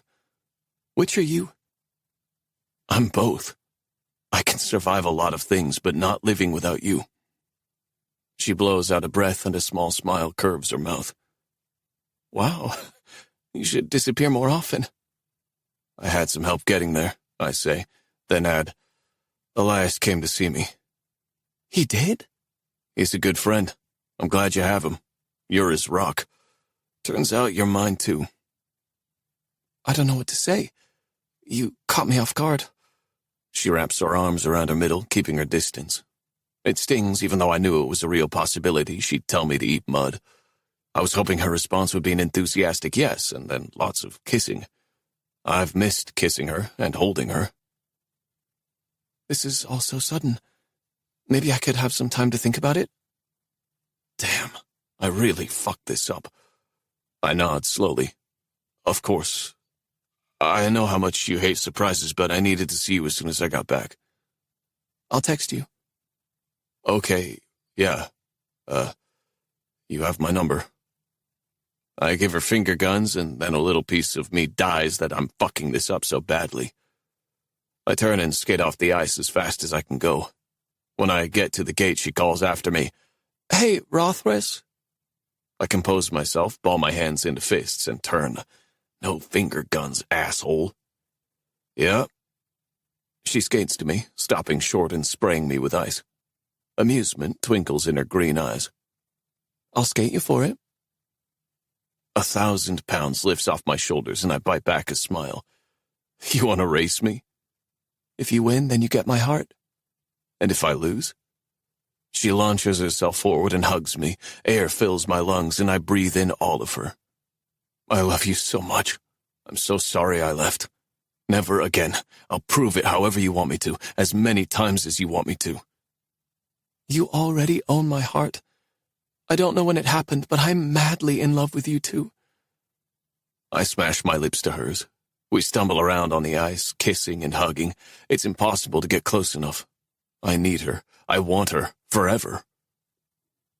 We might need to get out of here because I have a feeling getting my balls stuck to the ice would fucking hurt. She laughs into my mouth. Take me to bed then, Rauthruss. Or the bathroom, maybe? She pulls back and gives me finger guns. I groan. I'm never living that down, am I? Definitely not in this lifetime. And that's exactly how long I intend to keep her. This lifetime, and all the others, too. Chapter 37. Rhett. Do you guys want to watch a movie or something? Adam asks from the doorway while giving me finger guns. I flip him off for mocking me. I'm the dumbass that told him, and I really regret it. The guys mock me with it hourly. Whatever. I got the girl, so what if I had to make an ass of myself to do it? I'm sure it won't be the last time. Nah, I have to watch some creepy-ass documentary. A pillow hits me on the side of the head. You said you wanted to watch it. I said I wanted to spend the night in bed naked. Not the same thing. This, she holds up her laptop, leads to this. She waves a hand in front of her. Adam grins at Sienna and then nods. I'll leave you guys to it then. Oh, wait. Sienna stops him before he leaves. Did Reagan tell you about the party Friday? Yeah, she mentioned it. She said you wanted me to spread the word. Yes, please. All the hockey players. Thinking of trading me in? I ask with the lift of a brow. No, but where the hockey team goes, others follow, and Josie wants this party to be epic. My buddy taps the door frame. We'll be there. It'll be my final order as captain. Thank you. Sienna beams at him. Her smile makes me smile. A big dopey grin that is basically the equivalent of finger guns. We lie in bed, Sienna between my legs, her back resting against my chest as we watch the documentary. It's about a serial killer who targeted people in their homes at night, and it is creepy as fuck. She doesn't seem fazed. Of course she doesn't. I close my eyes for a second, but I must doze off, because the next thing I know I'm being woken up by a half-naked woman and a fully erect dick. Did you like the documentary? She purrs. My voice is gravel. I especially like the end part where you got naked. You fell asleep? I'm awake now. I slide my arms around her and press her into me while tilting my hips up.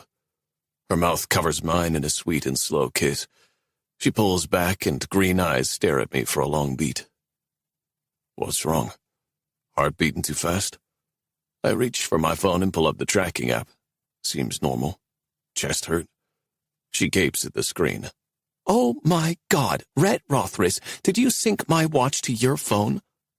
Damn right I did, Angel. I can't decide if that's serial killer creepy or sweet. Definitely sweet. I put my phone back and flip us so I'm on top. She's shaking her head but grinning at me in that way that makes my heart feel all fluttery. I love you. I love you too, Angel. I hop up and lock my bedroom door. Afraid someone is going to walk in on us? No, I'm afraid I'm going to be murdered in my sleep. Her sweet laughter fills the room. I'll save you, baby. She has no idea how much she already has. Friday night, we head over to Kate's house for Sienna's party. I don't think Adam had to do much convincing to get all the guys here. Sienna said free keg, and they all perked right up. My girl is looking extra fine in a short skirt that I intend to have my head under before the end of the night. Did you tell your parents? I ask as we walk up the sidewalk toward the house. Yep. My dad was a little bummed, but I promised him that if I failed miserably, I'd reconsider working at his company. You won't fail. Dakota took a bunch of photos and videos of Sienna doing yoga, and it blew up. There's this one where she's doing some pose on the ice, and it is fire. She's working on making a paid site where users can gain membership to online classes and uploaded videos. I'm excited for her. I'm also excited that I was able to convince her she could do that just as easily living with me. I have a surprise. Sienna stops short of the door. But you hate surprises. This is a good one, I promise. She pulls me through the house to the backyard. My teammates are all standing around in their jerseys. And damn, there's a lot of people here. People really do follow wherever we go. Surprise! I don't understand. I thought this was a party for you. It is, kind of. They wanted to throw me a party, and I figured out a way to celebrate both of us. I know things are still hard, but you have a lot to celebrate, too. You won a national championship, and you have a great job lined up. Plus, you got me. She pulls a wad of blue material from her purse and holds it up. It's my hockey jersey, or a really good replica. How'd you pull this off? I ask, pulling my jersey down over my head. Man, I never thought I'd get to wear it again. I swear I've got goosebumps. A mischievous grin pulls at her lips. I can't say, but if they aren't returned by noon tomorrow, I might not graduate. You're incredible. Thank you. You haven't seen the best part? She steps back and picks up a confetti cannon. A deep chuckle rumbles from my chest. Swiping it from her, I fire it into the air above us. It rains down as I kiss her. Now this feels like something worth celebrating. Epilogue. Sienna. The girl sitting in front of me shoots me a glare and plugs her right ear. I keep right on screaming, though, as Rhett walks across the stage with his diploma. He catches my eye and holds it up. I do the same. We did it. He comes down the side aisle, and I abandon my seat to meet him at the back of the gymnasium. I leap into his arms, tassels dangling between us. We graduated. Thank fuck. He picks me up and twirls. Ready to party, Angel? We have an early dinner with our parents. Our fathers have become best buds overnight. They both love their time on the lake, football, and their families. And I think our mothers have planned a vacation together this summer. Good thing I don't plan on getting rid of you anytime soon, Rhett whispers in my ear. because our families would be devastated. Get rid of me? I rest my hand high up on his thigh, dangerously close to his balls, and squeeze. I said I don't plan on getting rid of you anytime soon. Maybe I plan on getting rid of you. Oh, no. You're stuck with me for at least the next year. I smile at the mention of our lease agreement. I still can't believe it. We found the cutest condo not too far from his family's rink, and it has a lake view that is going to be amazing for recording yoga videos until I get a studio of my own. I can't believe this is my life. Can we steal Allison for the night? I ask as we're hugging our families goodbye. I promise to return her before you need to leave for the airport in the morning. No drinking, my father says immediately, like my master plan was to take my 15-year-old sister out and get her plastered. Cleaning up puke is not on the agenda tonight. We head straight to the arena. What are we doing here? Allison asks as I hold open the door for her. Our friends are waiting in the tunnel. Allison goes a little starry-eyed when she sees all the guys in their skates with sticks. We're going to play a little hockey, I tell her and loop my arm through hers. You're on my team. Seriously? Her voice squeaks. Seriously. Mav steps forward and hands her a stick. Let's see if we can find you some skates in the equipment closet. The rest of us walk out onto the ice. Reagan's clutching Adam's hand, and Dakota is holding her arms out, yelling at anyone that gets within 3 feet of her. I've got this, she demands. Just give me a second. I'm going to miss this, I say, watching our friends as Rhett and I skate together, holding hands. Me too. It hit me when we stepped out here. I'm never going to play another game of hockey. He looks up into the empty stands. I mean, I knew it. It's been more than a month since our last game, but it finally hit me. In the weeks since Rhett's been back at Valley, there have been times he's battled his emotions. Sometimes he'll take my hand or hug me a little tighter, and I know that he's struggling a little more in those moments. And I'm just there. Right now it's my turn to be the rock, but I know there will be times I'll need him to be mine, too. When we skate around to the benches, I reach in and grab 2 hockey sticks. You'll play. You will. You've got beer league written all over you. He grins and lifts the hem of his t-shirt, showing off his 6-pack. Top tier. I hand him a stick. Plus, you'll need to keep sharp if you're going to beat me. Yeah? One brow lifts. You think you can take me, Angel? Oh, I know it. It's all in the butt. His gaze is glued to mine as I turn and stick it out and take a shot. The ding of the puck hitting the post finally makes him look up, and he lights up. Admiration burns in his eyes. It really is the best sound in the world. Or maybe it's the way he's looking at me like I'm his everything. He skates in a circle around me. Been practicing? No, I got lucky. I fist his t-shirt in my palm to drag him closer. I got really, really lucky the day Rhett collided into me. And every day since. Epilogue. Rhett. 3 years later.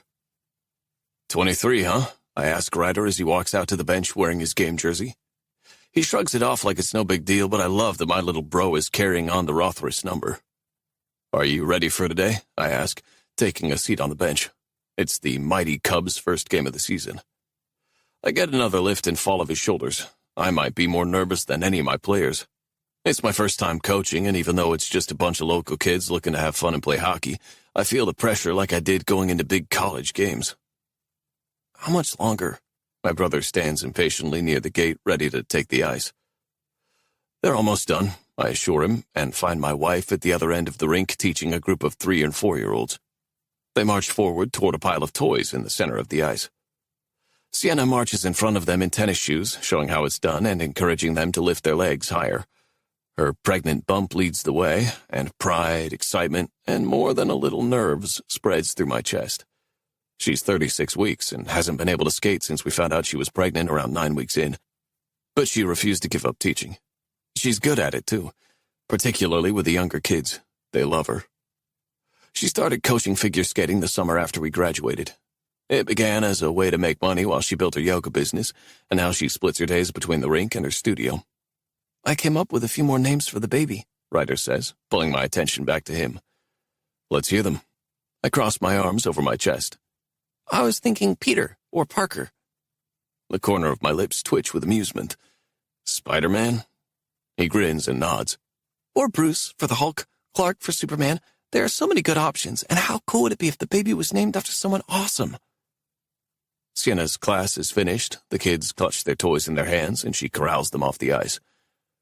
I'll run them by the boss. Okay. He stands, anxious to get out there. Cool. Stay out of the way as Dad cleans the ice, all right? I head towards Sienna as he rushes out with his hockey stick and a handful of pucks. Hey, Angel. I palm her stomach and drop a kiss on her cheek. She whimpers and places a hand on her lower back. This kid of yours is misbehaving today. Smiling, I place my other hand on her stomach. Don't worry, little angel, I'll protect you from your mom. I don't know a lot about being a dad yet, but I know this kid already has me wrapped around its finger. Only 2 more weeks until I get to meet him. Because of her heart condition, the doctor recommended a C-section. And because my girl hates surprises, she was all for having a date on the calendar. Are you staying for the game? I ask. Of course. I picked out a seat right next to the bench so I can heckle the haughty coach. I'm nervous, I admit. You're going to be great. Ryder's ready to carry you to victory. She nods her head where he's skating backward in front of the Zamboni like it's a defender. I start to yell at him to move, but our dad's grinning from the driver's seat. Good luck, coach. When the rest of our team arrives, I give the world's worst pep talk while sweating bullets, and then send them out to play. Some of these kids have been playing together since they were in preschool, which means they pick up the slack of my novice coaching. Ryder's incredible. At 8, he's already a great hockey player. By the start of the 3rd period, I've relaxed. We're up by 5, and I'm rotating my players through to give everyone a chance to play together. A tug at my elbow makes my gaze snap to the left. Sienna stands outside of the bench in the walkway to the tunnel. Angel, come to kiss the coach? I lean against the half wall and stare out at my players. I've come to steal him away, she says. It's time. Time for what? I'm still staring at the game as we talk. It's time. I give her my attention and her words sink in. It's time? She nods. Oh my gosh, it's time. My dad's right behind her and steps into the bench. He grabs my shoulder and squeezes. I've got it from here, Coach. We'll meet you at the hospital. Thank you, I rush out, taking Sienna's hand. I don't remember the drive to the hospital or getting her signed in. It isn't until they shoo me out of the room to administer the epidural that all of my worries and anxiety about being a dad and Sienna going through delivery hit me at once. I pace the hallway. My mom arrives and tries to calm me down, but I don't breathe easy until I'm back in the room. I rush to her bed and let out a shaky breath. Easy there, Dad, the nurse says as my knees buckle. Would you like to sit down? Sienna smirks, but then another contraction hits and her face contorts with the pain. No, I'm good. I take Sienna's hand and let her squeeze it until the bones feel like they'll break. I'm here, Angel. Just breathe. Her pain gives me something to focus on. I thought the epidural stopped the pain. It'll take a few minutes to kick in, the nurse says while Sienna continues to crush my fingers. When it's time, I'm given scrubs to put on over my clothes and a hairnet and little booties. I stay right by the side of her bed as they wheel her into the surgical room. She looks over to me with tears in her eyes. What's wrong? Does it still hurt? I'm ready to throw down in here until I find someone who can stop the pain. What if something goes wrong? I swallow thickly. Everything is going to be fine. What if I'm a terrible mother? No chance, Angel. I'm so scared. Distract me. I lean over her until my mouth hovers next to her ear. Then I sing. The same song I sang the first time she dragged me to a real karaoke night, and the same song I sang to her as we had our first dance at our wedding. Mr. Bryan Adams has come through for me in some clutch moments. She closes her eyes and smiles as I sing Heaven. That's exactly what she is. My heaven, my angel. Here he is, the nurse says with a soft smile as our baby cries out. We look up as they place our son on Sienna's chest briefly. He's got her dark hair, but the rest I don't make out through the tears in my eyes. My heart swells, and I feel more pride and love than I ever have. He's perfect. Sienna puts her nose to his head and inhales. I kiss her temple. Absolutely perfect. The next morning, we are bleary-eyed from lack of sleep, but deliriously happy. Mom stayed most of the night with us, but had to leave to see to the rink. Dad brings Ryder by just as the baby is waking up. He walks in with slow, hesitant steps. Do you want to meet your nephew? Sienna asks him. Dad takes a seat next to me and Ryder goes to stand next to the hospital bed. Mom wouldn't tell me what you named him. Did you go with one of my suggestions? About that. I stand and step up beside him. We talked about it, and Sienna and I decided you were right. He should be named after someone awesome. Ryder grins. Which is why we named him after you, Sienna says. Meet Ryan Rhett Rauthruss. My brother's eyes widen and his mouth pulls up into a smile. Cool. The four of us chuckle and stare at Ryan. Dad hands me a little blue teddy bear. From Corey and Cam. I take the soft, stuffed animal in my hands and feel a twinge of sadness for all the moments like this that they won't have. I've done my best to keep my promise to Carrie. I talked Cam into helping with our middle school hockey camps in the summer, and I have coffee with Corey every Sunday morning. It doesn't change anything, I get that. Somewhere along the line, my promise to look after them became a way to remember her instead. Ryder grins from ear to ear as he sits on the bed next to Sienna, and she carefully places Ryan in his arms. I can't wait to teach him to play hockey. Maybe he wants to be a figure skater. Sienna nudges him playfully. Ryder scrunches up his nose. Sienna's phone rings from the table and she lifts it with a smile. I know that smile. It's reserved for Elias.